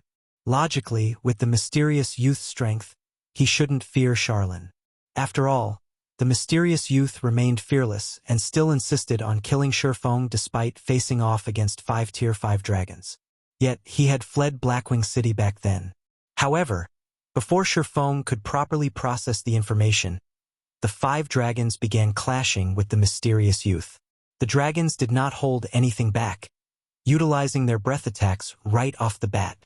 Meanwhile, the mysterious youth waved his staff. A barrier appeared before him, stopping the breath attacks completely. As a result, the 2 sides entered a stalemate. "You damnable things! If I wasn't occupied with something important here, do you think you 5 little bastards can stand up against me?" The mysterious youth grew dissatisfied when he saw the stalemate. Ignoring the mysterious youth's words, the leading bronze dragon shouted at Feng, "Run now!" Although the 5 dragons had pinned down the mysterious youth with their breath attacks, the mysterious youth's barrier was also steadily advancing toward the dragons. He held a clear advantage over the dragons. "Do I leave?" Feng hesitated as he looked at the mysterious youth and the golden tablets beside him. He had a hunch that if he let the mysterious youth achieve his goal, something very troublesome would happen in the near future. He might even get swept up in this big problem. Despite facing the all-out attacks of 5 Tier 5 dragons, the mysterious youth still split a significant portion of his attention into manipulating the golden tablets to unravel the divine runes wrapped around the fallen archangel. Feng was certain that the fallen archangel had a big secret hidden on her body. Screw it. Gritting his teeth, Feng chose to spend his legacy skill points to learn the Tier 5 legacy skill Returning Blade, the sole Tier 5 Berserk skill available to him. Even after players reach Tier 5 in God's domain, the legacy skill points they earned through leveling up wouldn't be enough to learn even one Tier 5 legacy skill. Typically, they would still need to accumulate more points through quests. Fortunately, Feng had acquired a lot of legacy skill points from handing Beast Emperor over to the War God's Temple. Those, combined with his leftover points, were just enough to learn one Tier 5 legacy skill. Feng had previously chosen not to learn a Tier 5 legacy skill first to have more options in future predicaments. However, he no longer had the luxury of waiting. Immediately after learning Returning Blade, Feng activated the Berserk skill, causing the light of 2 worlds he wielded to vibrate and let out a low hum. Simultaneously, incomparable power flowed into Feng's body, elevating his basic attributes and life rating to a whole other level. The next moment, Feng's strength attribute broke through the 200,000 threshold. His HP also exceeded 100 million. Now, even if he didn't rival Tier 6 God-ranked experts, he was very close already. 30 seconds. I need to foil his plans in 30 seconds. If I fail to do so, I must leave immediately. After taking a look at Returning Blade's description, Feng found that the skill had a 45-second duration and a cooldown of 1 natural day. He estimated that escaping the evil god's secret land within 15 seconds shouldn't be difficult with his current basic attributes. After thinking up to this point, Feng charged straight toward the restricted fallen archangel.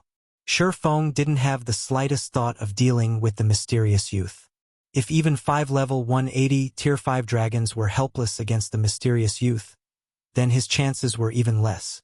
The only thing he could do in this situation was kill the fallen archangel and foil the mysterious youth's plans.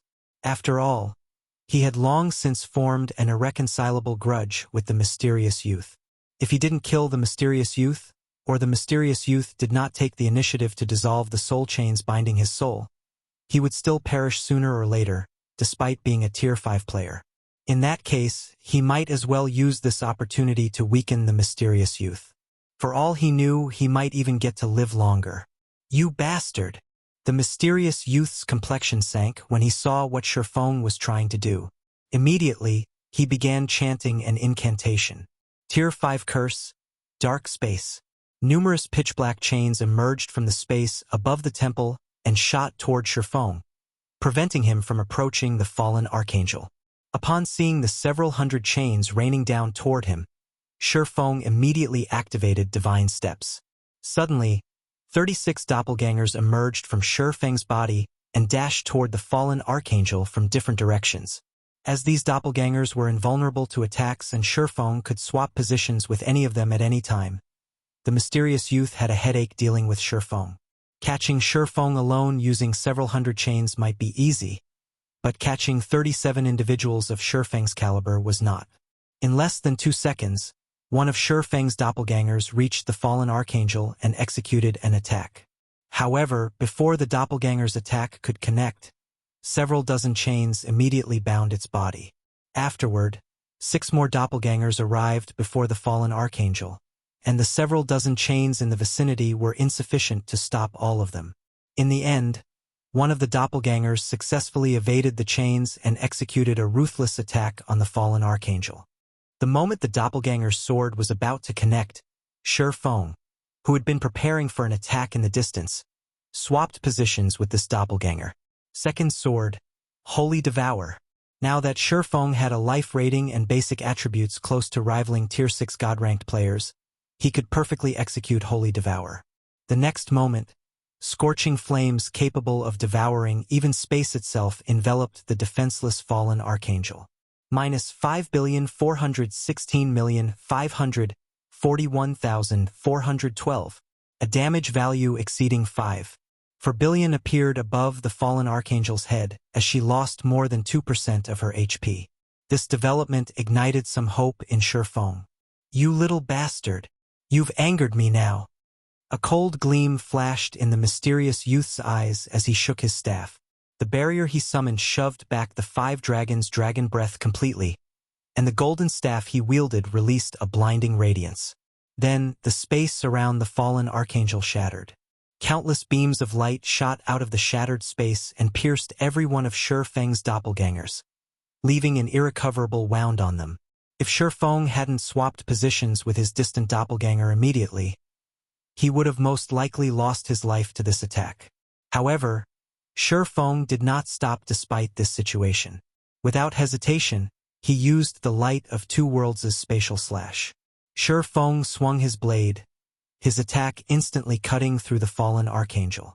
The attack was so fast that the mysterious youth, whom the 5 dragons pinned down, failed to stop it.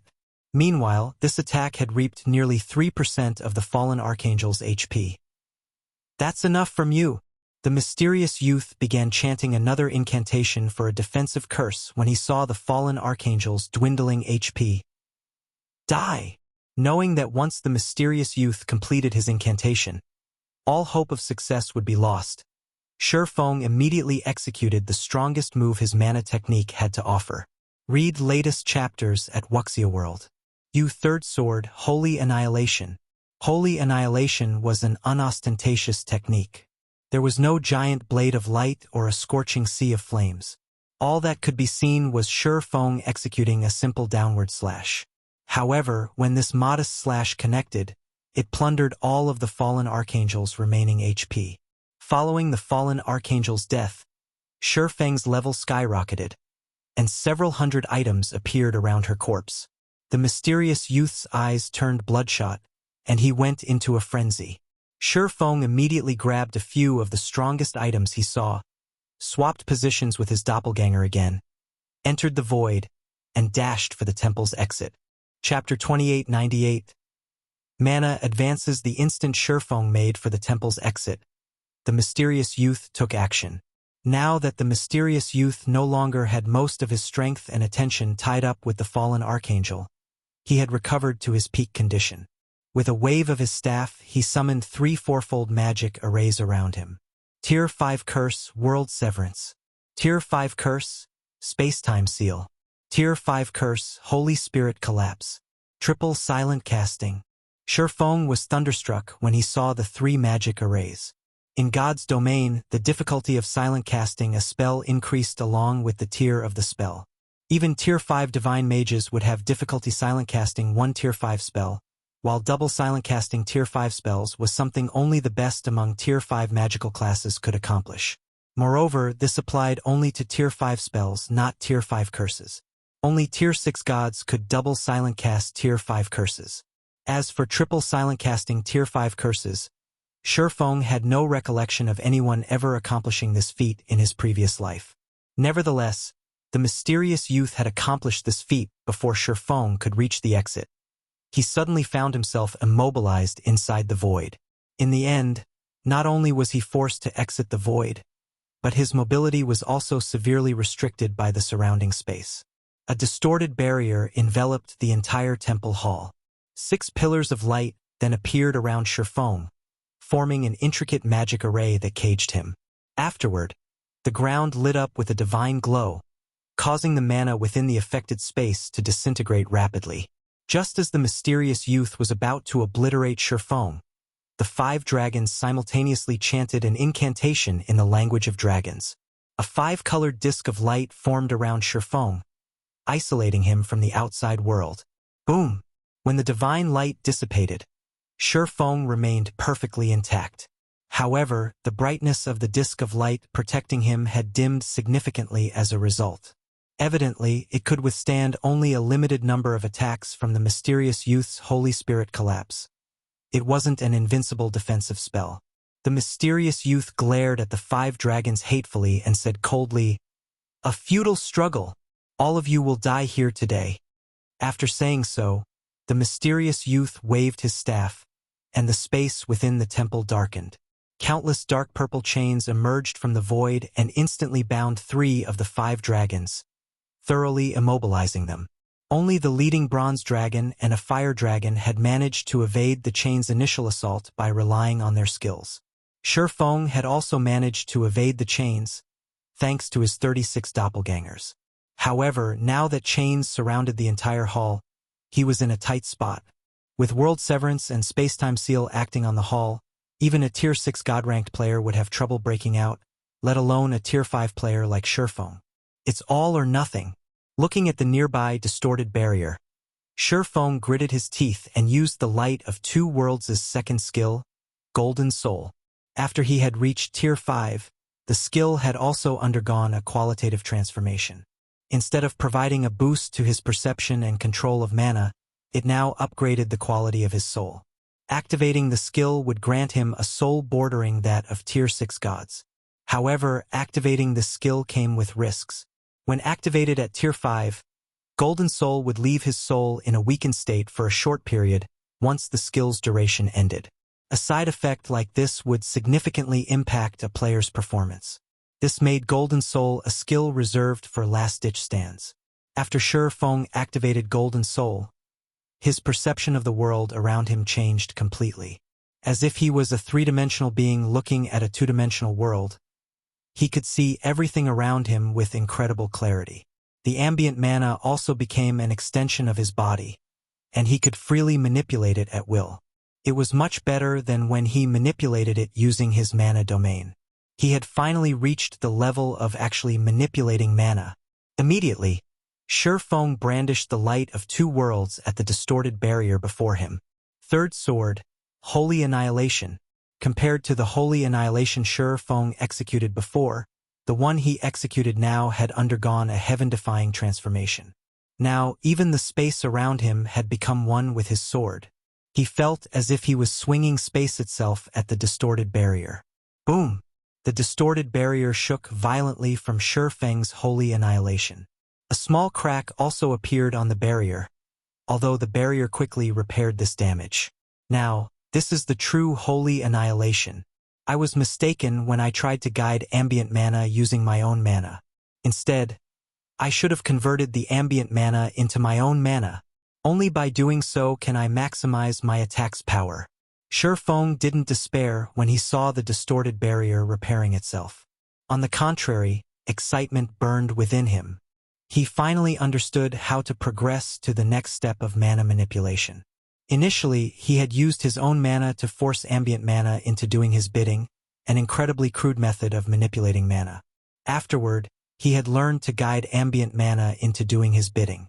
While this method had indeed significantly increased the power he could exert, it still wasn't the best method of utilizing ambient mana. Instead, the optimal way of utilizing mana was to convert ambient mana into his own mana. However, accomplishing this feat was easier said than done. Firstly, players needed to have an in-depth understanding of mana's operating principles. Secondly, players' concentration needed to be close to the Tier 6 standard. Only by having a near-solid mental will could players perfectly integrate their mana with the ambient mana. Players needed to have such a powerful concentration that they could project their will beyond their physical bodies and exert it over the mana surrounding them. Thirdly, players needed the ability to multitask to the extreme. The more mana players tried to influence, the more multitasking they had to do. If players wished to improve their ability to integrate and manipulate ambient mana, they had to keep refining their understanding of mana to reduce the mental burden from controlling mana. Meanwhile, after finding a clear path of advancement, Feng began frenziedly executing Holy Annihilation against the distorted barrier. Every time he executed Holy Annihilation, his control over mana also became increasingly smoother. Simultaneously, admiration for the heavenly blue Saint Iliadi filled his heart. Holy Annihilation's use of mana far exceeded the basic standard. The basic use of mana only allowed one to create inanimate objects like the mana bridge. However, Iliadi's usage allowed her to create living objects. Her technique, Holy Annihilation, basically modified ambient mana into a true extension of the body. If Feng hadn't reached the Grandmaster Magician standard, he would have never understood this concept. After he gained this understanding, every subsequent Holy Annihilation he executed was more powerful than the previous one. By the time he had executed 24 attacks, the colorful disk of light was close to dissipating. Fortunately, he had finally achieved a breakthrough. The next time Feng executed Holy Annihilation, a white light enveloped the world around him. Mana, space, and even the void disappeared. The next moment, a 30-meter-long gash appeared in the previously invincible barrier. The barrier failed to repair the damage and collapsed. So, this is what it feels like to employ the advanced method of using mana? Feng was startled when he saw the barrier generated by World Severance crumble. The attack he just executed had undoubtedly reached the Tier 6 standard far stronger than even an attack using the Light of Two Worlds' World Breaker. However, after executing this attack, Feng felt his mind stagnate slightly. In his current state, he definitely couldn't execute the complete Holy Annihilation. Unless he upgraded his concentration to the Tier 6 standard, he could only keep this move as a trump card. As the distorted barrier shattered, the mysterious youth finally restricted all 5 dragons. He then sent his remaining chains after Feng. Upon seeing this, Feng promptly activated Void Shield, his last trump card, increasing his movement speed by 300%. Even under the suppression of the mysterious youth's spacetime seal, he still managed to escape from the temple instantly and flee the primordial ruin. However, the mysterious youth did not give up. Several hundred dark purple chains relentlessly tried to hinder Feng's escape. Every collision with a chain inflicted over 10 million damage. If not for Void Shield's protection, he would have died after receiving a few hits. After exiting the primordial ruin, Feng contacted Zero Wings members, who were close to dying to the evil blood monsters, and commanded them to leave the evil god's secret land immediately. If they got caught by the mysterious youth's chains, they couldn't die even if they wanted to. Although everyone was confused by Feng's command, they still obeyed it without hesitation and were out of the evil god's secret land in no time. As for Feng, because the mysterious youth's spacetime seal stopped affecting him after he left the primordial ruin. None of the dark purple chains could do anything to him. In less than 10 seconds, he exited the secret land. 2 seconds later, the mysterious youth appeared by the secret land's exit, with an indescribably cold light in his eyes. When the mysterious youth failed to kill Feng, the restrained, leading bronze dragon laughed and said, "Scholar, how pitiful of you! Not only did your many years of planning come to naught, but you even let the cause of your failure escape. So what if he escaped? Do you think I can't do anything to him outside?" The mysterious youth did not get angered by the bronze dragon's words. Sending a calm glance at the bronze dragon, he said, "I will settle his debt with me eventually. So long as he is inside this cage, he will not escape my hands. I will also escape this cage sooner or later." After saying so, the mysterious youth waved his staff and turned the 5 dragons into ash. On the other side, Feng finally arrived back in the City Lord's mansion's control room. After staring at the evil god's secret land's entrance for some time, he breathed out a sigh of relief, thinking to himself, "Seeing as there's no reaction after all this time, I should be fine now." Feng did not wish to meet the mysterious youth a third time. The mysterious youth's combat power exceeded common sense. If not for the 5 dragons' assistance, Feng would have perished just now. "Guild leader, what did you do inside the ruin? How are you level 172 already?" Fire Dance asked in confusion after seeing Feng exit the secret land. Feng had only been level 167 when he entered the primordial ruin, yet he was now level 172. He had gained 5 whole levels in a matter of minutes. His leveling speed was out of this world. When Feng took a look at his own level, he too was slightly surprised. He never thought that killing a level 180 tier 5 fallen archangel would grant so much EXP. Not to mention, he hadn't killed the fallen archangel by himself. What he had done was basically killsteal, so he hadn't received all of the EXP the fallen archangel granted.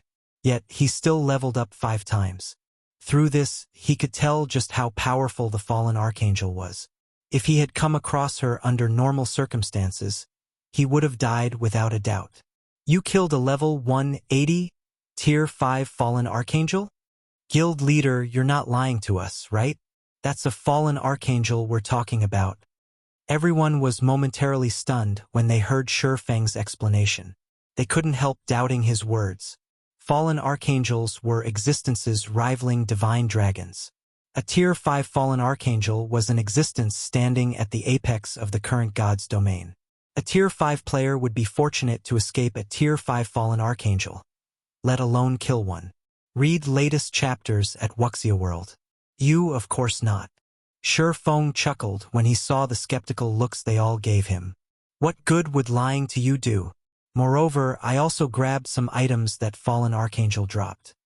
After saying so, Feng took out the 4 items he looted from the fallen archangel. As soon as he did so, the mana in the control room froze, and everyone gasped inadvertently. They all felt their hearts palpitating in fear in the presence of the 4 items, and they stumbled back despite themselves. Meanwhile, after Feng took a look at one of the items he took out of his bag, he, too, was stunned. Astonishment filled his eyes as he stared at the rainbow-colored crystal ball before him. An ancient god's eye? Chapter 2899, Ancient God's Legacy. When Feng brought out the ancient god's eye, he wasn't the only one surprised by the item's identity. Cold Shadow, who stood nearby, also widened her eyes in shock. She couldn't help looking at Feng, who had acquired this item, as if he was some kind of alien. An ancient god. Ancient gods were the oldest gods in God's domain. They were existences that had come into being along with God's domain. The many gods of later generations only managed to gain their strength because of the legacies from these ancient gods. However, after God's domain transitioned from the primordial era to the ancient era, ancient gods had suddenly disappeared from the world. In the modern era, barely any records mentioned ancient gods. However, according to those found in the modern era's libraries, a large part of the reason humans managed to rise up during ancient times was the ancient gods' legacies, which allowed the human race to give birth to many gods. Although the rainbow crystal ball Feng held was named an ancient god's eye, it wasn't actually an eyeball. Instead, it was an ancient god's legacy. It was a legacy that could help players reach Tier 6. It was much stronger than the legacies of ordinary gods. No wonder that mysterious youth wanted to deal with the fallen archangel. Let alone a Tier 5 existence, even Tier 6 gods would covet an ancient god's eye.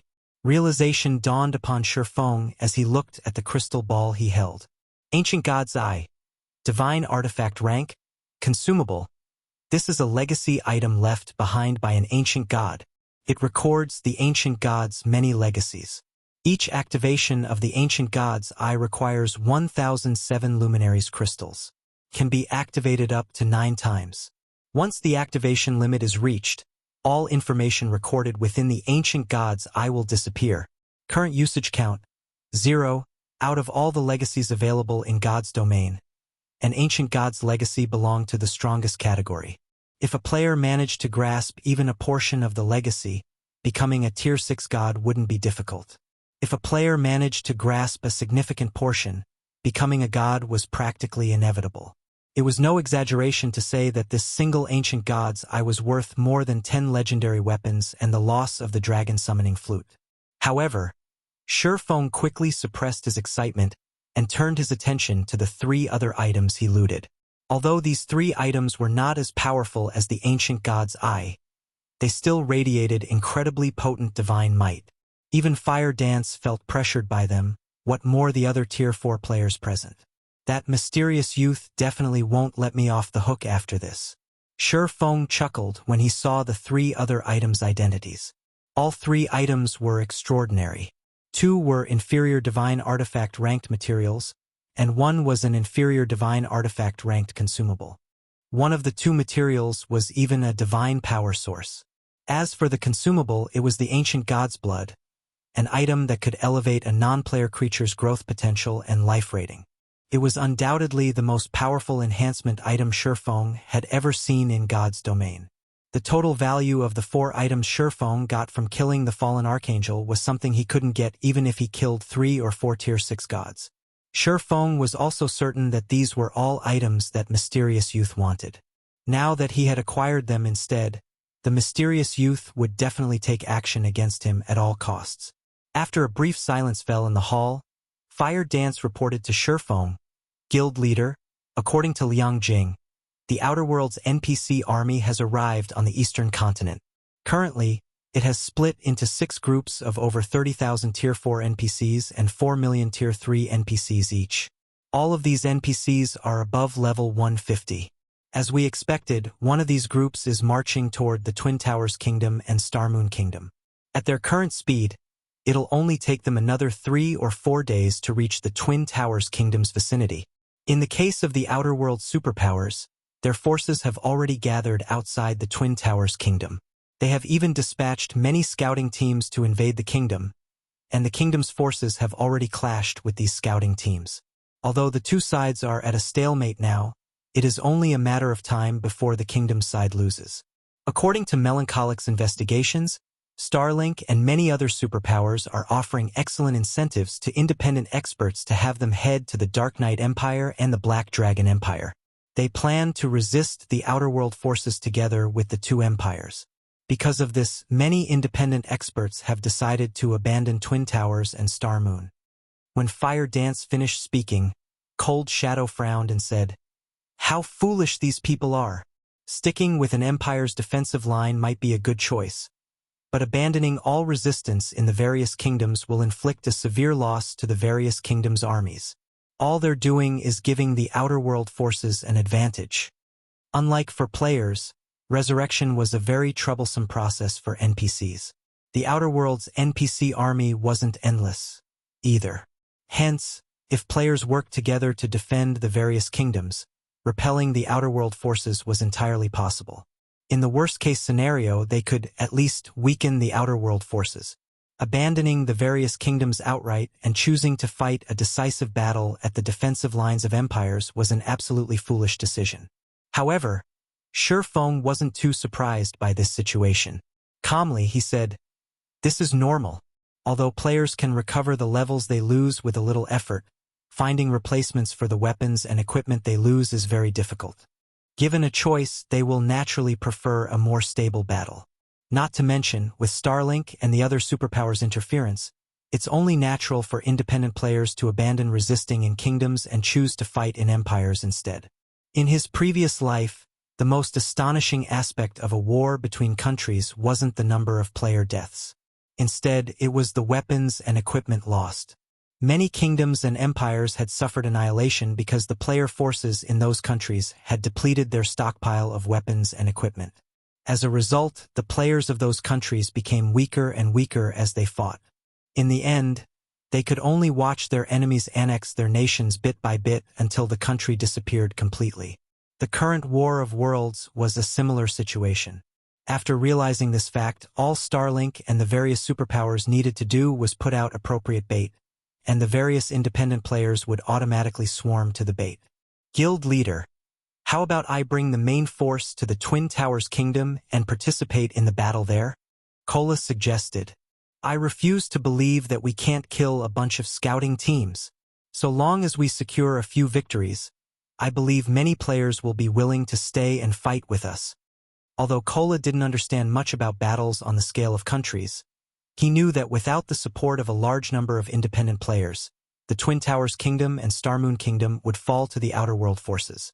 The reason many independent experts were abandoning the two kingdoms was simply their belief that defending against the Outer World forces in an empire would be easier. Meanwhile, all Zero Wing needed to do was suppress and repel the Outer World players plaguing the Twin Towers Kingdom. Then, the independent players who had left would see hope for successfully defending the kingdom. Once that happened, they would definitely return to help in the kingdom's defense.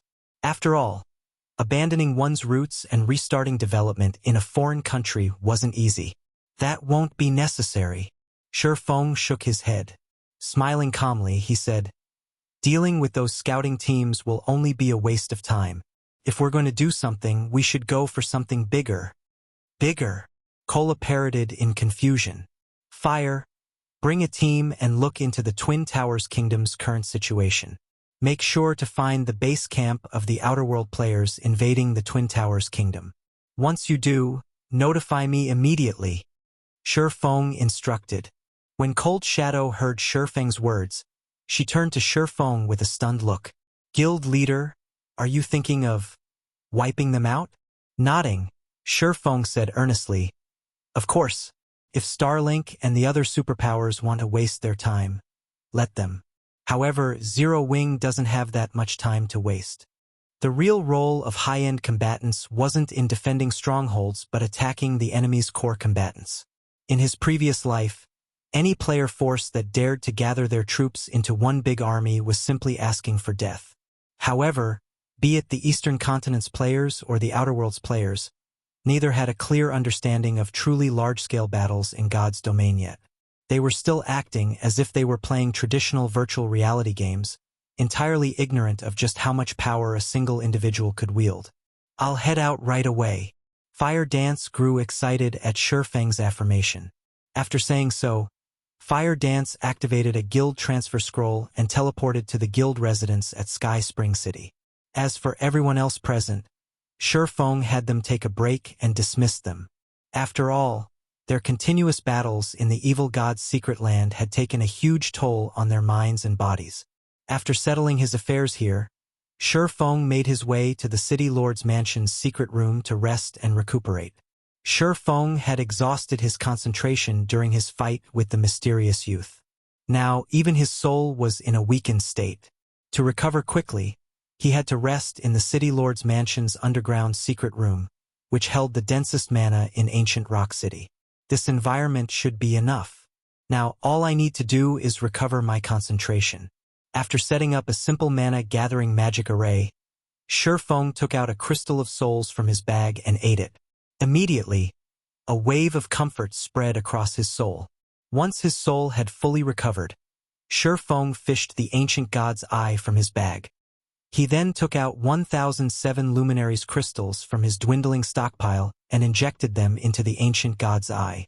During his fight with the mysterious youth, Feng had come to understand just how feeble he was. Read latest chapters at Wuxia World. Now that Feng had the threat of the mysterious youth and the outer world forces looming over him, it was best if he increased his strength as quickly as possible. Hence, he did not intend to strengthen himself before receiving the legacy guidance in the ancient god's eye. Instead, he would inherit it now to maximize his current strengths.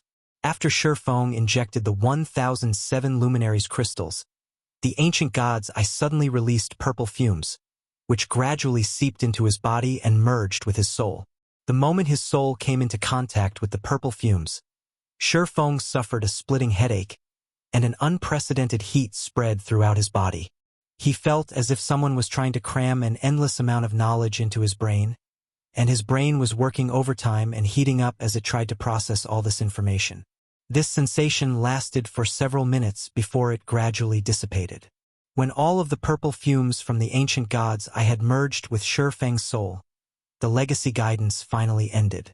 Chapter 2900, Legendary Weapon. Even after the purple fumes in the secret room disappeared, Feng remained seated, unmoving like a statue.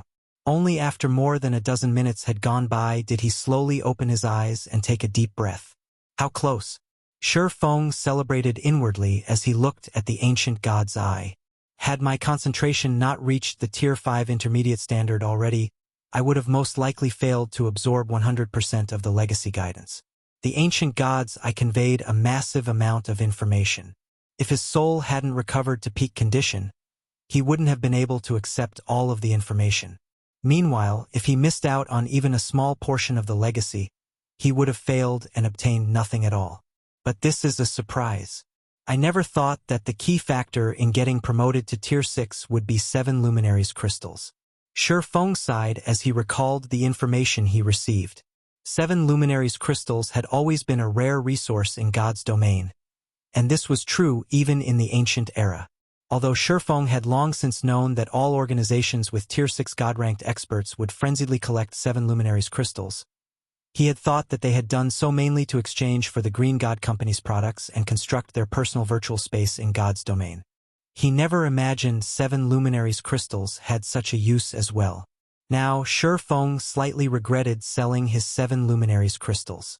According to the ancient god's legacy, apart from having Tier 6 concentration and an excellent grasp of the world's laws, players seeking to get promoted to Tier 6 also needed an enormous amount of 7 luminaries crystals to construct a divine body.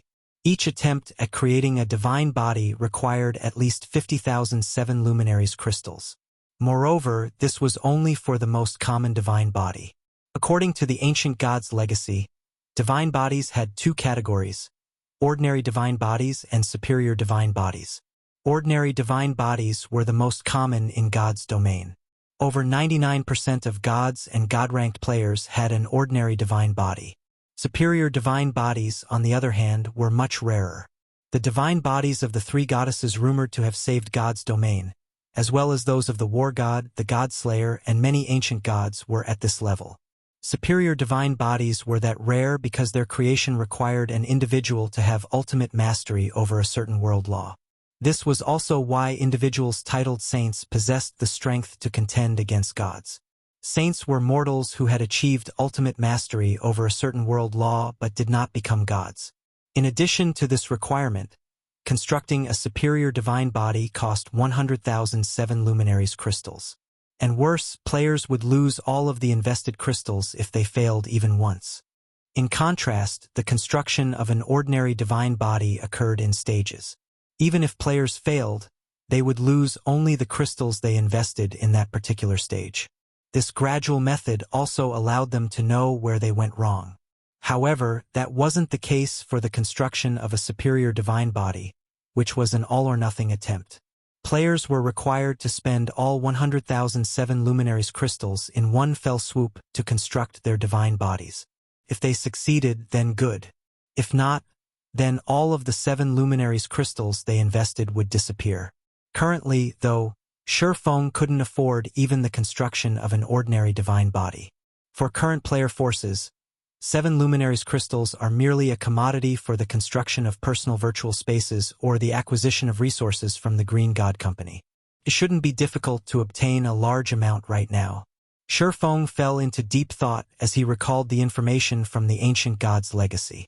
Constructing an ordinary divine body shouldn't be a tough challenge, but a superior divine body is still far out of my reach. Achieving ultimate mastery in one-world law is already extremely difficult. Not to mention, I also need to create the divine body itself. From the information he inherited, Feng already knew what a world law was. The so-called world law was basically a type of advanced usage over the various mana elements. An example would be the Heavenly Blue Saint's mana technique Holy Annihilation. However, only after one could manipulate the various elements of mana at an advanced standard would one master a world law. Simply being able to execute Holy Annihilation didn't cut it. Currently, apart from his inadequate concentration standard, so long as Feng collected enough 7 Luminaries crystals, he could already get promoted to Tier 6. The Heavenly Blue Saint's world law was the law of destruction, which covered the destruction of everything, even the most basic elements of mana. This was why Feng managed to break through the mysterious youth spacetime seal and world severance with Holy Annihilation. Had Holy Annihilation been based on any other world law, he wouldn't have escaped the evil god's secret land with his life. The bottleneck many demigods faced after mastering a world law was in the creation process of a superior divine body. This was because there were many methods to create a superior divine body, with the core principle being the integration of the mastered world law into their divine body. Of course, while this problem was incredibly challenging for others, the difficulty for Feng had been reduced significantly. The ancient god's legacy he absorbed recorded a basic flowchart for creating a superior divine body. So long as he followed this flowchart, his success rate would increase by 30 to 40%. One could say that the most important information recorded in the ancient god's legacy was this flowchart. Roughly 90% of the recorded information was related to it. In fact, 90% out of this 90% was the superior divine body's flowchart itself. This was also the amazing aspect of the ancient god's legacy. It was completely different from an ordinary god's legacy. While I currently don't have any methods to improve my concentration, I can focus on achieving ultimate mastery over the law of destruction. Although Feng wasn't yet confident of creating a superior divine body, he was optimistic about his chances of gaining ultimate mastery in a world law. After all, he could already utilize Holy Annihilation. So long as he perfected his use of the technique, he should reach ultimate mastery in the law of destruction. Moreover, his world authority had already reached level 1. He would have a much easier time perfecting the Holy Annihilation technique than other players. After Feng finished processing the information from the ancient god's eye, he took out the divine power source he had obtained. Feng grew a little hesitant as he looked at this divine power source.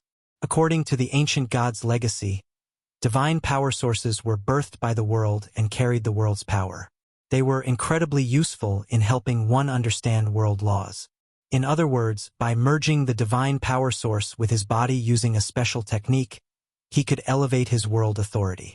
This would, in turn, allow him to understand world laws more easily. The ancient god's legacy also recorded this integration technique.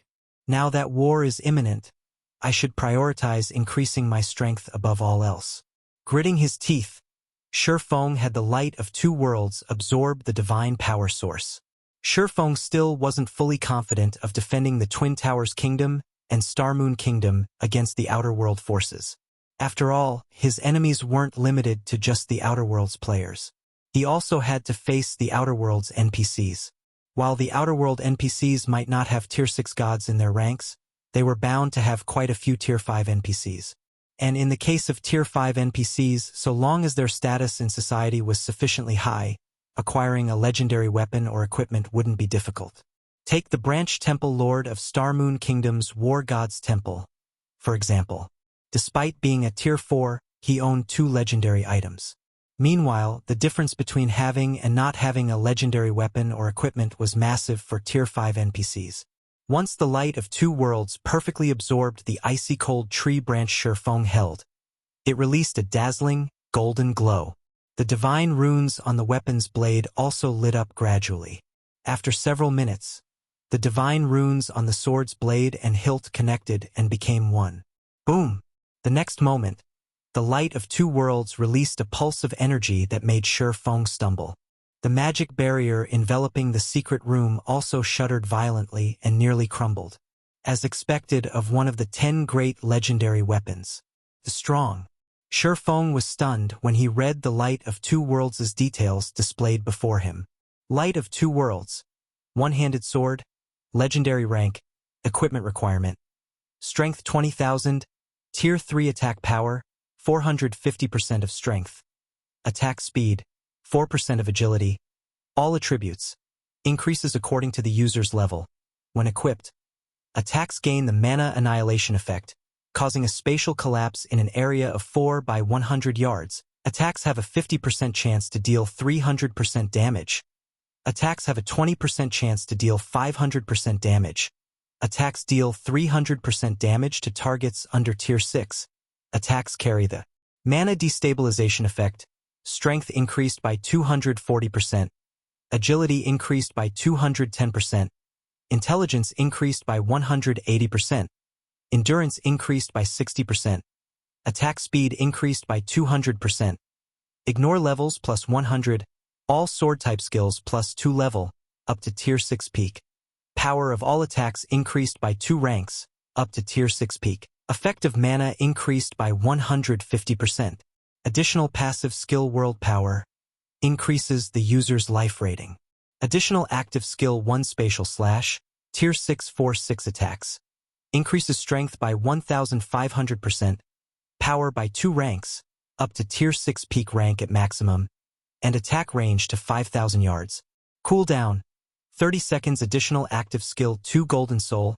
Tier 6 upgrades the user's soul by 1 rank and world authority by 1 level, up to level 3, and reduces concentration consumption by 90%. Duration, 2 minutes. Cooldown, 1 hour. Additional active skill 3 World Breaker. Tier 6 consumes 10% of the user's concentration and mana to enhance the Light of Two Worlds, granting the weapon the power to break worlds for 1 attack. Forcibly increases the power of attack by 1 tier, up to Tier 6 peak rank at maximum. Cooldown 30 minutes. Created by the ancient god of light. The Light of Two Worlds possesses the power to cut all things. Looking at the basic attributes the Light of Two Worlds provided, Feng finally understood why people wielding legendary weapons could transcend tiers. A Tier 3 player wielding this thing could probably beat up Tier 4 players. While holding the Light of Two Worlds, Feng inadvertently recalled the several heaven-defying feats that had taken place in his previous life. Back then, players who had been lucky enough to get their hands on legendary weapons while still at Tier 3 had actively hunted all sorts of Tier 4 players.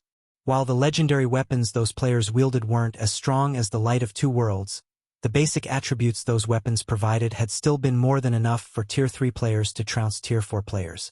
Only Tier 4 players with highly developed mana bodies and several fragmented legendary items could contend against a Tier 3 player wielding a legendary weapon. Read latest chapters at Wuxia World.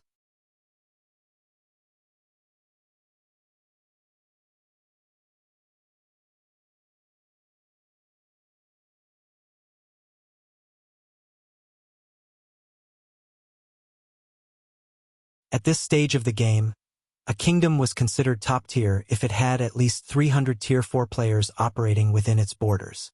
Even the strongest empire didn't have more than 1,500 Tier 4 players operating within it. While these numbers might seem large, the player populations of kingdoms and empires were calculated in the hundreds of millions. There wasn't even one Tier 4 expert for every 100,000 players.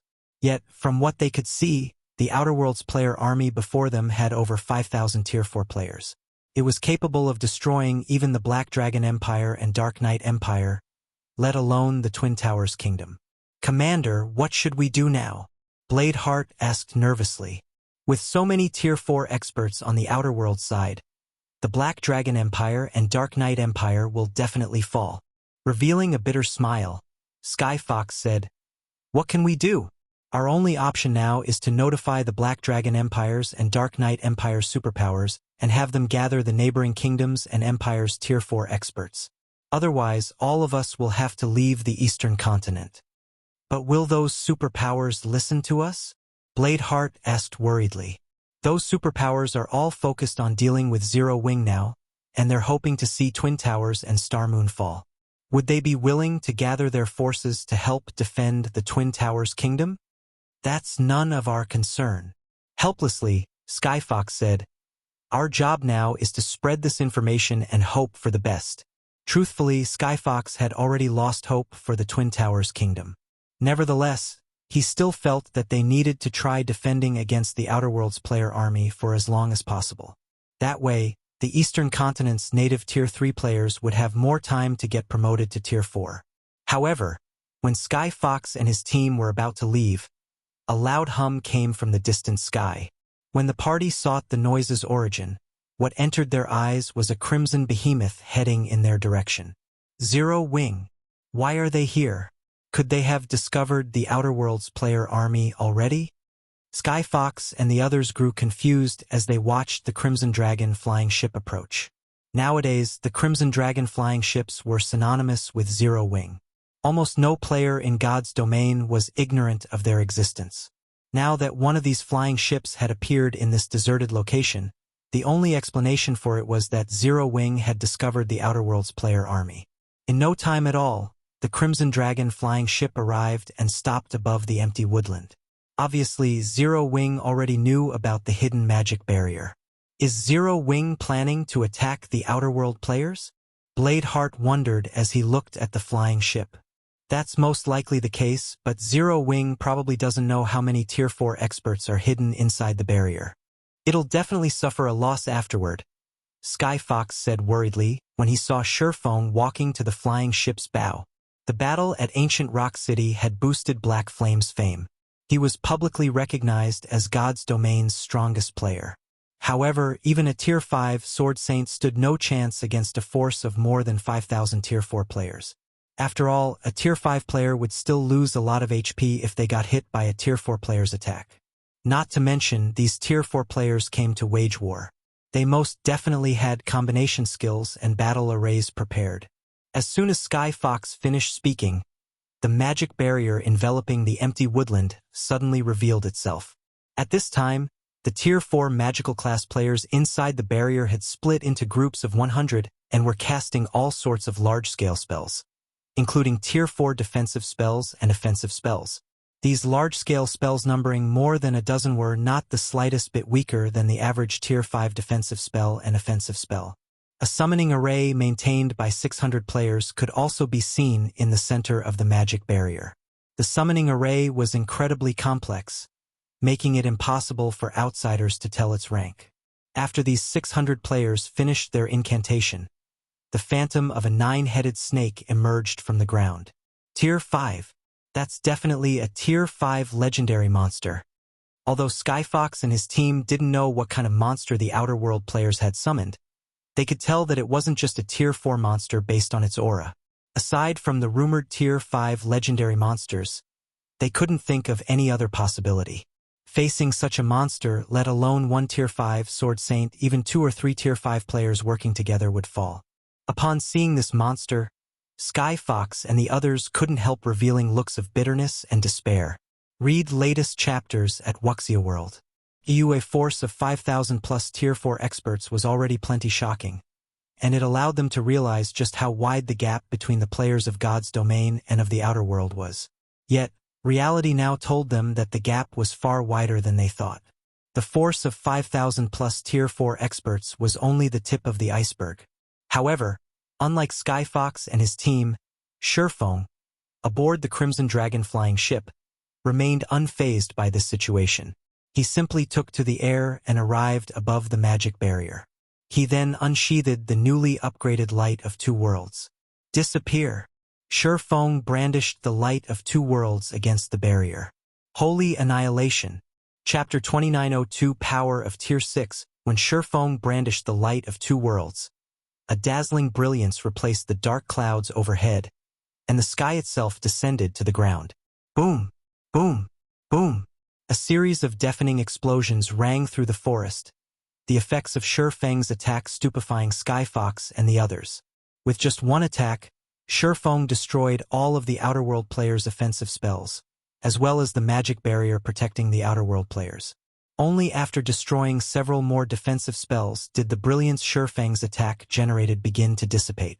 However, the areas Feng's attack passed through were now devoid of mana. Moreover, the resulting shockwave was so powerful that it reached Sky Fox's party several thousand yards away, sending the 6 players smashing into trees and stifling their breath. Isn't he a little too powerful? Sky Fox and the others were at a loss for words as they looked at Feng. All of them could tell that Feng's attack wasn't a skill but a combat technique. Nevertheless, he had managed to destroy all of the Outer World players' offensive spells and most of their defensive spells.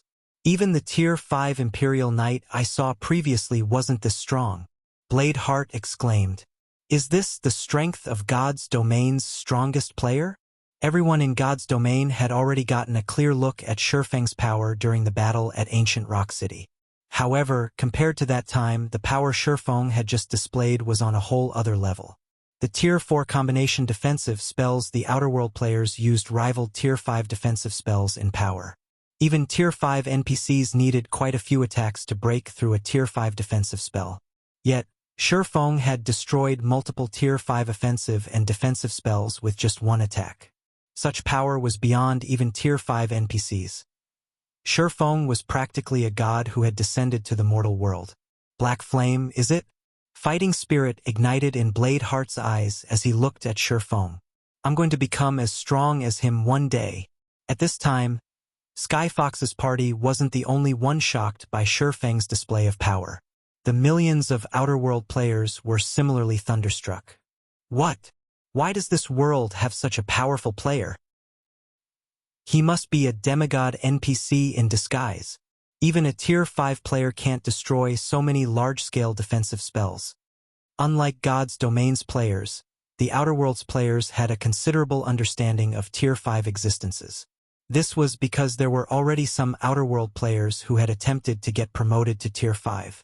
Many superpowers had also clashed against Tier 5 legendary monsters before, with some even succeeding in slaying one. As far as the Outer World players knew, Tier 5 players could only hold their ground against legendary monsters. They couldn't solo one. Even experts at the Tier 5 peak standard couldn't. With so many Tier 4 players working together, they could heavily injure even a Tier 5 legendary monster, let alone a Tier 5 player. Hence, what just happened was simply unbelievable. However, unlike most of the Outer World players, the superpower executives in charge of the army reacted much more calmly to this situation. As expected of our primary target this time, I can see why 100 Ghosts is so afraid of him that they did not send anyone over this time. The 4-meter-tall man serving as the army's general said in commendation as he observed Feng's hovering figure. No sooner had the giant man finished speaking than the female elf standing beside him said nonchalantly, "He might be strong, but he's facing the Weeping God army now. He still isn't qualified to fight us alone." Nobody present rebutted the female elf's words. Some of them even revealed excited expressions. 9-player armies had crossed the world passage this time, every one of them established by the various superpowers. The Weeping God army was one of these 9 armies, and heading it was Land of Gods, one of their God's Domain's 7 great guilds, with the support of 4 other superpowers. And out of the 9-player armies, the Weeping God army ranked 3rd in strength. The reason behind the Weeping God army's name was its successful slaying of an ancient demigod, an existence far stronger than even Tier 5 legendary monsters. This brilliant achievement was also why the Weeping God army had accepted the task of taking down Zero Wings supporting kingdoms. Alright, although it is a little early, we'll summon the 9-headed world snake, the general said. He then turned to the female elf surrounded by dense bloodlust and said, "Wind, join the fight with your group as well. Let this world's natives know our power." Land of Gods had brought out their precious 9-snake summoning array to let all of God's Domain's forces know of its power. This summoning array was also the main reason the Weeping God army had managed to slay an ancient demigod. However, one had to pay a colossal price for each use of the summoning array, and it could be used only 4 times. Moreover, controlling the 9-headed world snake summoned was incredibly challenging.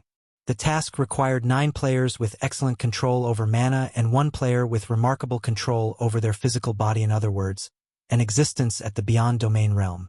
Anyone weaker than that would have difficulty controlling the world snake's gigantic body. The female elf named Nightmarish Wind nodded and led 9 Tier 4 experts with incredibly powerful mana domains to the summoning array. All 10 of them then jumped into the illusory 9-headed snake's body. Immediately, the illusory 9-headed snake grew more tangible. The size also increased.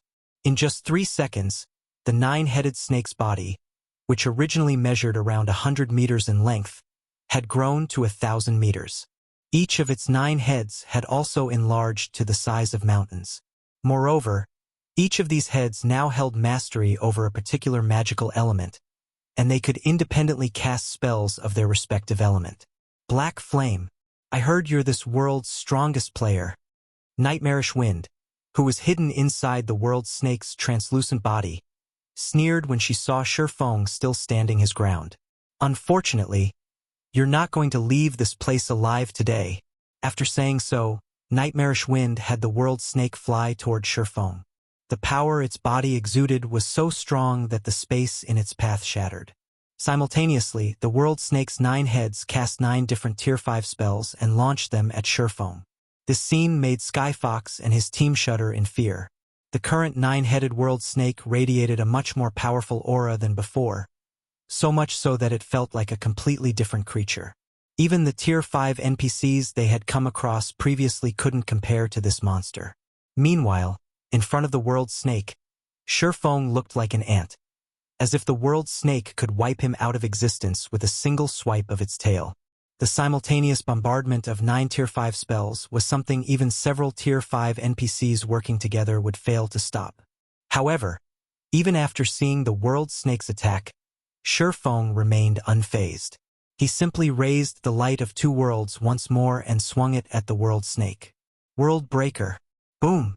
For an instant, everyone on the battlefield felt the world around them disappear. Apart from an empty space filled with light, they could neither see nor feel anything around them. Everyone gradually recovered their senses, and once they did, they couldn't help gaping in shock, their minds going blank. Gone. The 9-headed world snake is gone. Moreover, the 9-headed world snake wasn't the only thing that disappeared. A significant part of the vast forest had also disappeared, and in its place was a crater over 4,000 yards in diameter, with the endless void in its depths. From the sky, it would seem as if something had just taken a bite out of the shadow forest. This sight rendered every surviving member of the Weeping God army speechless. Even the army's general couldn't bring himself to say anything for a long time. After all, Feng's strike didn't kill just the 9-headed world snake but also over a quarter of the Weeping God army. After falling into a daze for over a dozen seconds, the Outer World Army's general inhaled deeply and yelled with all his might, "Run! Everyone, run immediately! He's no longer human." This shout snapped the Weeping God Army's surviving members out of their daze, and they began scattering and fleeing frantically. As for the general himself, he took out a Tier 4 instantaneous movement scroll and teleported out of the area immediately. He had no intention of lingering for even a moment longer. Meanwhile, when Feng looked at the vast abyss in the middle of the forest, he couldn't help sighing ruefully. No wonder Tier 6 players rarely fought on the main continent. If 2 Tier 6 players clashed, they could probably erase an entire empire from the continent. World Breaker wasn't an AE skill. Even so, it had still wreaked such damage on the Shadow Forest terrain. This was something Feng never expected. Read latest chapters at Wuxia World. EU. After dealing a devastating blow to the Outer World Army, Feng showed no interest in hunting down the fleeing players. That would simply be too tedious. Moreover, his attack had killed at least 70% of the Outer World Army's Tier 4 players, allowing him to level up to level 174. It was easy to surmise just how many Tier 4 and Tier 3 players he had killed. Meanwhile, players killed by a Tier 6 attack wouldn't be able to log into the game for some time. Even if a Tier 6 attack didn't specifically target the soul, it would still cause significant damage to souls. Hence, players killed by Tier 6 attacks would get barred from the game for some time, and their souls would fall into a weakened state for 5 or 6 days afterward. Feng flew back to the Crimson Dragon flying ship and returned to Sky Spring City, leaving behind the fleeing Outerworld army and the stupefied members of Sky Fox's party in the Shadow Forest. "Commander, what should we do? What else can we do? Hurry up and spread this information. We'll most likely need to rely on Zero Wing for this War of Worlds." Chapter 2903 Fame Shakes God's Domain Dark Knight Empire, Winter Night Border Fortress. With the opening of the Second War of Worlds, the Outer Worlds NPC army had appeared at the borders of many of the Eastern Continent's kingdoms and empires. Although no full-blown battles had taken place yet, many skirmishes had occurred already. Guild Leader Lu, I'm afraid things will be troublesome this time. The Outer Worlds NPC army is much larger than we anticipated. Although the Outer World player army we have to deal with is much smaller than those at the other empires, we'll still face a tough fight, even if we work together with the Empire's army. Hidden Cloud, the 5th floor master of the Super Guild 9 Heavens Pavilion, said with a frown as he read the latest report on the Outer Worlds NPC army. "If we can't even hold our side, there's no need to mention pushing back the Outer Worlds NPC army and taking Zero Wing's 2 cities in the Orc Empire." During the First War of Worlds, both sides had gathered all their forces at one location for a decisive battle. However, the Outer Worlds NPC army had acted differently this time, splitting into several dozen smaller groups and invading multiple kingdoms and empires simultaneously. Many of their targets were even empires holding strategic locations on the Eastern continent. The forces the Outer World NPCs had invested into the Second War were on a whole other level compared to before. Thus, many of the Eastern continent's kingdoms and empires had no choice but to focus on defending their own territory. In this situation, even if the Twin Towers Kingdom and Star Moon Kingdom fell, Starlink and its several allied superpowers wouldn't be able to get the Eastern continent's various kingdoms and empires to retake Star Moon Kingdom. And if Star Moon Kingdom remained in the Outer World NPC's hands, taking Zero Wing's lost Ancient Rock City and Silverwing City would also be impossible. You can rest assured, Brother Cloud. According to the information I got, the several kingdoms neighboring the Dark Knight Empire that aren't under attack are already mobilizing their troops to the Dark Knight Empire, Lu Tiandi said, assuaging Hidden Cloud's worries. Once these kingdoms' armies arrive, combined with the players we have here, defending against the Outer World's NPC army shouldn't be difficult. As for Zero Wing's 2 guild cities, it doesn't matter even if we can't acquire them fully as planned. Once the Twin Towers Kingdom falls, Zero Wing will have to beg us to help defend Star Moon Kingdom to keep those 2 cities. At that time, let alone obtaining shares to those 2 guild cities, we might even be able to acquire shares for Zero Wing City. After hearing Lu Tiandi's words, Hidden Cloud nodded in agreement. Although there was a slight change to their plans, the overall situation remained in their favor. The Dark Knight Empire had an advantage in players over the Outer World army, so it wouldn't be difficult to repel the enemy. After all, players did not fear death, unlike NPCs. Moreover, the Dark Knight Empire had opened its treasury to players this time. Players fighting for the Empire would receive contribution points if they managed to kill the Outer World NPCs, and these points could be exchanged for weapons and equipment. Hence, the Empire's players no longer had to worry about running out of weapons and equipment. The only uncertainty left in their plan now was Zero Wing's decision. Zero Wing could either choose to monopolize Zero Wing City's benefits and abandon Star Moon Kingdom and its 2 guild cities in the Orc Empire, or give away a portion of Zero Wing City's benefits to secure Star Moon Kingdom and those 2 guild cities. However, just when Lu Tiandi, Hidden Cloud, and the other superpowers executives present were about to continue discussing how to proceed in the current situation, a commotion suddenly erupted among the Winter Night Fortress's players. Moreover, it grew louder and louder as more time passed. This situation confused Lu Tiandi and the others, who were holding a meeting atop the fortress's wall. Guild leader, something big happened. Suddenly, a middle-aged man approached the group of executives hurriedly and arrived before Lu Tiandi. This person was none other than Ikue, Lu Tiandi's butler. At this time, Ikue had an anxious expression, his usual composure nowhere in sight. What happened? Why are you in such a hurry? Lu Tiandi asked in dissatisfaction as he looked at Ikue. As his butler and secretary in the guild, Ikue could be considered a representative of Starlink. Ikue was simply embarrassing Starlink by displaying such uncouth behavior in front of the various superpowers executives. Ikue hesitated to speak as he looked at the various representatives present. From Ikue's hesitancy, Lu Tiandi understood that his butler had something very important to tell him. He then said, "If you can't say it, send the information to me." Immediately, Ikue forwarded the relevant information to Lu Tiandi. Although this situation piqued the various executives' curiosity, none of them said anything about Lu Tiandi and Ikue's exchange. After all, every guild had its secrets. However, roughly 10 seconds after Lu Tiandi began reading the information Ikue provided, his expression changed drastically. He even failed to control himself and shouted his thoughts. Impossible! Lu Tiandi's loss of composure surprised the various superpowers executives. Lu Tiandi had criticized Ikue for the latter's loss of composure just a moment ago, yet he was now behaving even worse than Ikue. Just when the various superpowers executives were about to ask Lu Tiandi what information he had received, they suddenly received a message from their respective subordinates. The content of the message was simple, and it even came with a battle video attached. When the various executives played the battle video, what first entered their eyes was a man swinging a sword at one of the Outer Worlds player armies. However, the next moment, both a gigantic 9-headed snake and over 1/4 of the player army vanished along with a significant portion of the forest.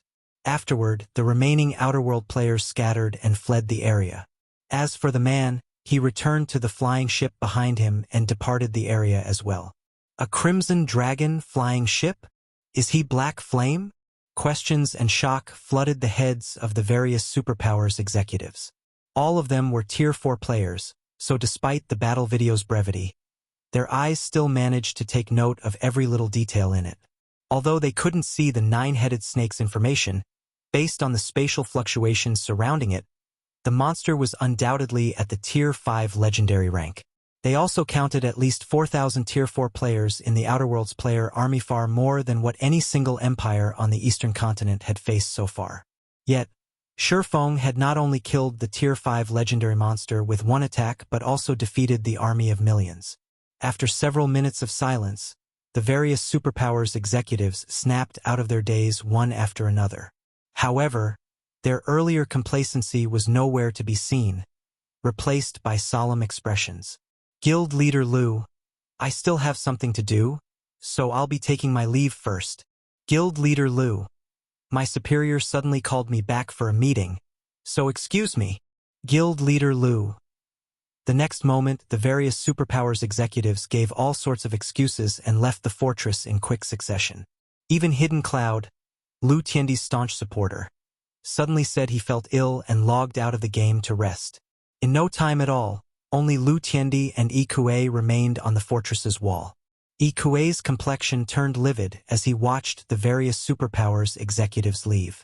He then asked Lu Tiandi, "What should we do now, young master?" The strength Feng displayed had already thoroughly exceeded their imagination. After the battle in the Shadow Forest, Ikue could already foresee the Outer Worlds players abandoning their attack on the Twin Towers Kingdom and Star Moon Kingdom. Since the Outer Worlds NPC army had split into several dozen groups, mainly targeting the various empires, Zero Wing should have no problem defending the Twin Towers Kingdom. Not to mention, Feng could solo Tier 5 legendary monsters. So long as he didn't foolishly rush into the NPC army's base camp, killing the Outer Worlds NPCs would be a cakewalk for him. In contrast to Zero Wing's situation, Starlink's situation was absolutely abysmal. If they went by the reactions of the various superpowers executives, these superpowers intended to abandon Starlink. "We haven't lost yet," Lu Tiandi said as he sent a cold glare at Ikue. "Black Flame is the core of everything. So long as we deal with Black Flame, everything else will be simple. But Black Flame's strength is extraordinary. The Grandmasters the various corporations sent last time are still lying in the hospital," Ikue said. Ikue had received a fright when he heard this news back then. That was a force of 14 half-step Grandmaster and Grandmaster-level experts. Yet, these experts had actually lost. Moreover, according to them, Feng had defeated them all by himself. The strength he wielded was simply unbelievable. Moreover, the grandmasters in the group even judged that Feng was most likely a mental strength master already. A mental strength master was an existence Starlink couldn't afford to offend, no matter what. Read latest chapters at Wuxia World. At best, he has just become a mental strength master. He is still far from a match for my teacher, Lu Tiandi said coldly. I don't know what happened, but my teacher suddenly became interested in God's domain recently, and now wants to gain control over a powerful force in God's domain. He even told me to figure out a way to do so. My original plan was to annex Zero Wing for myself, but seeing as that's not possible now, I can give it to my teacher instead. With Zero Wing's current influence and resources, there's no way my teacher won't be interested. Moreover, Black Flame even got my senior brother kicked out of the upper zone. Given my teacher's personality, he will deal with Black Flame, even if Black Flame is now a mental strength master. Lu Tiandi no longer held any hope of annexing Zero Wing's resources. Nevertheless, he couldn't let Feng off the hook so easily. After Lu Tiandi finished speaking, he assigned some tasks to Ikue and logged off to contact his teacher. In the meantime, the various powers of God's domain had also received news of Feng defeating one of the Outer World's player armies. The superpowers were shaken for a time, and their fear of Zero Wing skyrocketed. Some superpowers even began planning to convey good intentions to Zero Wing. However, Feng wasn't present in God's domain to receive any of these good intentions, as he had promptly logged out of the game after returning to Sky Spring City. This was because today was the day he would receive his large mansion. Chapter 2904, Changing Times. Yuan Tian City's Upper Zone, Base Layer, Upper Class Mansion District. Brother I really have to congratulate you this time. This large mansion is the last one available in the base layer. You probably can't get another one in Yuan Tian City's upper zone even if you want to in the future, Feng said when he saw Feng registering himself as the owner of the mansion in front of him.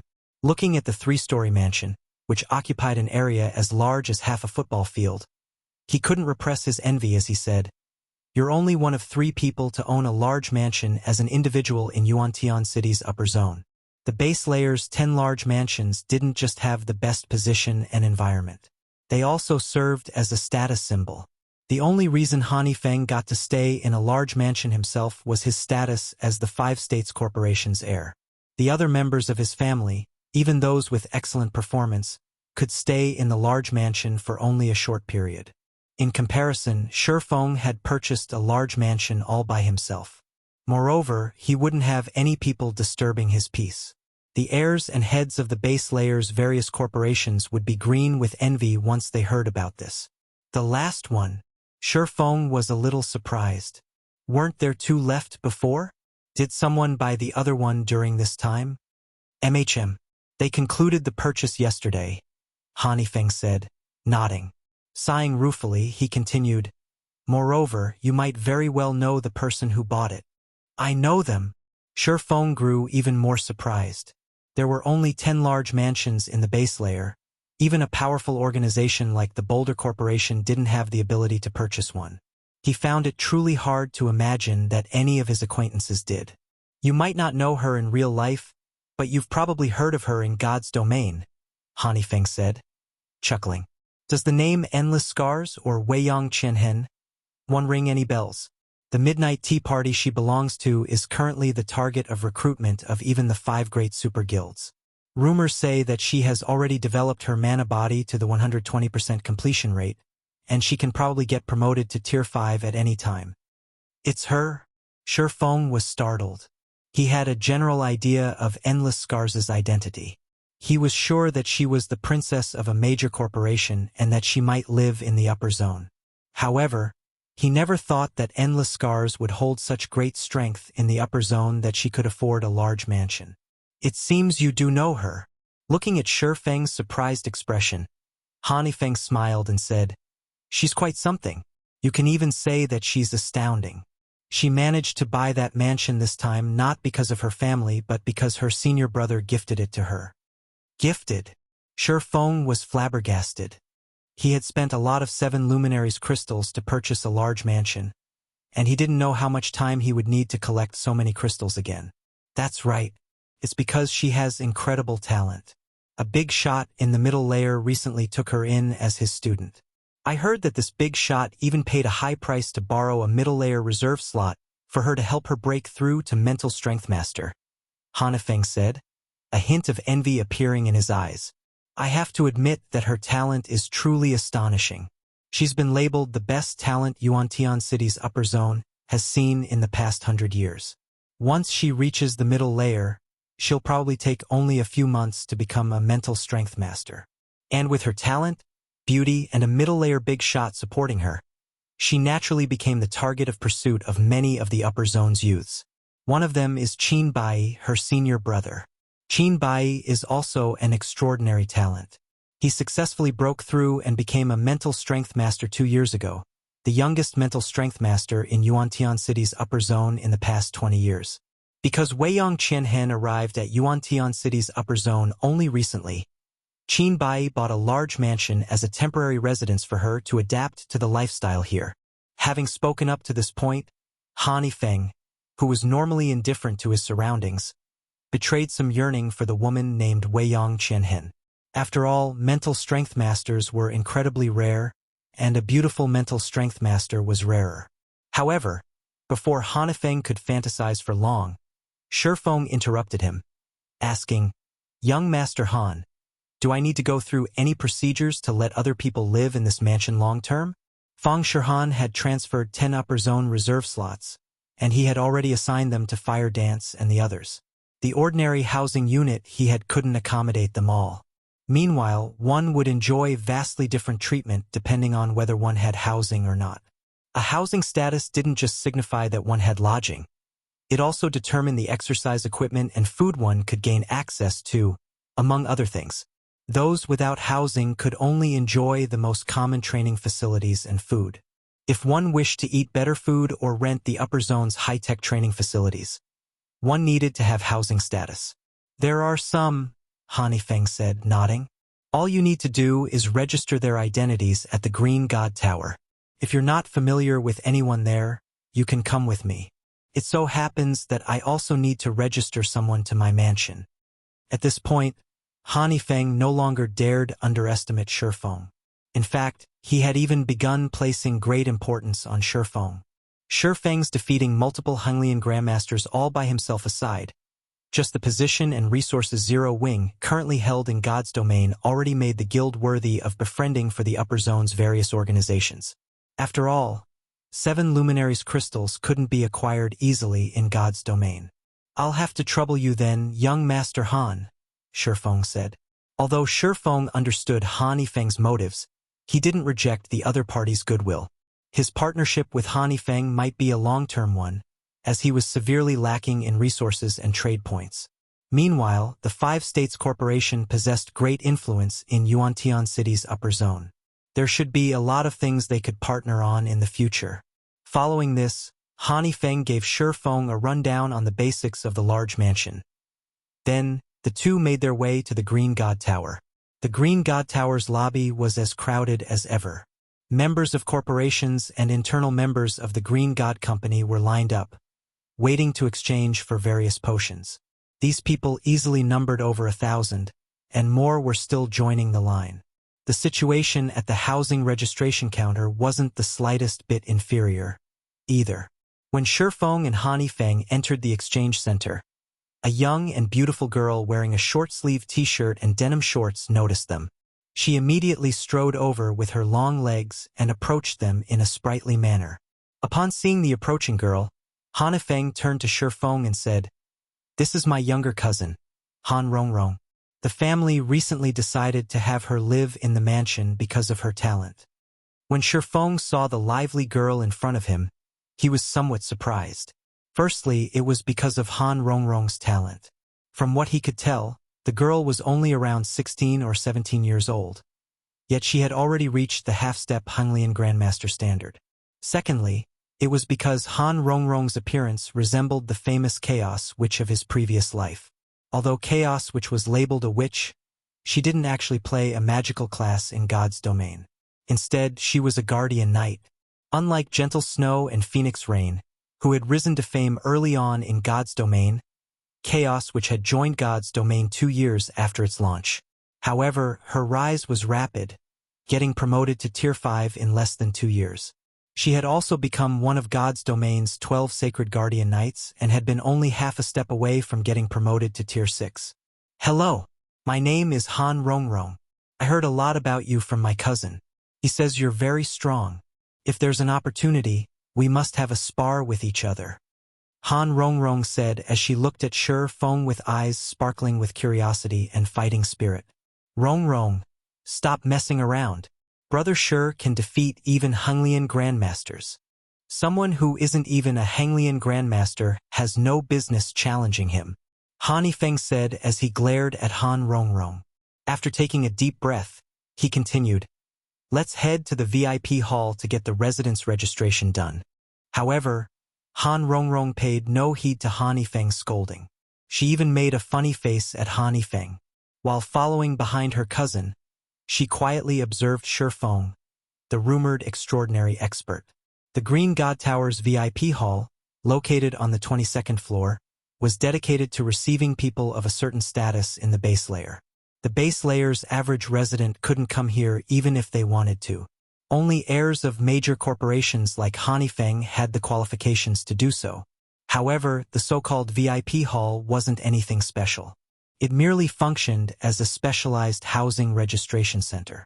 VIPs seeking to exchange for points and items still had to line up downstairs like everyone else.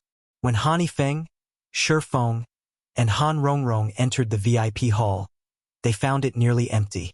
Read latest chapters at Wuxia World. However, upon seeing a group of 5 in the hall, Feng couldn't help tensing up. Of the 5, 4 were male and 1 was female. 3 of the 4 males were the top 3 rankers of the current contribution competition, while the last was a young man clad in white. As for the female, she was a beautiful young woman in a blue dress with an indifferent expression. Currently, the 4 males surrounded the woman. This woman was none other than Weiyang Qianhen, or Endless Scars, the person Feng mentioned earlier. When Feng's group entered the hall, Weiyang Qianhen shifted her gaze toward them. Before Feng and the others could react, she suddenly made her way toward them, causing Feng to widen his eyes in shock. Feng, right? Or should I call you Guild Leader Black Flame? Weiyang Qianhen said, smiling faintly as she took in Feng's dazed expression. You deceived me so badly before.